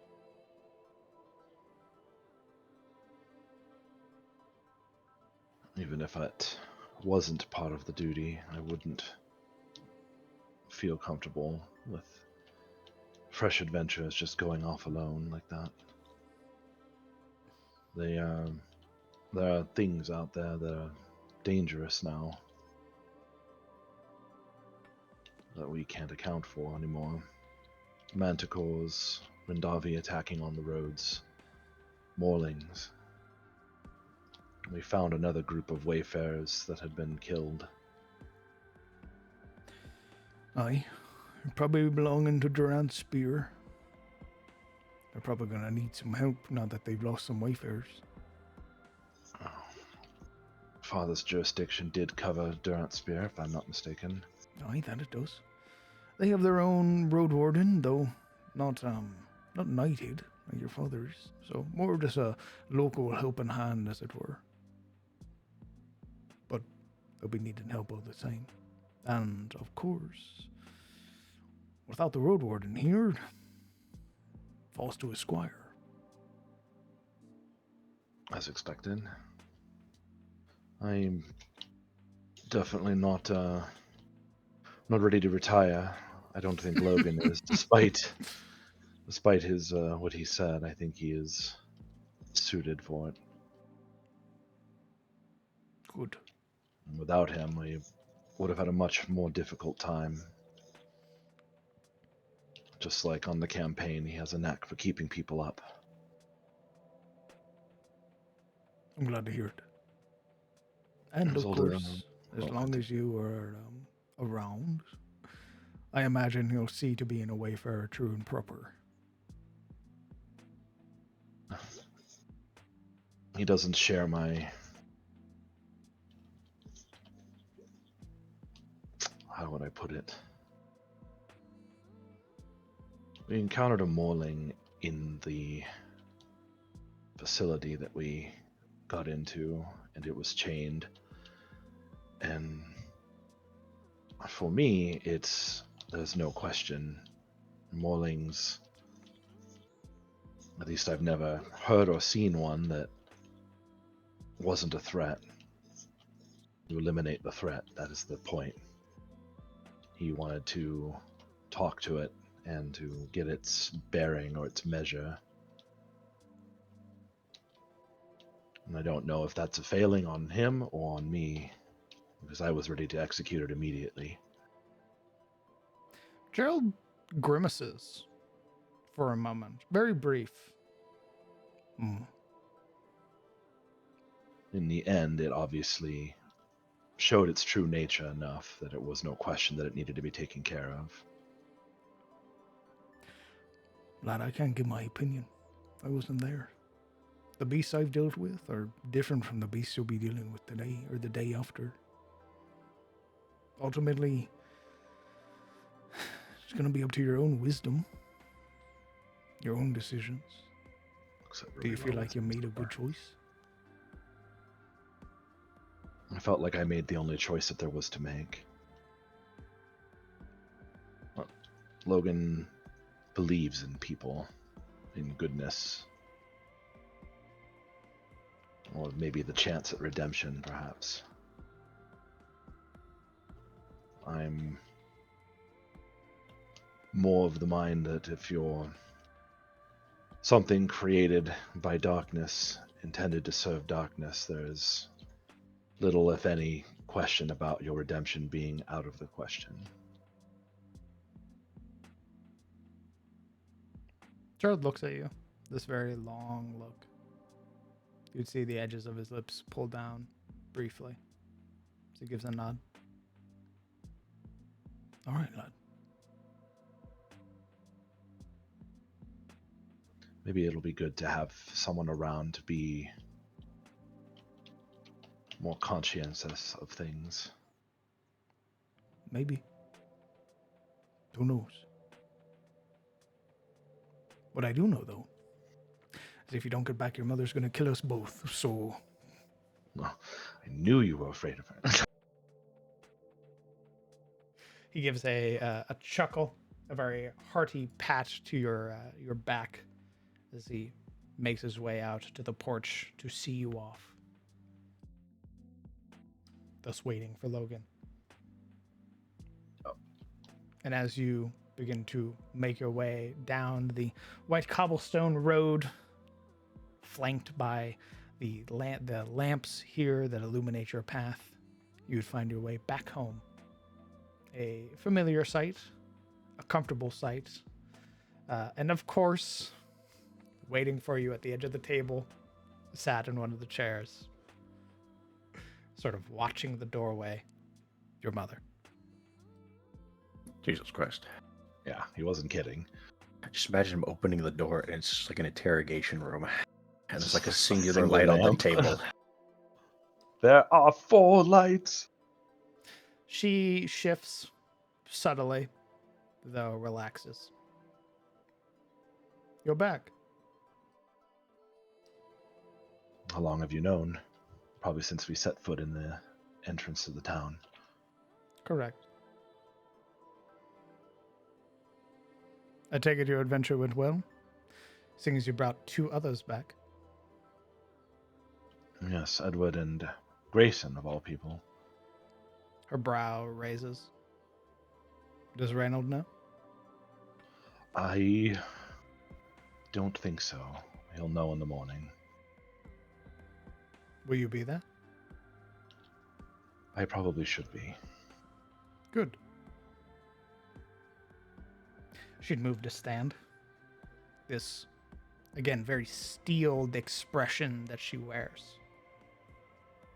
As she'd round the table. Any injuries? Minor.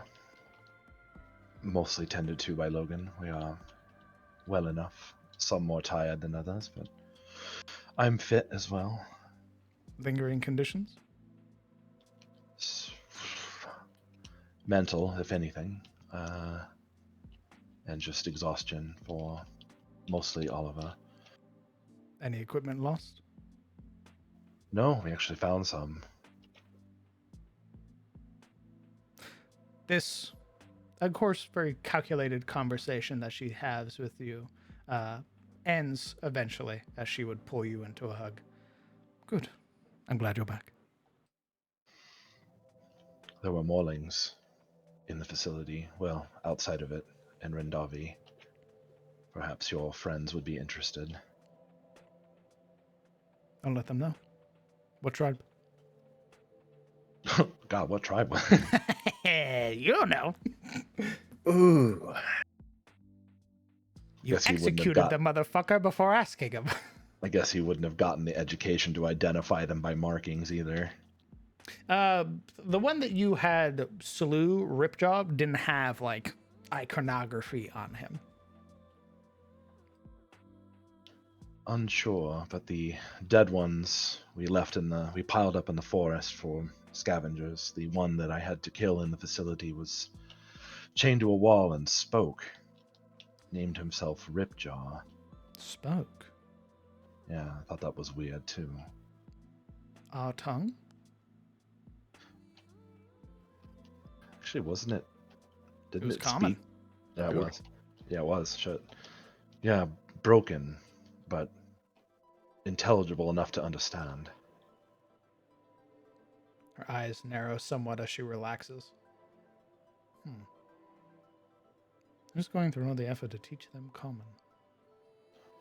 They were attacking caravans for captives for human sacrifice. So they must have, if I remember correctly from your instruction, they must have a shaman of some kind to perform that.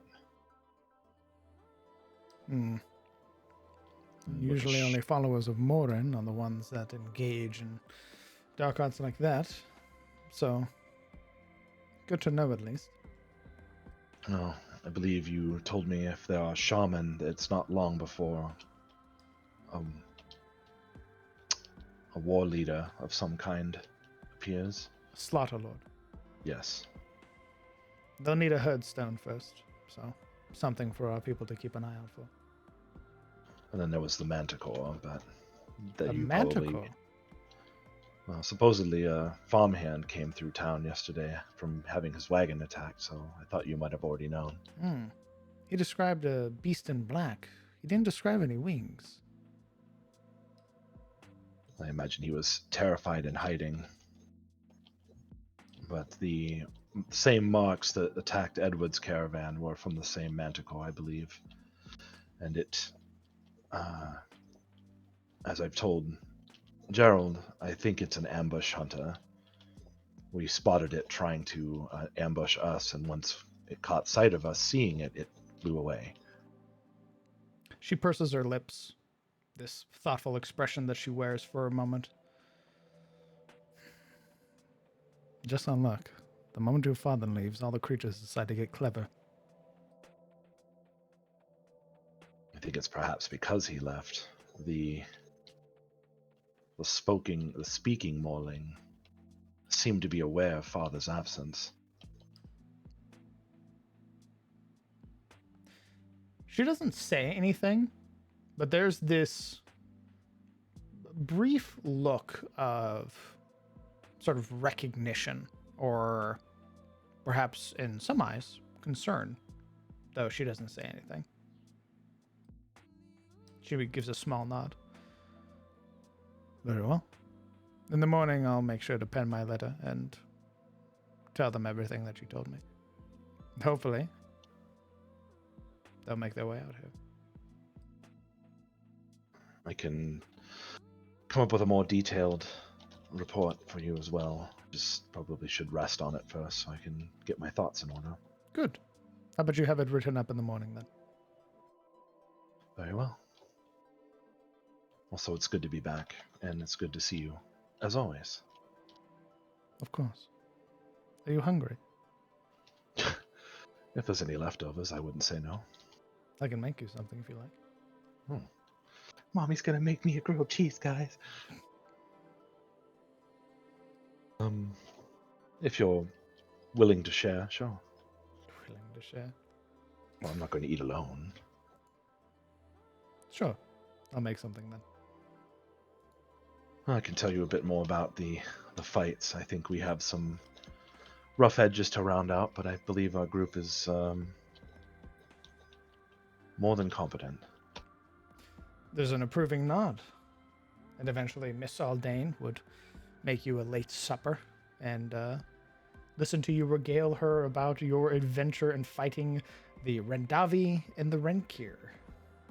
Oh yeah, I gotta talk about the Super Komodo dragon too. Huh? Correct. Okay. As the night begins to wind down, and as you all begin to rest in your homes, comforted by a familiar place, a safe haven, as you all wake up in the morning, you're all level 2. Huzzah! Congratulations. Throw off the covers. I'm just rippled. Glorious day! Just wakes Chad up. walk out the house. He just wake up and his chin's doubled in size. Mother, I have leveled up. Oh, goodness. Fucking sits Oh my down God. to 12 pancakes. I am level 2 now. I am a Finn big with the- boy. All right. Finn pokes me with a needle. I deflate. You'll also notice on your character sheets, you have a passive ability called Elite Reward, Renkir Blacktongue. As you all level up, you get max health plus an additional 1 hit point. Holy Forever? crap! For every level here on out? Forever. The laugh wasn't Oh. with that. Let's go down the line.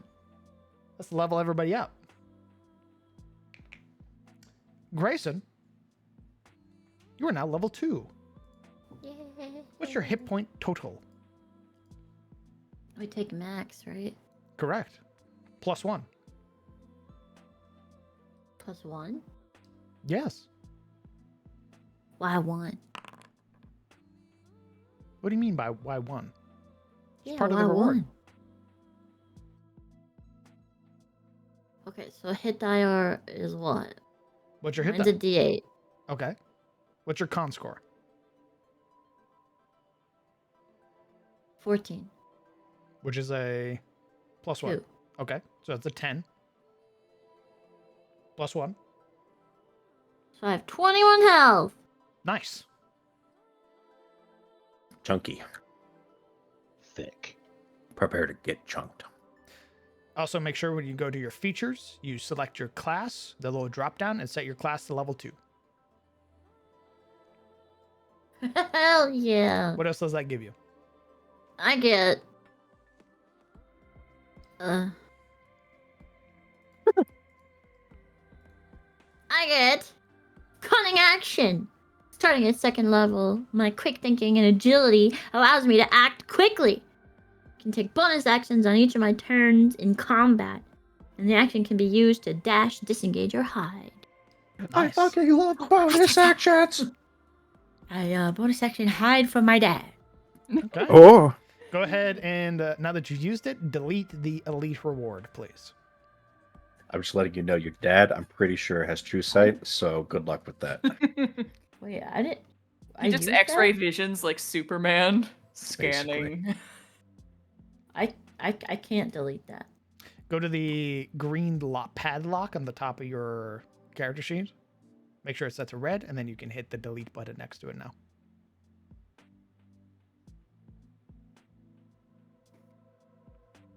Looks like a little trash can. But why? It's cool. Because you already used it. I mean, unless you'd like to keep it, but it'll just add up. I think it's cool. Sure. Next, Isolde. Yes. Hello. You also notice All that right. you have the feature. How much HP are we getting? Okay, so my hit die is a 6, d6.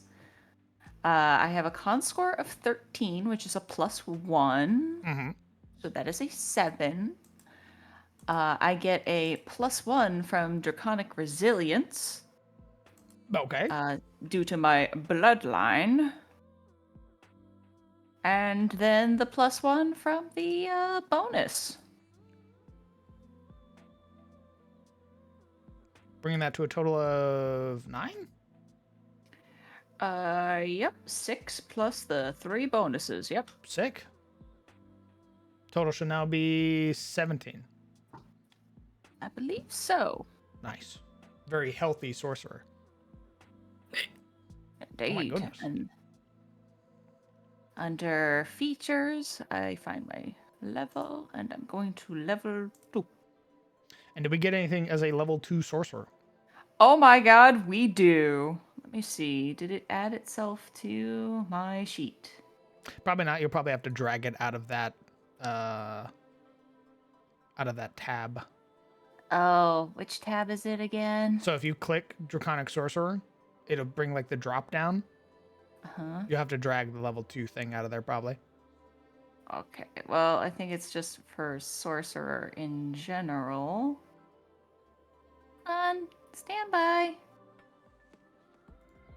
Yeah, the Draconic Sorcerer only has my my Draconic stuff, not my actual sorcerer. Okay, you might have to add it manually then. What are we getting for level 2?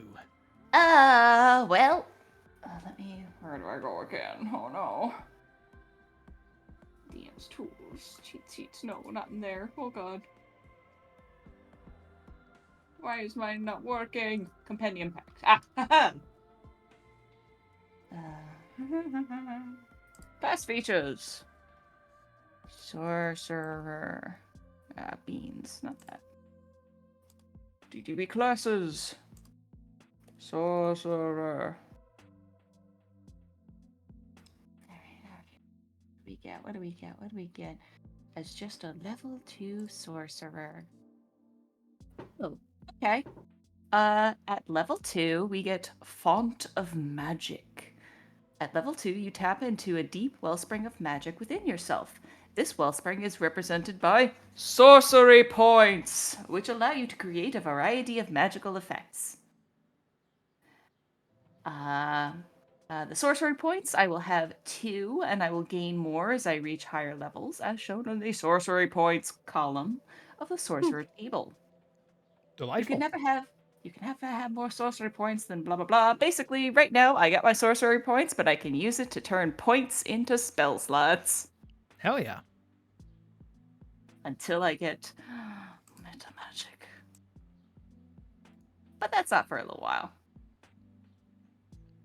Okay. As well, with sorcery points, you would gain a stress ability. You can choose to expend 1 sorcery point to reduce your stress by 1. You may also choose to gain 1 stress to regain 1 sorcery point. I will Nice. copy and paste that to you. Yeah, while I work on finding my font of magic. There you go. Okay. Logan, Hi. what are we getting for level 2? What is your hit point total now? I am now becoming a paladin, and I have reached 25 hit points. God damn. Yeah. Pretty beefy. It's lot. 12 plus 1, yeah? Paladin is a D10. Mm-hmm. And then your 15, 2, and then 1. Yep. All right. What are we getting as a level 2 paladin? Well, glad that you asked, DM. I have a question to make. Yes. A bustling wonderment to pose. Do we allow Tasha's cauldron of, I think it's everything? What do you mean? Well, there's this, and I steeple my fingers like the bards from El Dorado. There's this cantrip, right? Cantrip. I don't believe paladins Yes. get cantrips. Sorry. There's this fighting style called Blessed Warrior that provides you 2 cantrips of your choice from the cleric spell list. Oh, you're asking me about the fighting styles. Correct. Sure, yeah, Correct. you can pick that. I can pick that? Yeah. No pushback, no conditions. What cantrips are you taking? Would you like to know? I think I'm going to take light and guidance.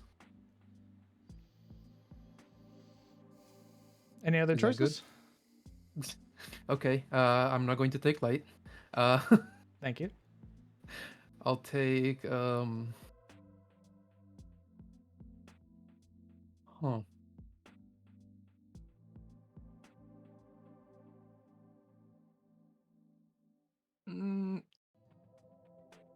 resistance is no longer available, right?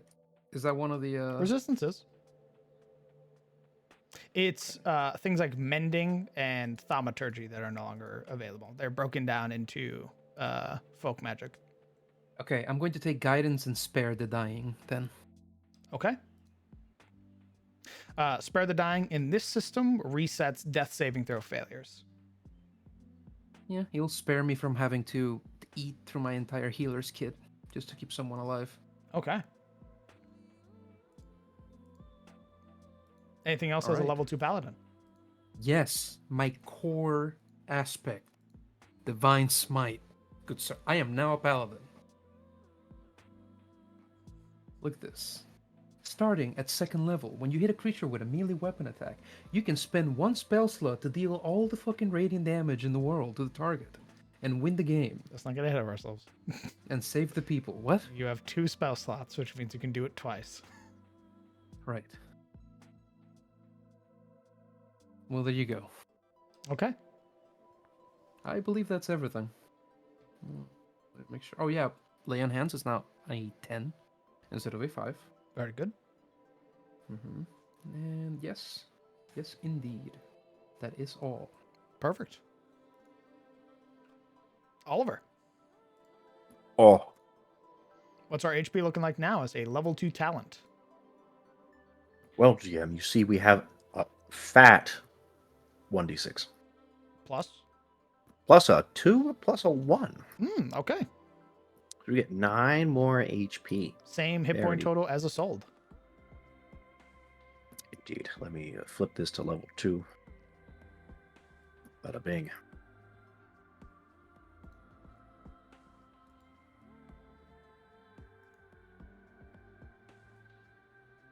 So I believe that's a 17. Correct. Very nice. How do I change my hit dice? Like It the already number did. of hit dice. Oh, okay. Nice. Yep. The moment you level up, it automatically gives you a second one. Sick nasty. What do we get as a level 2 talent? We get to choose our psionic specialization, DM. My goodness, a subclass? That's right. I'm a sub. Well, Huh. all right. Flip it. What what talent specialization are we picking? We are, because we are untrained in the ways of talent, we are picking that subtype, which is the Maverick. Can you tell us a little bit about the Maverick? Yeah, and by that I mean I can rip off what MCDM posted about the Maverick. You don't belong to a talent academy. Whether you rejected the offer when it came your way or you don't even know such places exist, you make no special distinction between the powers you wield. By undertaking the Maverick specialization, you hone innate abilities that make any power you manifest more effective. Neat. You are a jack of all trades kind of talent. Makes sense. Let me make sure. You get 2 features when you get your subclass. You get, for the Maverick, I get something called Raw Power, which means my raw mental power hits my enemies harder. I can add my Int modifier to 1 damage roll of any first order power that I manifest, which is basically a cantrip. So Psychic Stab got a whole lot more stabbier. Nice. 1d10 plus your int, right? Correct. Good shit. And we get something called Reduce Stress. You have trained your mind to take on less stress. When you gain stress as a result of manifesting your power, you can have the strain you gain to a minimum of 1 strain. Once you use this feature, you can't use it again until you finish a short or long rest. Good stuff. Could potentially save yourself from your brain exploding. True. The other specializations, basically, they get advantage on rolling for like a certain school. So this one allows you to have, instead of getting advantage on manifestation checks, you are having strain for whatever spell you want. I like it. Indeed. All right. And finally, Rylan. Alrighty. What is our HP looking like as a level 2 fighter? Let's see. It's a 1d10 plus 3, so it would be 13 and plus another 1, so 14, which would put me at 27, I think. Nice. Chunky health pool, as to be expected of a tank. See if it'll let me fix it.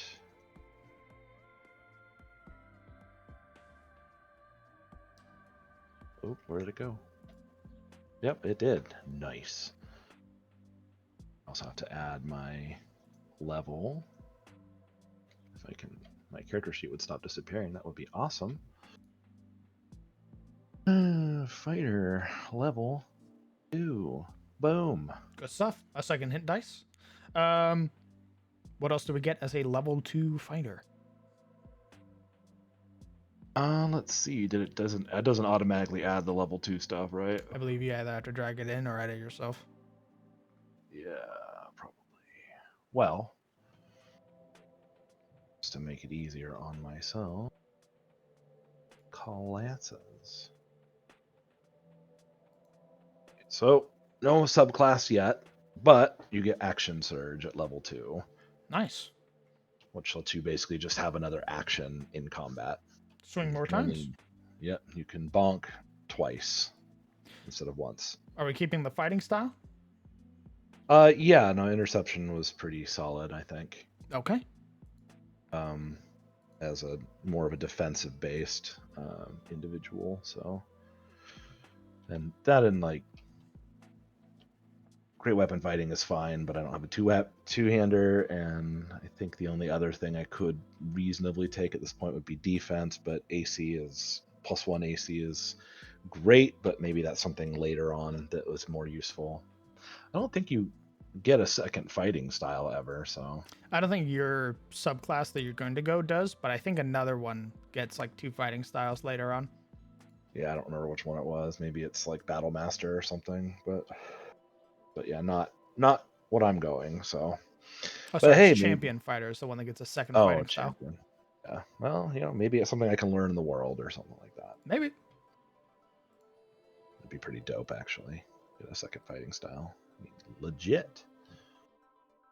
Okay. Well, yeah. So I mean, fighter not super duper exciting, like no spells or anything like that. But I do get to bonk more often, and I have more HP, which is awesome.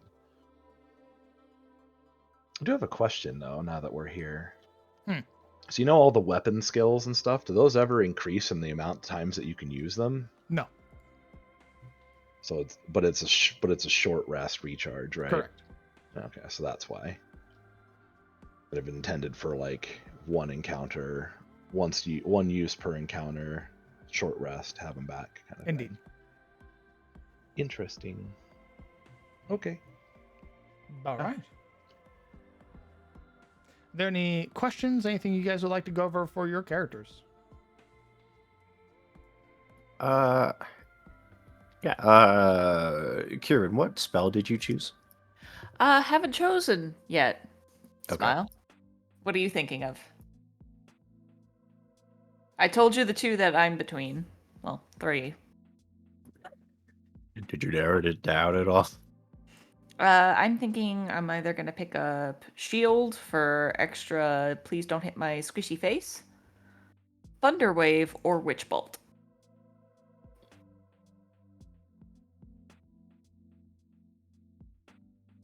Okay. So that's what I'm thinking. I'm still either thinking choke or wait. I've narrowed it down to 2. Yeah, it's either don't hit my face, boom, clap, get off of my back, and zappy times. Indeed. Mine's either go up or hold person, but hold person times 2. I think Zap's pretty solid. Yeah, zap is okay. It's just it has a range of 30 feet. Well, yeah, but I mean, 30 feet's a lot of space if you're already at range and there's melee to shield you. Plus, it's like once it hits, isn't it guaranteed damage at the start of every round? As long as I make an action to concentrate, yes. It's just auto damage. Can you also cast while it's going on? Nope, just gotta use my action. Huh, so I mean, what do you unless do I with it crit it. otherwise? Hmm? So what do you do with it otherwise? You just cast it, and if it hits, then you just maintain the beam. Oh, And you can hold it up to a minute.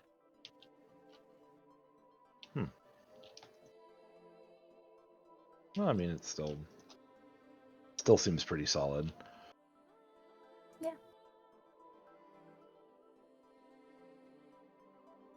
You don't have to choose now.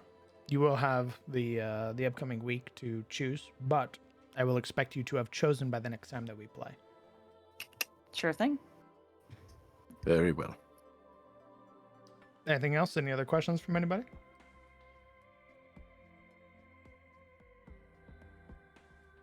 For me. All is good. Okay. You guys down to keep going? Yeah, are we? What's our Like, is cutoff it time? time? Our cutoff time is 7. 6, but we do have a float of an hour between 6 to 7. Ah, fair. Well, I don't have anything going on until shortly after 7, so I can keep going for an hour if you want, or it's up to you guys. My sinuses cleared up. That's all I'm gonna say. I'm ready. You want 6 more hours from me? I'm I can wired up. breathe. I can fight. Yeah, I can see. I'm down. Depends how much emotional damage we want to take. Well, Emotional damage, yes, because, I guess we should be asking Grayson, right? How much emotional damage do you want?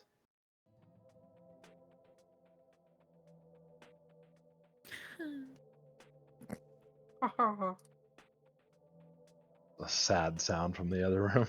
I mean, I'm good to keep going. Depends on what the DM wants. Okay. Then as the sun begins to rise over the horizon, piercing through the blinds of your room, everybody begins to wake up. Some in their respective homes, some in a shared room. For those of you that rested, of course, you lose all points of exhaustion. Sleeping in your own bed does wonders, as it seems. it's because my mom kissed me goodnight. Yeah, maybe. Oliver wakes up the hair on his chin. I say. Lord. You, all three of you within the singing tier, would smell that fragrant smell of your dad's cooking, or of course, Mr. Gerald or Mr. Alvain's cooking, beginning to permeate the singing tier. What's everybody doing? I'd say that given the new present company within the singing tier, Logan didn't get much sleep. Or rather, the sleep he did get was abused and interfered with throughout the night by sounds, the sound of people, his very raucous family now claiming dominion of the upper floor. And by now, he'd be downstairs, at the counter, having made a fresh batch of coffee. He's just sort of lounging there, having spent an early morning hour just going through everything that transpired. In silence and alone, I suppose, but with Howie on his lap, idly stroking his back, letting the time trickle by, so to speak.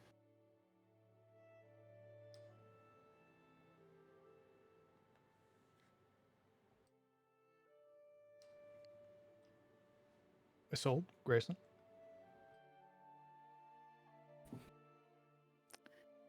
Isolde, for her part, is very grateful, even though it's not her bed. It's still one of the beds at the singing tier. And that's good enough for a night's rest. But more importantly, in the morning, are those bathtubs. To wash out whatever grime and water she was spelunking through several days earlier. And, yeah, probably spent most of her morning taking a bath and going into her parents' room where her mom had furrowed away some of her toiletries away from her family. And has been getting ready. And when she feels her hair is sufficiently dry, she'll ready up the folk magic and make the brushing motions and style her hair for the day.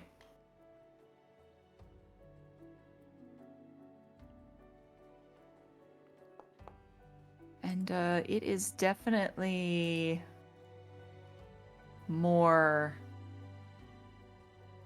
in the fashion of her mother.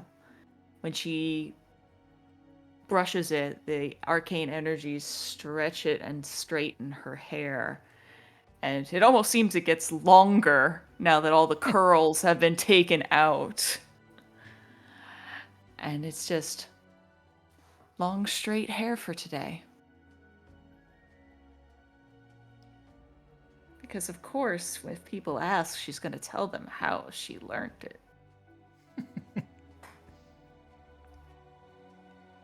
Grayson? I think Grayson would have made her way to the baths, becoming almost a completely different person. As she washes away like grime and what seems to be like just almost like washing away the last 3 years. She comes out a very pale, freckled form, but has adopted that style of makeup that she's become accustomed to, and her chipped painted nails and all of that such. And her hair is too short to braid, so it is left to its own wilds underneath her comfort hood as she gets dressed. And would be sitting in the room probably most of the morning near the window, just like picking at her nails and nervously preparing herself for a reuniting with her father.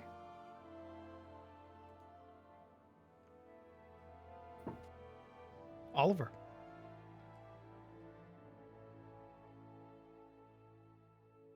Oh geez.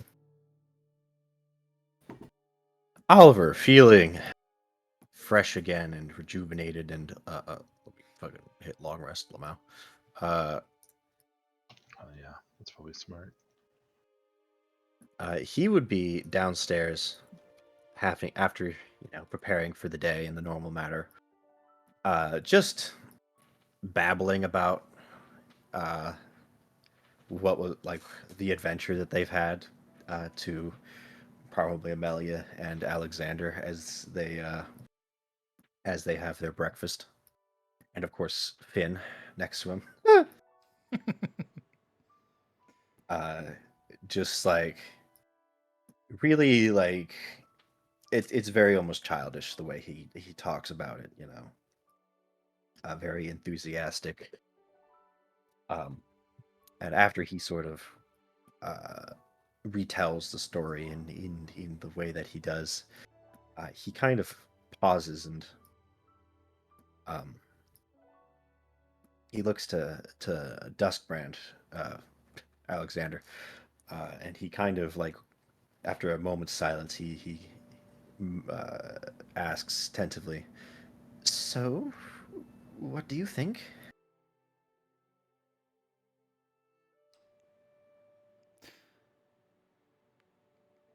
There is a sort of considerable pause from Duskbrand, the hand up, sort of pulling at his beard.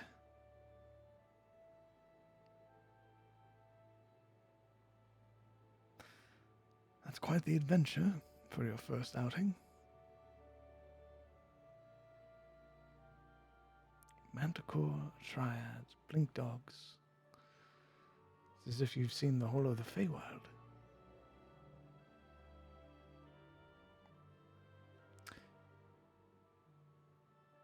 He pauses. Are you going to be there when Mr. Alvier shows up?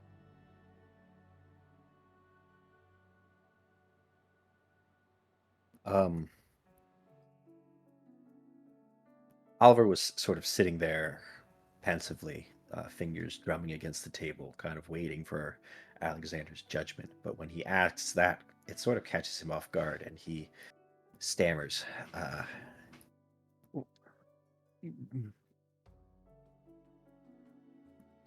probably should be. I mean,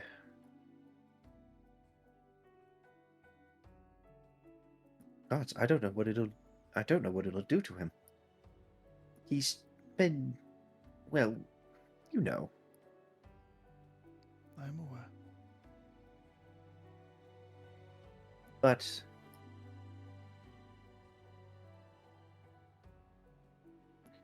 he nods. I think I should be. For Grayson's sake. You think? I mean, she probably doesn't need me, but she's pretty, independent and all. But I better, I think, that I'm there than not. He kind of gives a weak smile. There's a low exhale. Very well. You don't seem pleased about that.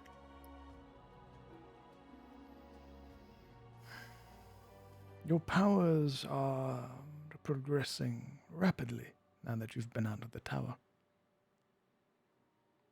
I will, of course, have to make reports, but do you feel confident that you can control them?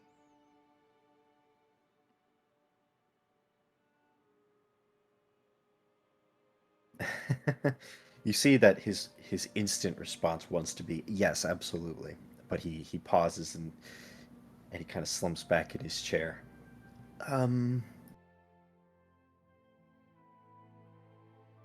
Bring up a hand to look down at his palm. I've never done what I did before. Killed with these powers.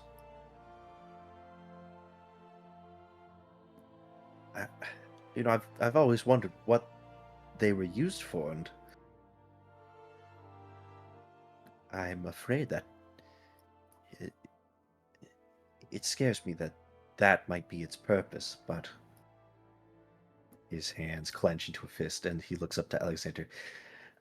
I've yet to hurt my friends, or myself, or anyone I didn't want to hurt. So, yes, probably. There's a very small nod. Very well. You may leave and be with your friends. Only makes sense. You are a wayfarer now.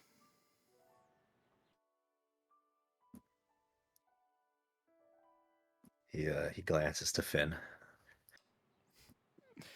Finn, who has been doodling, sort of, and has been listening very intently to your adventure,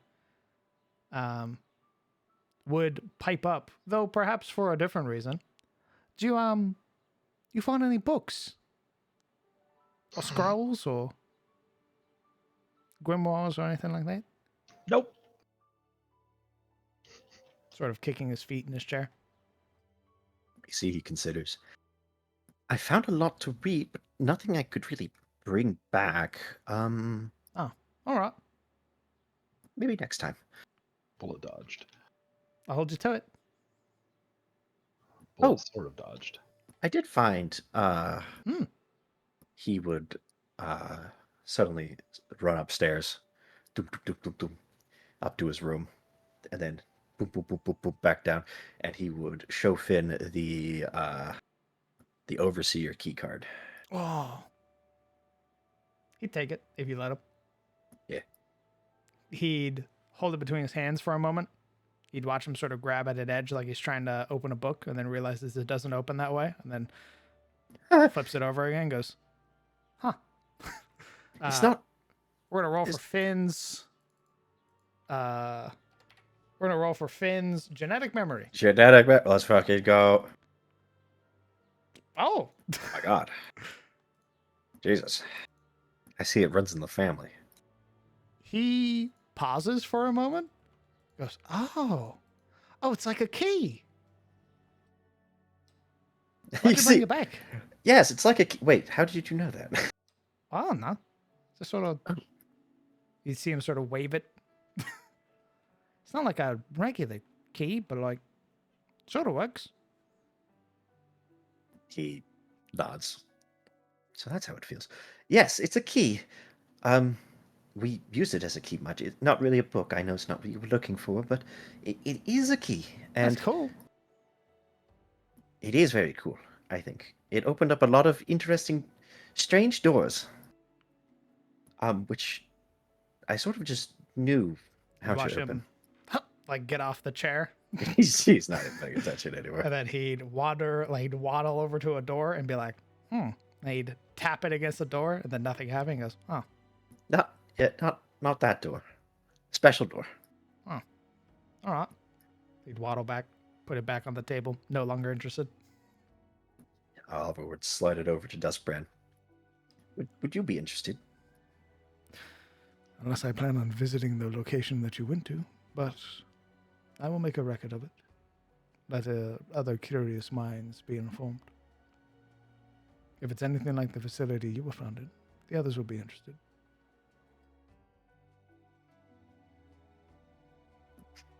His eyes kind of, you can see he has like an appreciative smile. Wow. My first discovery. Indeed. You should be proud. He's definitely happy with himself. Right. I believe your companions are probably waiting for you.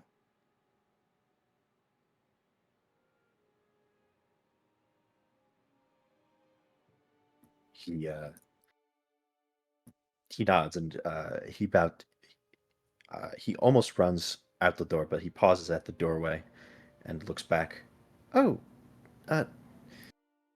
teacher, Yes? do you know who Sir Darren Locke is? No, I don't. Okay. And then he continues running out. Piece of bread between his mouth. Yep. All right. Rylan. Eat me.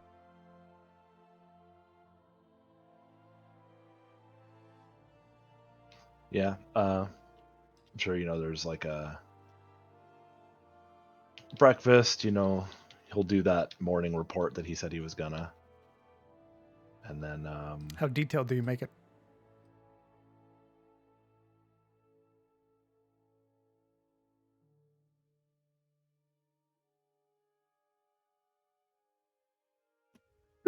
He died. Yeah. You stun locked him. He's writing the report right now. He's about to hand it to your desk. Fuck. Our word bureaucracy.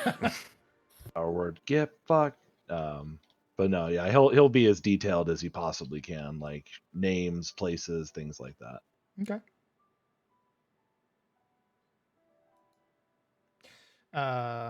Having made breakfast, your mother is sort of reading over the report, sort of double checking it, critiquing your spelling.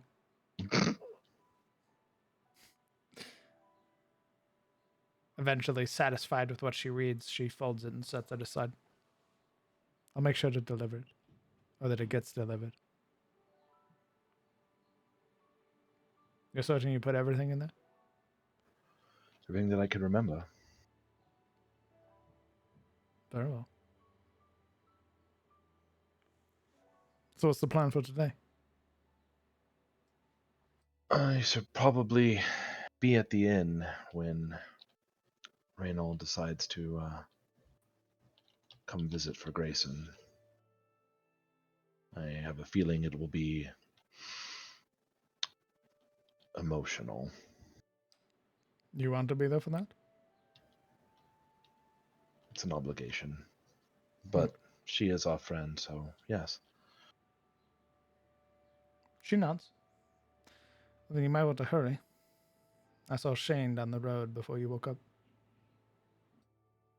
Oh, is he? Oh, that's right. He's off to.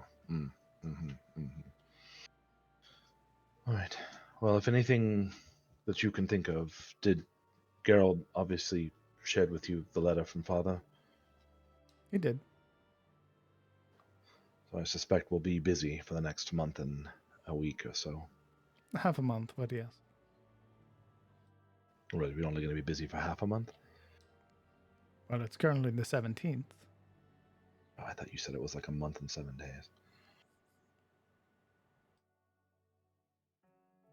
I said you had till the end of the month, and then you had towards the end of the equinox. Well, Each month has 35 days. The Gotcha. equinox and the solstice all take up 7 days. okay. Half a month then to try to keep the road safe and the people out of trouble as much as possible. Indeed. Plenty of time to prove yourself. It is, as Gerald pointed out, and I already know, but with Father gone, the duties fall to his squire, so I need to. Well, I have been training for this all my life, so I might as well make use of it. Good. I imagine the others are waiting then. More than likely.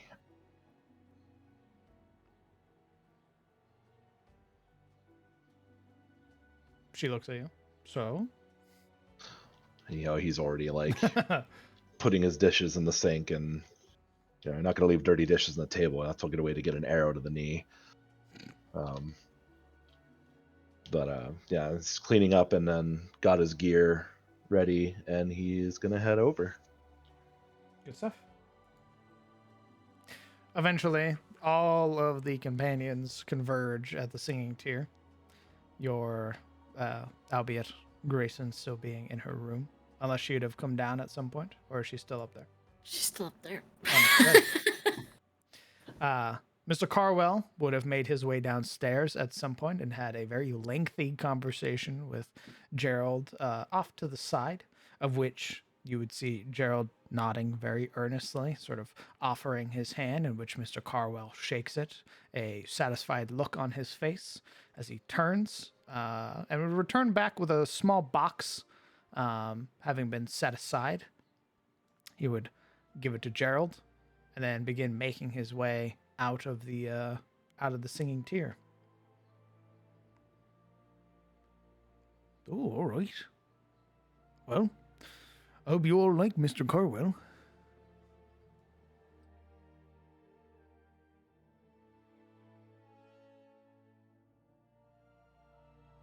Who are you talking to? All of you. Oliver would step up. I think he's pretty neat. He has a mean right hook. How What? would you know? Never mind. Mr. Carwell fighting with you? No, I mean it looked like a mean right hook. Is what I meant to say. When we found him, and we opened the door leading to the room he was in, he was getting ready to fight his captors. And it was Oliver who opened it. Oh, He almost took a swing at him. Ryland saved him, though. He missed. oh, all right. That explains why you were so earnest about apologizing, and of course, nothing being said to your mother. He trained with Roy. Did you know that? He did? Aye, for a short while before he took up the traveling merchant, but as it were, apparently either something he found or traveling with you folks. I guess also having to deal with losing some wayfarers. Mr. Carwell will be setting up shop here in Elion.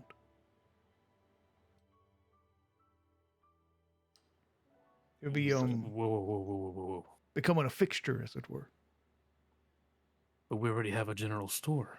Oh, he's not selling general store goods. He wouldn't do that to Roy. More like what would Roy do to him? They're friends, lad. Part of the same guild and all that. Right. No, you mentioned something about selling exotic goods or some such. Hmm. Be sure to Well, ask that him. explains the gems and all that. What's that? We found his stuff. He Oh. had some precious stones. A diamond, even. I think it was.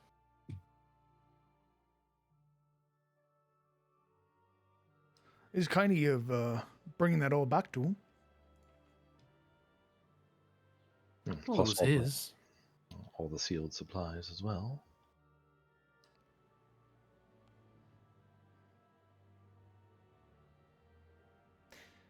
As he's sort of sitting there and he would set the box underneath the bar, the door would open.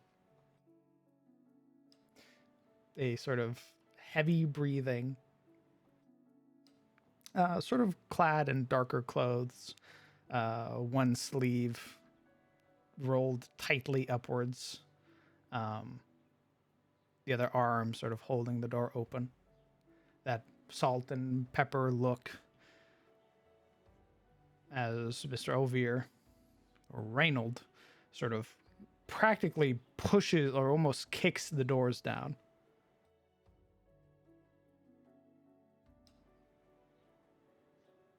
You'd see him sort of bleary-eyed, like he had been woken up and then paid no real pause to get himself cleaned or anything like that before rushing here.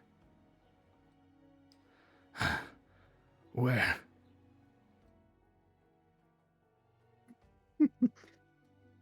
Room silent. All eyes turned. Like,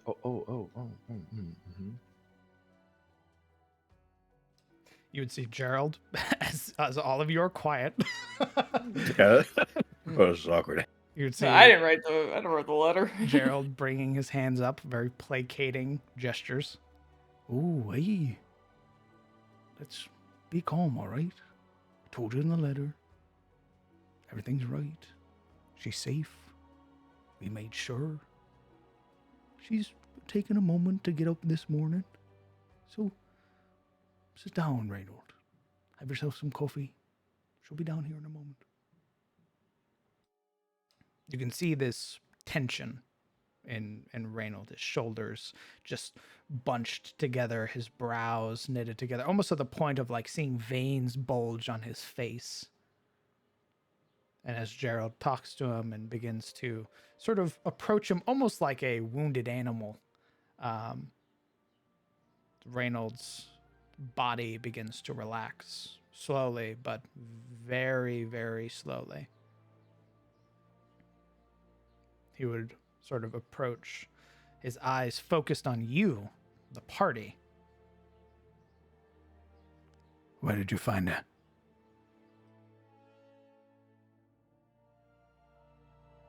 As... Oh, go ahead. Alra would just squeak out, "The dungeon." Okay. Yeah. After that, and a moment of lingering silence, Logan sort of perks up, setting the cat down on the counter and pushing off of the stool he's seated on. We came upon this hole in the ground. Strange place. Walls made out of metal we'd never seen before. And she'd been captured by the same Rendavi who ambushed the caravan we were sent after. She was chained up to a wall. She was a captive. And we freed her.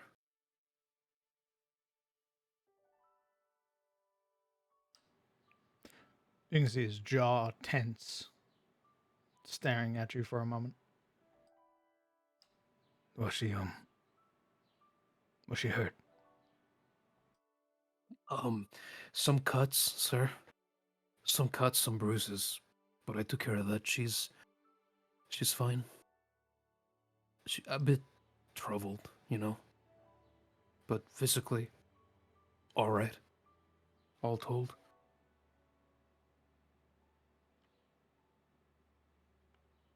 You can see him sort of flexing his jaw as if he's like sort of grinding or like applying pressure onto his teeth before eventually nodding. Upstairs, Grayson, you would hear a small knock at the door. There's like inside the room. There's like messing around with stuff as she kind of like jumps and hits stuff over on the desk. Are you decent, dear?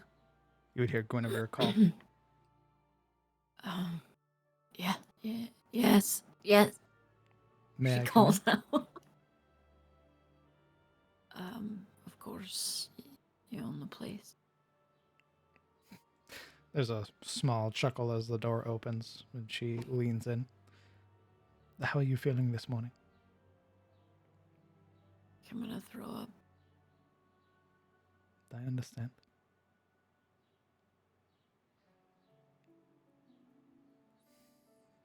It is really good to see that you're back. Thanks. Whenever you're ready. I believe he's downstairs. She she's look mad. Not that I saw. I think this is probably one of the few times I've ever seen him on the verge of tears. Don't tell him I said that, though. Yeah.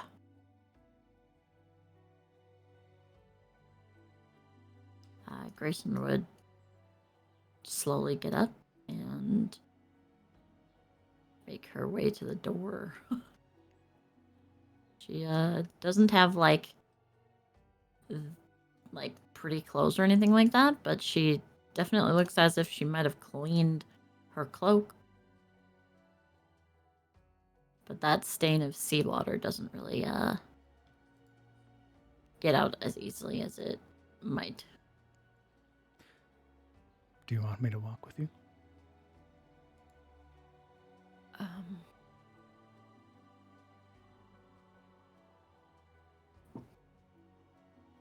Sure, yeah. All right. She would step back, sort of offering a hand to place along your back, sort of walk alongside you through the hallway to the stairs. That very gentle touch that almost, all of the kids have experienced. Eventually, guided to the stairs. That sort of creaking of boards drawing the attention of everybody downstairs. Most of all, Reynold, whose bright teal eyes watch as you descend the steps and you look and you see your haggard father, perhaps in more rough of a state than you had last seen him. It's very obvious that in the years that you've been gone, this man has not been taking care of himself at all. Looking perpetually tired, bags under his eyes, this sort of always on edge sort of expression and way that he carries himself. And the moment that his eyes lock with you, all of that tension seems to melt away.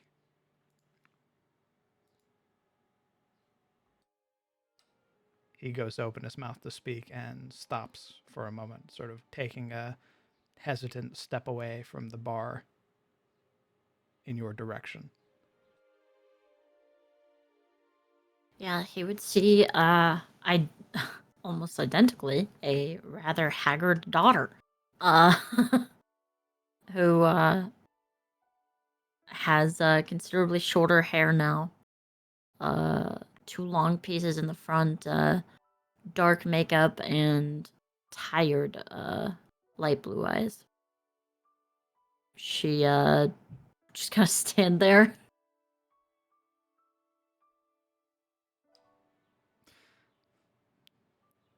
Sort of as if like wanting to step forward but doesn't. He'd sort of shift on his heels for a moment, almost as if forgetting that the others are there. You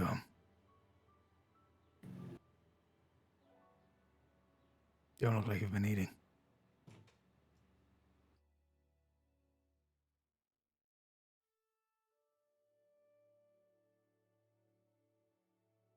Uh,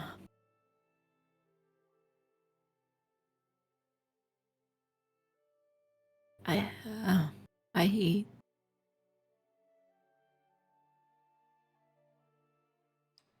She just kind of like this furrowed brow on her like face, where she's like, "Why the fuck did I say that?" You can tell that there's this sort of building anxiousness, but as if the years apart have sort of stifled any way of how to properly express it. And he'd sort of shift on his heels nervously for a moment.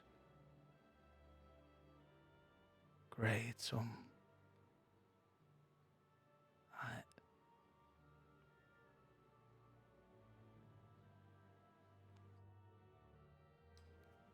your father, usually knowing his way around words, sort of seems to stammer or fall upon them now as he takes another hesitant step forward.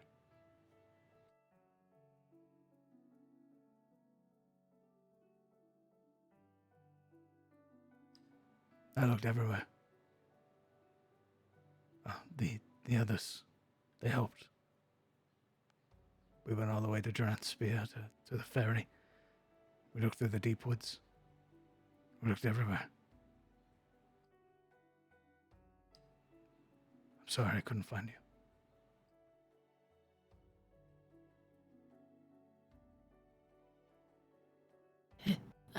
It's not your fault.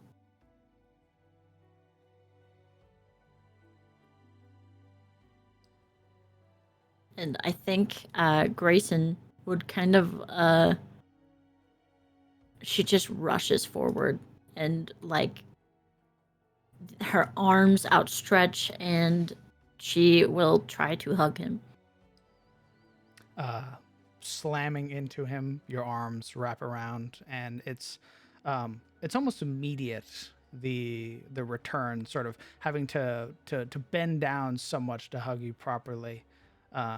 You would hear this sort of twist of fabric as he wraps one arm, and then you would feel a second arm wrap around you. All of you would watch as this sort of manifestation of like this teal coloration forms in a second arm as he would like very tightly hug his daughter.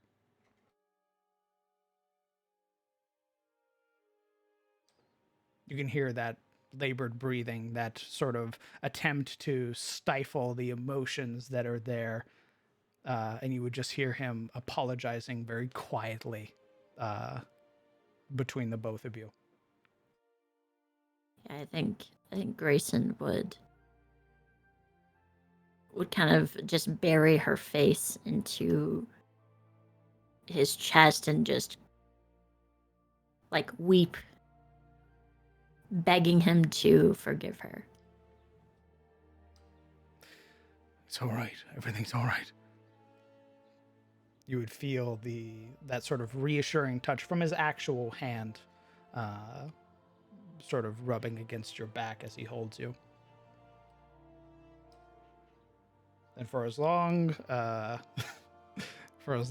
as you wish, because he makes no moves to pull away, he would hug and console you while the others watch on.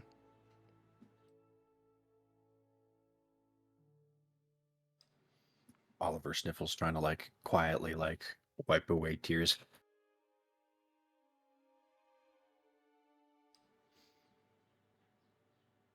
You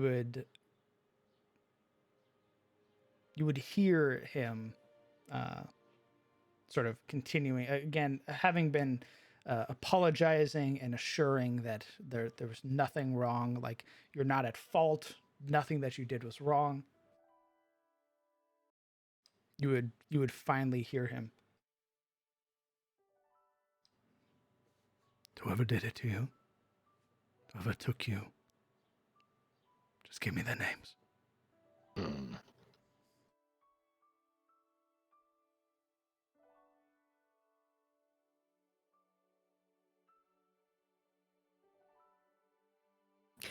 She would whisper kind of to him a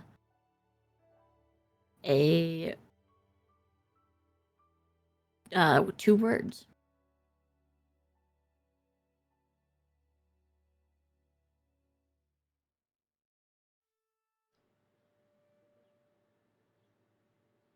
And she, after she says them to him, she would just kind, in between like weeping sounds of air and trying to, that like building in your throat where you can't speak when you've been crying. Choking. I didn't want to join them. I know.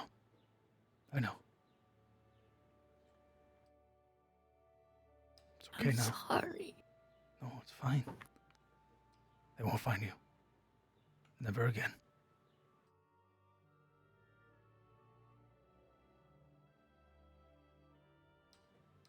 You're safe now. I promise.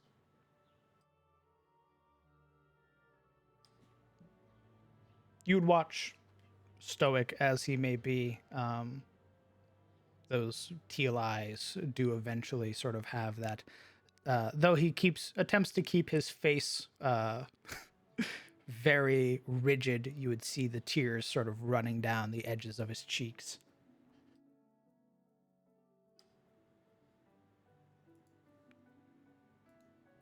He would eventually create some room to look at you properly.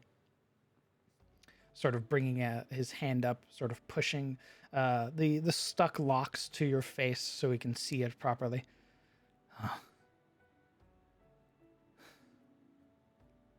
You've grown.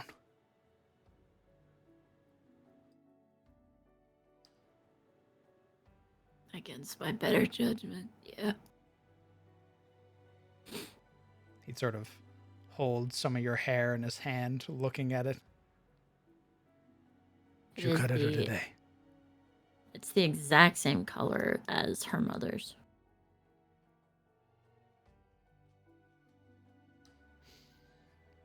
You would feel that sort of touch of his thumb as he sort of brushes it over your hair before relaxing. It looks good on you.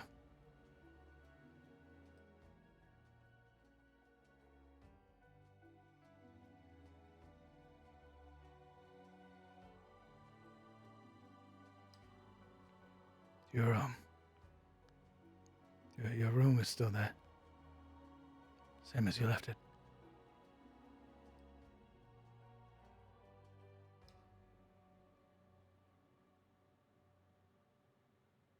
It's at this time where she kind of like looks a bit around everybody. Gerald, whose fingers are interlaced, resting on the bar, he has a very pleased look on his face. You have Guinevere stood beside him, an arm around his shoulder. And then you have, of course, all of your companions. What's everybody else been doing during this reunion? Not crying. Yeah, you can see Oliver trying to like hide behind Logan occasionally to like wipe tears away, and then like look on stoically, and then do it again. I'm not crying, you're crying. Yeah, there's that very lingering brilliance of tear sheen in Logan's eyes, but he tries not to let tears fall, and then he sees Oliver's own teary face, and then he thus, shed a couple. Why are you crying? He tells him, I'm not. wiping at his cheeks. I'm not crying. I'm just sweating. It's raining. Through my Sweating eyes. too. This weather, right? Mm-hmm. It's a very soft chuckle For from her behind part, you. as old as for her part, as old is kind of on the opposite end of the tier, kind of near where the stairs are, just kind of arms folded across her chest, kind of occasionally looking to the side. Like watching, but like doesn't want to watch too hard. Okay. Rylan.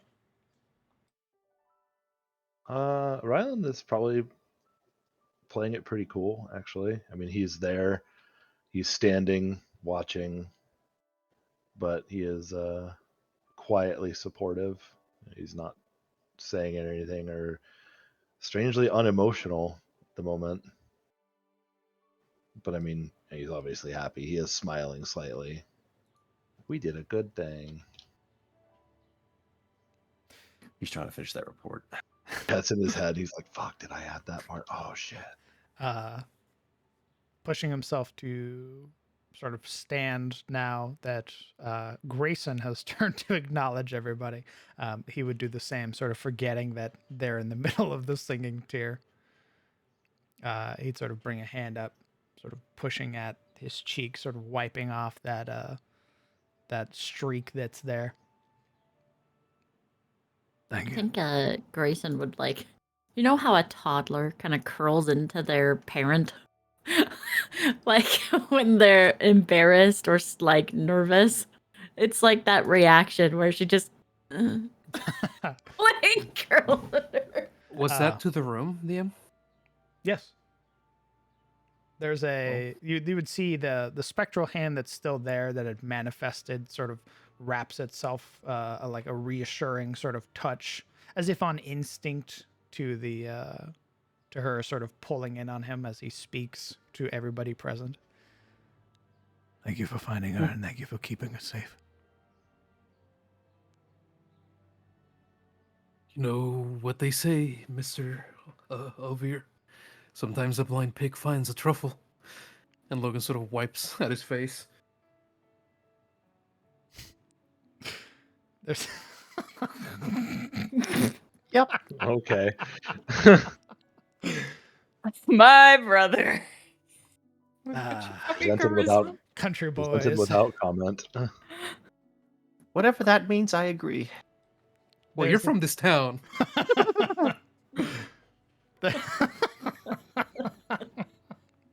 I think it's the way you said it that like he'd probably for the first time in a very long time since you all have known Reynold, especially after Grayson vanished, you would see a smile pull at the edge of his mouth as he gives a nod.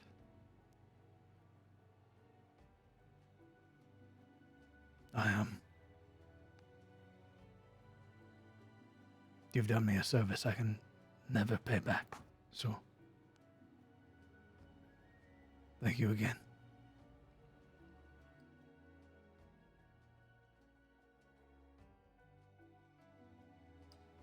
If you need anything, you know where my home is. Don't hesitate to knock.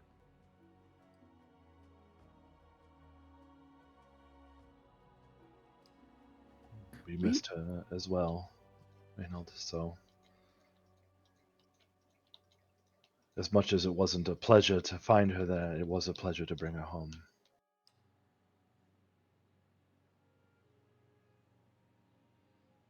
You'd see his jaw tense for a moment. The idea of her again being found in some wayward dungeon. He gives a small nod.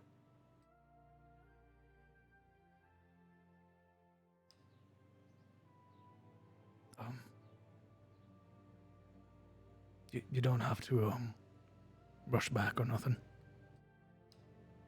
But if you like, we could head home. She'd nod. This wave of embarrassment and just complete loss of words as her expression, as she just nods. He'd again offer that faint smile, though that level of stoicism beginning to return, the glow beginning to fade somewhat, as if whatever energy he had summoned in the moment to embrace his daughter now begins to wane, and eventually the arm grows limp. The fabric that had been there, that had been tied, is now sort of hanging loose at his side, and he'd give a nod to everybody else. I'm gonna get her home, and but you know where to find us, so thank you again.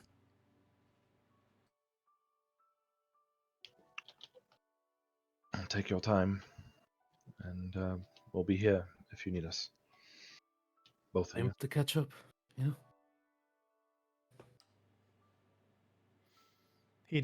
He'd shift and move so that way he can sort of keep an arm, the one arm that he does have, around Grayson.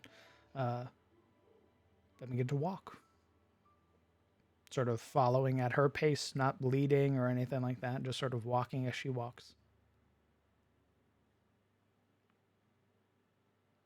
As they pass like the group of her friends, I think she would whisper out a soft thank you.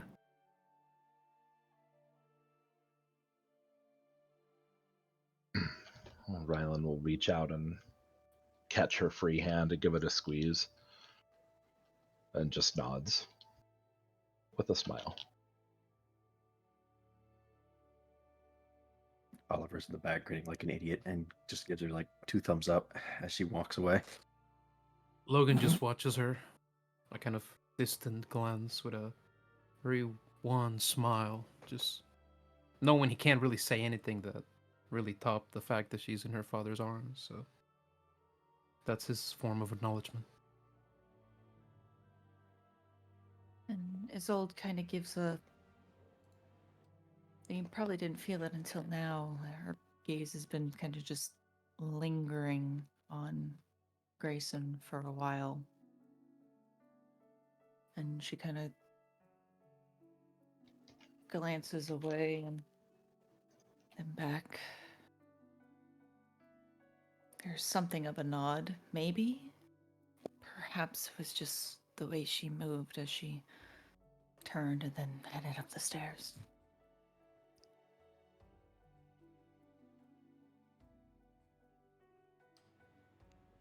You would see the very bright smiles of Guinevere and Gerald waving you goodbye as you step out into the autumn air of the heart of the 17th of Hearthlight. Returned home, free from your shackles, free from the burdens. Experience under your belt, though experience you didn't ask for. You're home. And that's what we're going to call it for tonight. Hey. My heart. Okay. Thanks so much for playing, guys. We will pick up next week for episode 5 on the 12th of May. Yeah. That was so emotional. Anyway, watch this as I choke Logan. I tried. I was like, maybe I'll be able to roleplay this. And then, like, I couldn't. I just had to describe how she felt. I couldn't do it.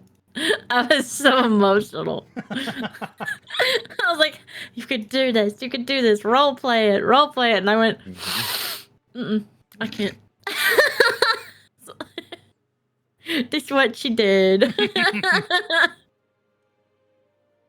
It'd be like that sometimes. Everybody made it home safe. Daughter reunited with father.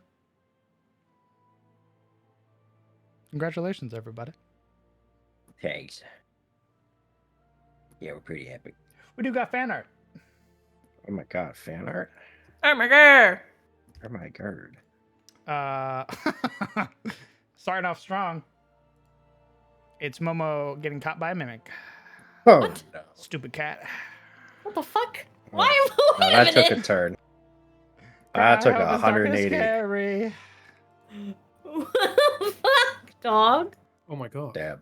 Why'd you get caught like a Why'd you get caught by a mimic like that? I don't How'd you do know. that? That's crazy. It's Like all that free you think wind all that dark and energy. darker you played would make you safe against mimics, but apparently not. Some definite free run energy. Oh my god. Here's me doing the nene. I can see this is very related to Thorolun. You can tell the Here's Logan. Titties out. Holy Oh my shit. God. That's your boy. that's how he was watching Reynold and Grayson hug. He's just there with his tits out Oh my on the goodness. side. He pulled down his collar. He just took off his shirt for no reason. Father reaches over. Put your fucking shirt on, boy. What are you doing? He was wearing his Fucking Lud Bunny freak. shirt. The collection grows. I assume this is in reference to everybody getting little blorbos. Everyone just keeps getting little blorbos. Please have mercy. They're blorbing out of control. It's a Kieran Doodle, a moth. Oh doodle. god. Huh? What? There's a little moth about to apparently like displeased with their supplicants, it seems. There's a little version. Got little feet. Oh my god. I send a bunch of little dudes like that to your house to eat all of your sweaters. No. I don't think. Yeah, this is a lot of like funny doodles. I don't know if they're Shadows of Thorolun related. Show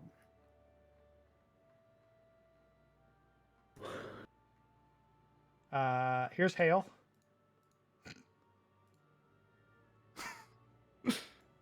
That's what I mean. It's Gren doodling a lot, but a lot of it's not like Shadows of Thorolun related. Fathom. Wrong chat. There we go. We've got this looks fucking awesome, by the way. We have Suffering Gob drawing the elite monster, the Renkir Black Tongue. Oh. He's very beefy. This is one of those the monster comes at you and it's like, oh my god, and then it's like you see his abs, you're like, oh my god. Like one of those, like, they learn to walk. Like, oh. Oh, goodness. There's a doodle by Inkley. We've got the kobold at the top holding on to the gut sword. We've got the party investigating the Manticore's trap. I like the idea. It was just hovering above us the whole time. I'm gonna get you. They haven't looked up yet. And then we've got Eden doing a dwark, which is a dragon bark. No, dragon bark. Look at him. He's just boofing. I looked up the audio for like what you guys are talking about, and wow, that's horrible. Little dragon. That's awful. There's Dragon younglings. bark. Yikes.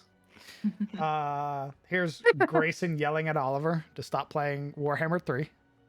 But Toe Dragons are cute little guys. I named this one Princess. Get over, let's go! Look at him. Next turn. Here's Oliver being buried in cats.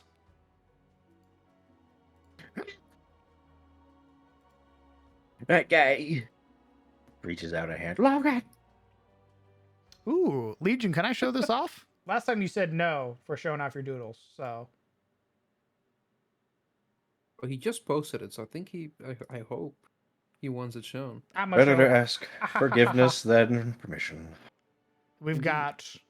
got Grayson and Rylan, and then Oh. the Renkir in the back. Hot Oh as my fuck. god. Oh my god, I gotta see this now. Freaking Oh, he's so mad. He's pissed, You going vom vom. and he big. And then of course, these beautiful fucks True. looking amazing. They're sort of like darked out, like they're characters you haven't unlocked yet. But they look fucking awesome. Look, the red cure's what's important, obviously. The artist's like, yeah, forget those guys. Look at this red cure. He drew it by hand. Damn, Oh my god. the ringmail by hand. That's pretty dope. That is really nice. Damn. Looks sick. All right, boy. Hey, we get it. You're talented. What more do you want? Did you draw the? Yeah, but like, did you draw the boobadine with like by hand?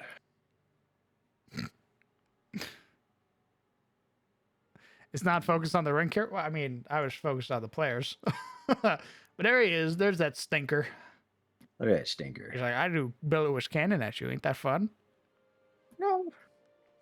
Blip, blip, blip, blip, blip. Us just in the background. Like Question. that one SpongeBob episode where he's coughing. 'Cause he's kind of...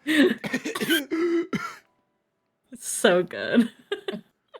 Question for Momo. How do you think Grayson would feel about the part of Into the Shadows Bridge? Think she'd be friends with cheats? Huh? Do you think Grayson would be friends with cheats? Ooh. Two Hmm. vastly different worlds.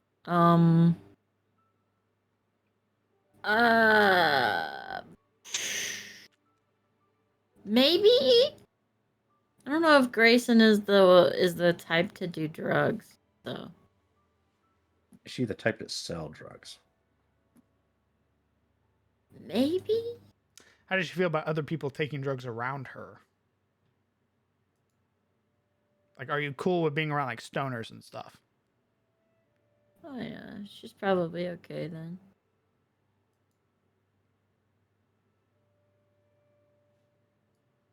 I think they'd be chill. All right.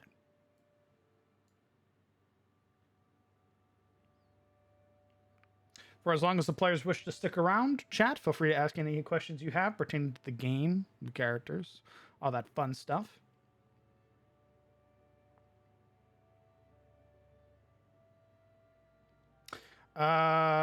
Do the Aldanes have any pets? Probably. You know, probably. I push the mic towards you. Like what? Yeah. I imagine mom probably has some kind of bird of prey. Like she's probably into falconry in a really weird but creepy way. Mr. Haldane, what kind of pets do you have? Looks to camera. Caw-caw! Mr. Haldane. It's like pets. I have a husband and a son. What more do you want Whoa. from me?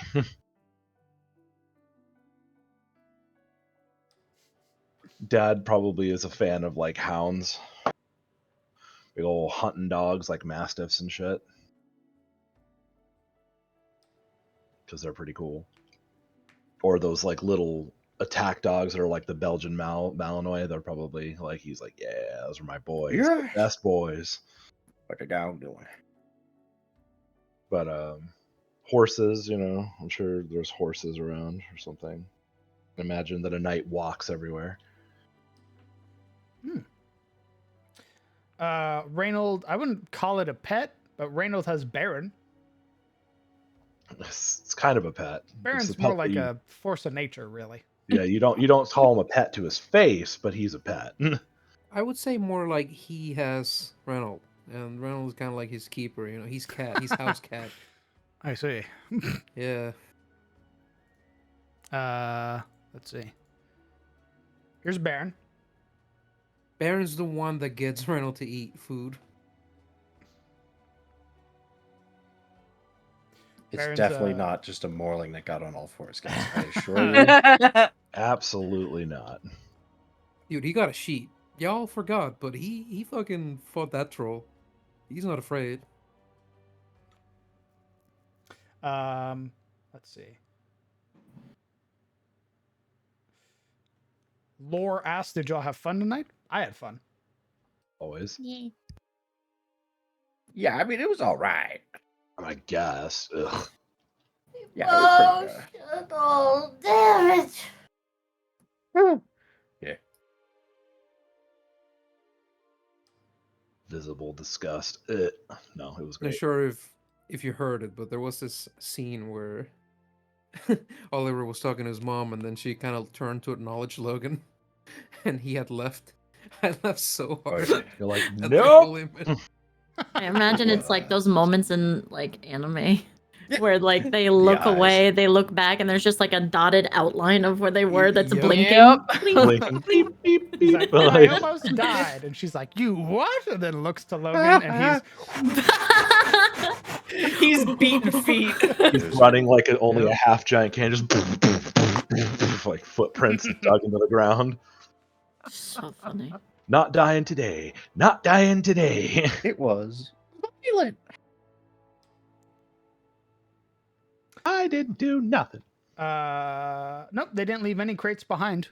They brought everything back. All the sealed guild stuff that Yep. was required to be brought back. Grubby little hands on it. Actually, we got to figure out what like that's all about. Like, is there? Nope. What if we get anything with Not that? our business.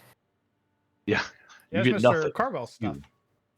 I can't wait to be like, so Geralt, what's our pay? And he's like, I thought you'd do it for exposure. Yeah, you get paid in experience. You're Lad. more than welcome to ask him next time we play. Because Mr. Carwell is think- obvious. Oh, that's another thing. So, because you successfully brought back Mr. Carwell and you didn't rob him, Correct. In fact, went and found his personal stuff. Mr. Carwell's exotic goods will now be an available shop here in Eliond. On the 15th of every month, his stock resets. Interesting. So, if you check your journals, Oh, My what? you can see his current stock that's available. Yeah, man, he's got under the All Father's gaze. Yeah, Yeah. What? Who's he trading that to? whoever wants to buy it. Wisdom feeling lonely over there.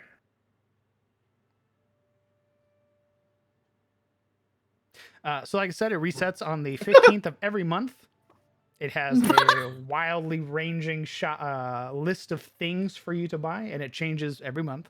As well, because Mr. Carwell is now a part of Elion, he might have quests for you guys. Where is this at? You said it was in the. It's in your journals. I'm looking I in did the- just share it with everybody too, so it should pop up. Who's the better cook, Gerald? That's literally You part of know- their backstory. I was gonna say like, oh, they cook together, and so comparing one or the other isn't valid. But apparently, it's just Gerald. No, Gerald's the better cook. So literally, like, it's how they met. Damn. What drew you to MCDM content? He's a cool dude. I like his content because he has it play tested very vigorously.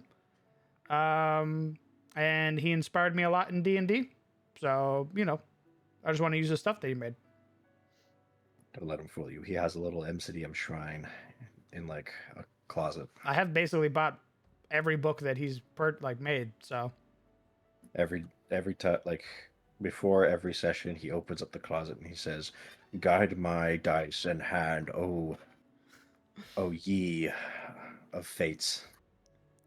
Mr. Coville, smite my players. Wait, don't do that. Mama Aldane is basically what you'd expect. She's a ranger. And she sort of does her own thing. And if you want to find out more, you should find out in games, Mal. Find out in character. FOIC, bitch. Did you just fucking find out and shut up? You did. How dare you? Did Find Grayson out, keep I a see. memento while she was away from her dad and friends, something that she kept close to her heart? Find out in character. What? Nice. Turn Hell about, yeah. Is Amelia going to kill Logan? No. No. No, Logan brought him back. And even, like, dropped him off at home.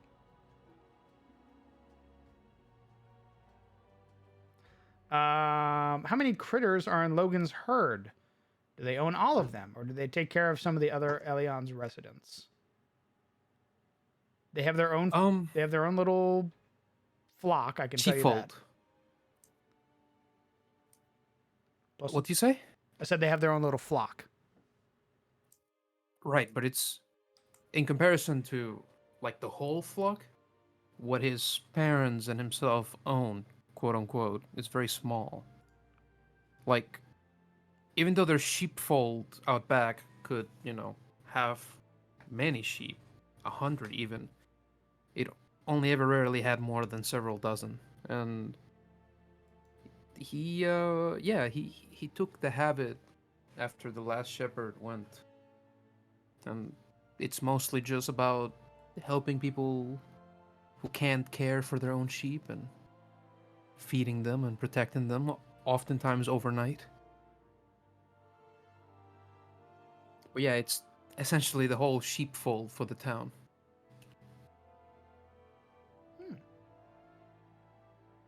Now somebody else is doing it. Some snotty kid.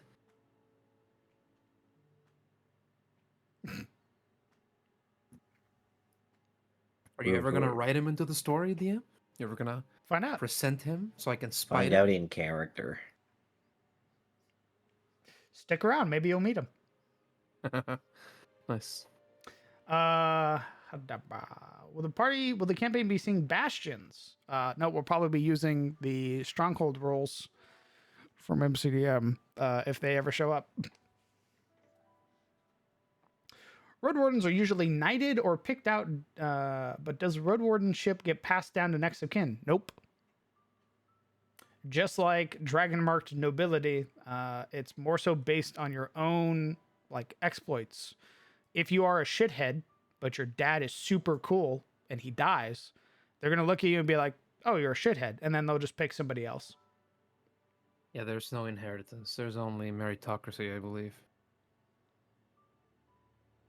If other people vouch for you because you're a cool dude and they're like, "Yeah, that's also Aaron's boy," and they go, "Oh shit, okay. Well, if everybody likes him and he's proven himself, then yeah, we'll make you a road warden, or we'll make you a Yalderman or a Dracus."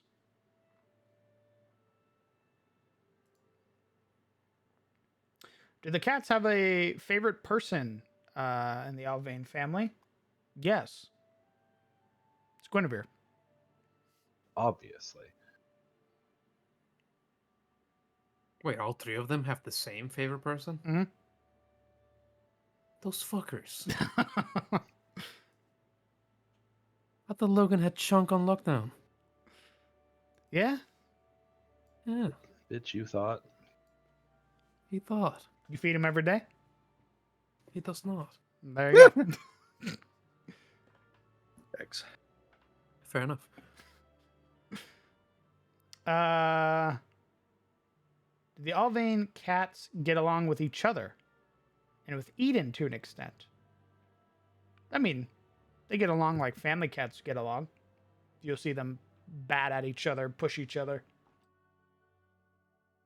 And I think sometimes Eden is surprised that the cats can climb. And so when they fly somewhere up high, and then the cats are like, "Oh yeah," and then climb up the rafters after him. Fuck. You ever seen a Maine Coon jump like 5 feet in the air? Well, you're about to. Yeah, imagine they treat Eden just like he's part of the family. So they roughhouse with him all the same. Probably groom him all the same too.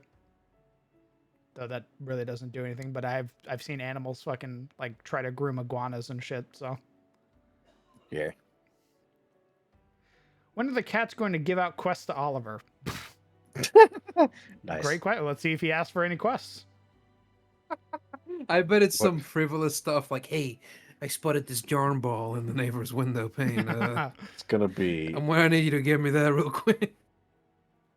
the neighbors used to feed me this funny cat meal, but then Guinevere asked them to stop so that I wouldn't go over there. I need you to convince them to continue to feed me the funny meal so I get twice as much food. Thanks. Optional side quests. Get Guinevere And then in I on get a it. little yeah, tattletale. And that yeah, just a quest that shows up, and it's like, oh yeah, what do I get as a reward? Well, for you, human mostly, I will allow you to pet me. No, they're crafty fucks. They'd be like, I found this thing that you can have while I was outside. It's a soul gem. Oh, what? That's the forest. It cat in possesses Dark nice Souls. Athras. Wow. I found it while I was walking. Whoa there, whoa there, whoa there. Oh, No dear. nice actress. Throw it back. It's yours now. Uh-uh. Another hand has touched the beacon. I didn't touch that. What's everyone's favorite planes of existence? So here's the thing. I don't think they really know much about the other planes of existence in my setting. So this will probably just be general D&D planes of existence. Limbo. There you go. Grayson, what's your favorite plane of existence? When I'm asleep. Nice. The plane you're of wrong. Rem. I love that plane. Isolde? Ooh,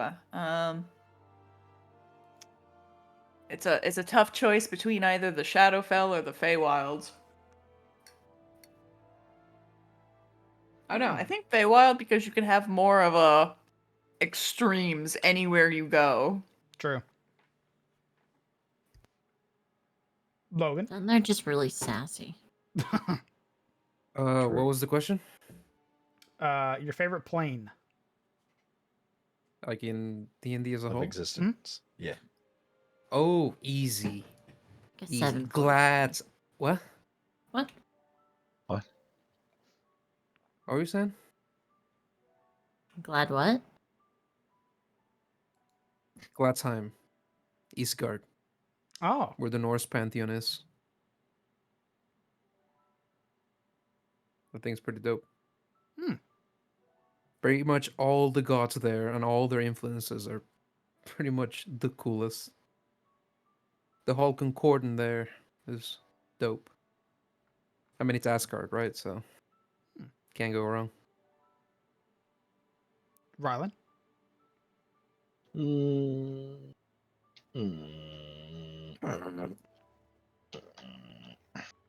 F-22. Yeah. The hangar where the F-22 is.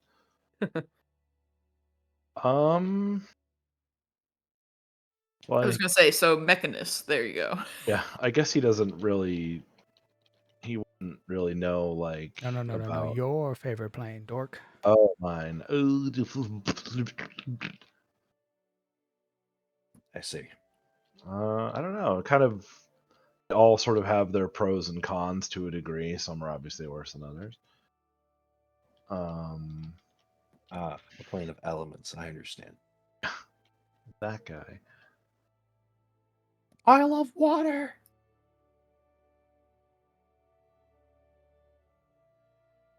Like the Feywild is obviously very pretty, but I think the various like celestial not celestial domains, but like the domains of the gods were always neat because like each one had its own place.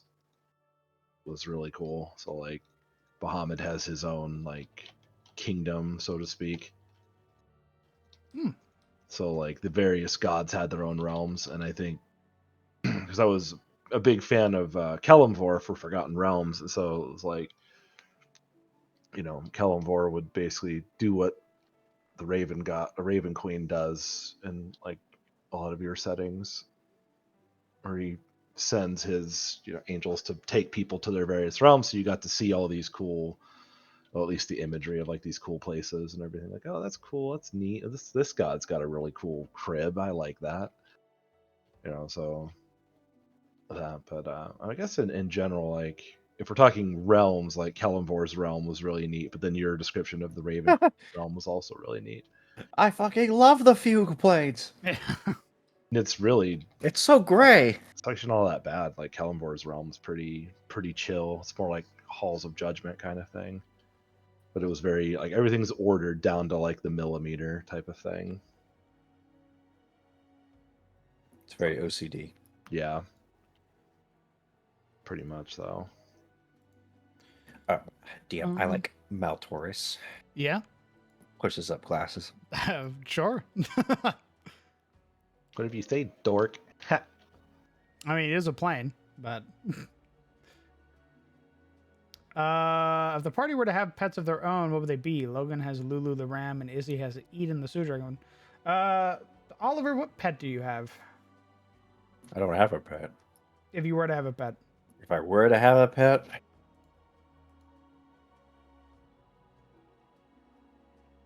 oh god. Are we talking about like just a pet or like a familiar? pet. Pet, okay.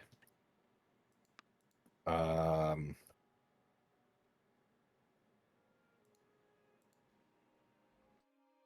He technically already has 3 cats when you think about it. They're not my cats. Those are.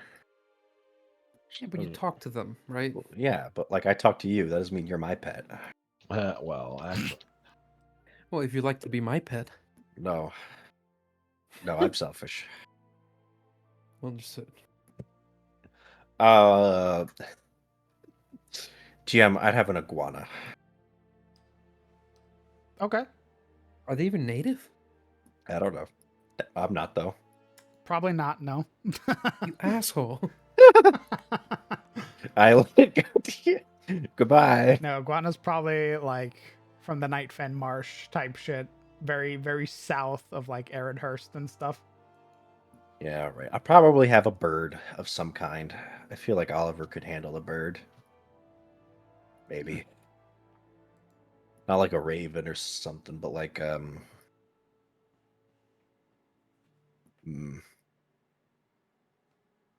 corvids are pretty cool though. yeah. Like a small bird. Like a magpie or a finch.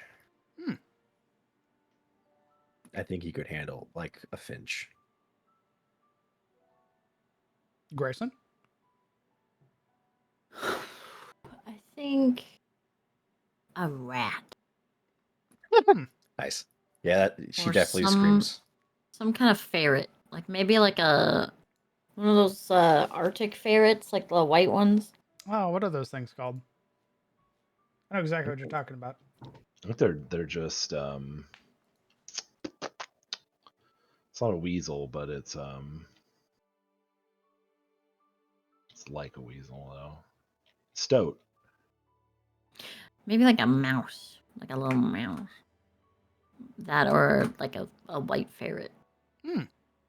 That is like the scene girl pet. It's perfect. Rylan?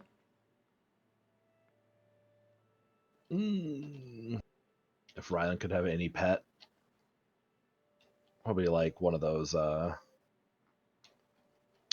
fur missile dogs that the police use. Which is a Belgian Mal, which is like my favorite dog breed anyway.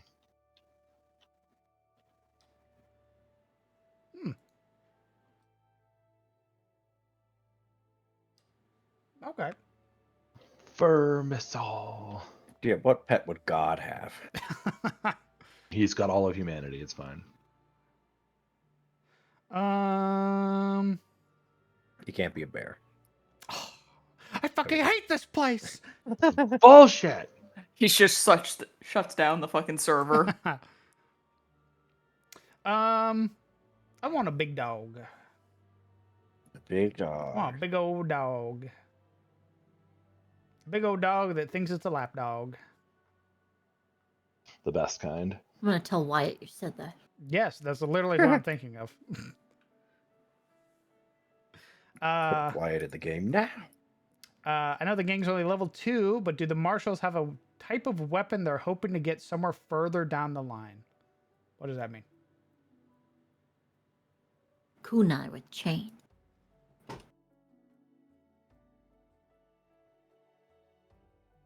Logan, do you have a weapon that you want to hope to get later on down the line? A weapon? Like a weapon type or a weapon in particular?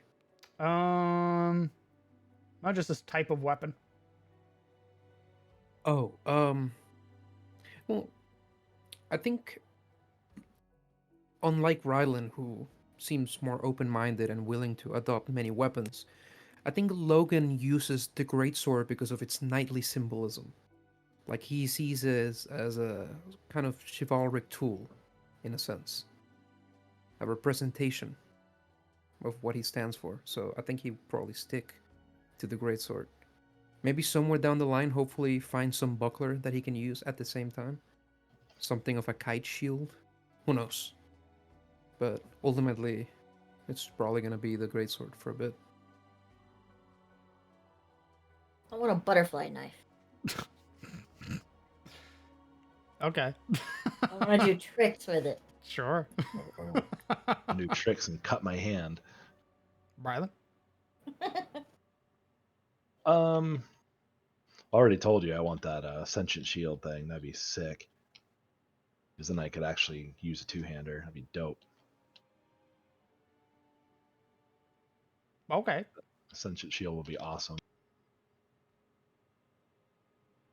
Just float there and protect me. Give me that 2 AC or whatever, and let me defend people and stuff. Woo! But Gosh. like actual like attacking weapon, boo,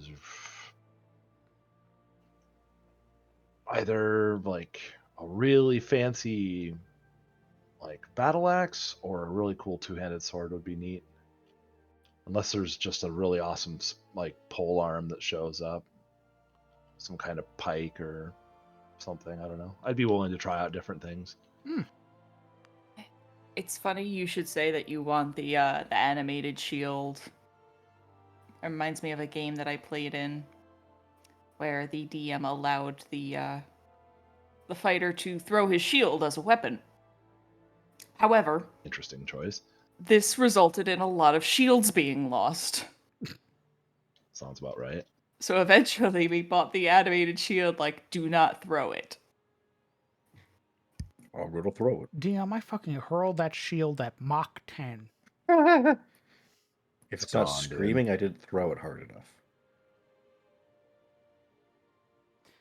I wasn't present for the earlier part of the session, but now that the facility has been liberated, will Gerald send people over to claim the facility for Eliand? Nope.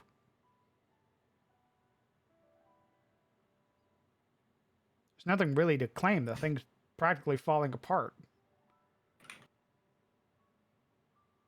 There's some power cells in there. They have nothing to really use There's it for, though, yet. There's a funny door. Big funny door. Yeah. One day we'll Oh, figure out okay. what's behind the funny door. Big funny door that's locked. The rest of the dungeon is in ruins, basically, so. Yeah, there's no reason for him to go over and be like, ah, this is ours now. Like, it's a hole in the ground. Yep. What are the planes of existence in your setting? There's tons of them. Some of the most notable are the world below, which is the Underdark, the Sea of Stars, which is the Astral Sea, Yggdrasil, which is the Feywilds, Obelvion, which is the Realm of Shadows, Limbo, Yornmalar, which is the home of giants, and then the one that Sizzle made, which is called Bawakal. That's the plane of Titans. I forgot about that. Yeah. I make things that I just forget them. Wow, you and the Allfather have so much in common. Yeah. Bawakal is where a bunch of Kuatoa reside, and they basically make titans to fight each other. Hate that. Yeah. It's spelled like this. Well, we've already seen bits and pieces of one of the realms, and that's from Yggdrasil in the form of the Blink Dogs and the Dryad.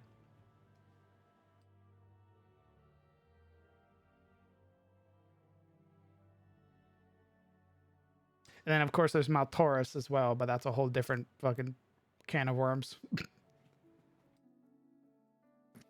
I want to get in those can of worms, DM. You're just like, hey, don't look over there. Directs your head forward again. I'm looking over there. You're like, where the light touches is Adis, and I'm going straight to the Shadowland. I'm beelining it there. To the Shadow Realm, Jimbo. Last right. question. Does Oliver see cats as pets or as friends? I mean, we're acquaintances. I mean, would you be friends with cats if you could actually talk to them? When would they be friends with little us? bastards. I'm friends with cats now, so yeah. That's true. Yeah, I mean, I guess he's probably friends with them. I don't know if he sees them as like.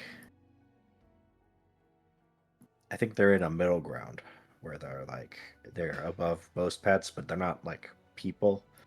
It's like druids can talk to animals, but it's not like the druid's like, well, that's not an animal anymore. That's a person. I think most druids think that actually. I think most druids think animals are cooler than people. You're right. That's not a fair assessment.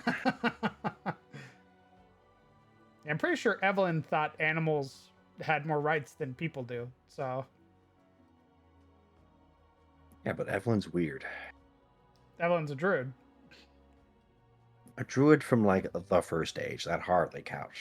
I'm pretty sure that counts. It does. We had the most barely purest counts. form of druid. That's like Just fresh off the tap. The sap. also player. The character, sap. doesn't count. She was made out of a rock. She was. Doesn't count. Okay. Thank you guys so much for playing. We will pick this up next week on the 12th of May for episode 5, where you guys are going to begin your adventuring in earnest. Sort of need to figure out, party, where the fuck you guys are going and what you guys are going to be doing. You have a bunch of hooks, a bunch of leads.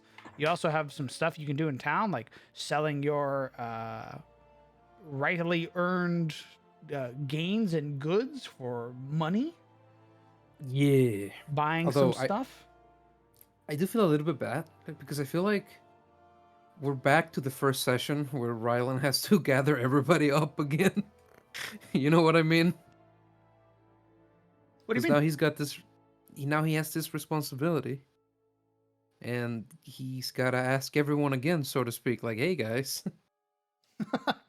roads won't patrol themselves. Hello, Mr. Alvear. I know you just got your daughter back, but I'm gonna need to recruit her real quick. Yeah, we're gonna need to borrow that. Thanks. And he just like looms over, just suddenly becomes much larger than you remember him being. Guys, come on. Obviously, the next chain of quests is utterly destroying whoever hurt Grayson. It's kill everyone who hurt Grayson montage, which I'm sure he'll be down for. Rylan summons his father's authority. Excuse me, I get to choose. You guys could also sit in town. Like, you guys are dictating the adventure. Wherever you want to go, we'll go. If you guys want to just chill in town and hang out and vibe, we can do that too. I want to commit Right, but tax that's fraud. that's kind of out of the question, though.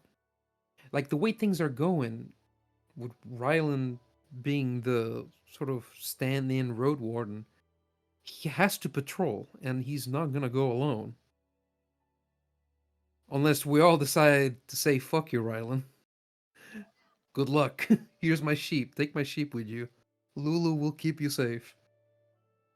Sure, there would be lots of parents guilt tripping their children, like, get out.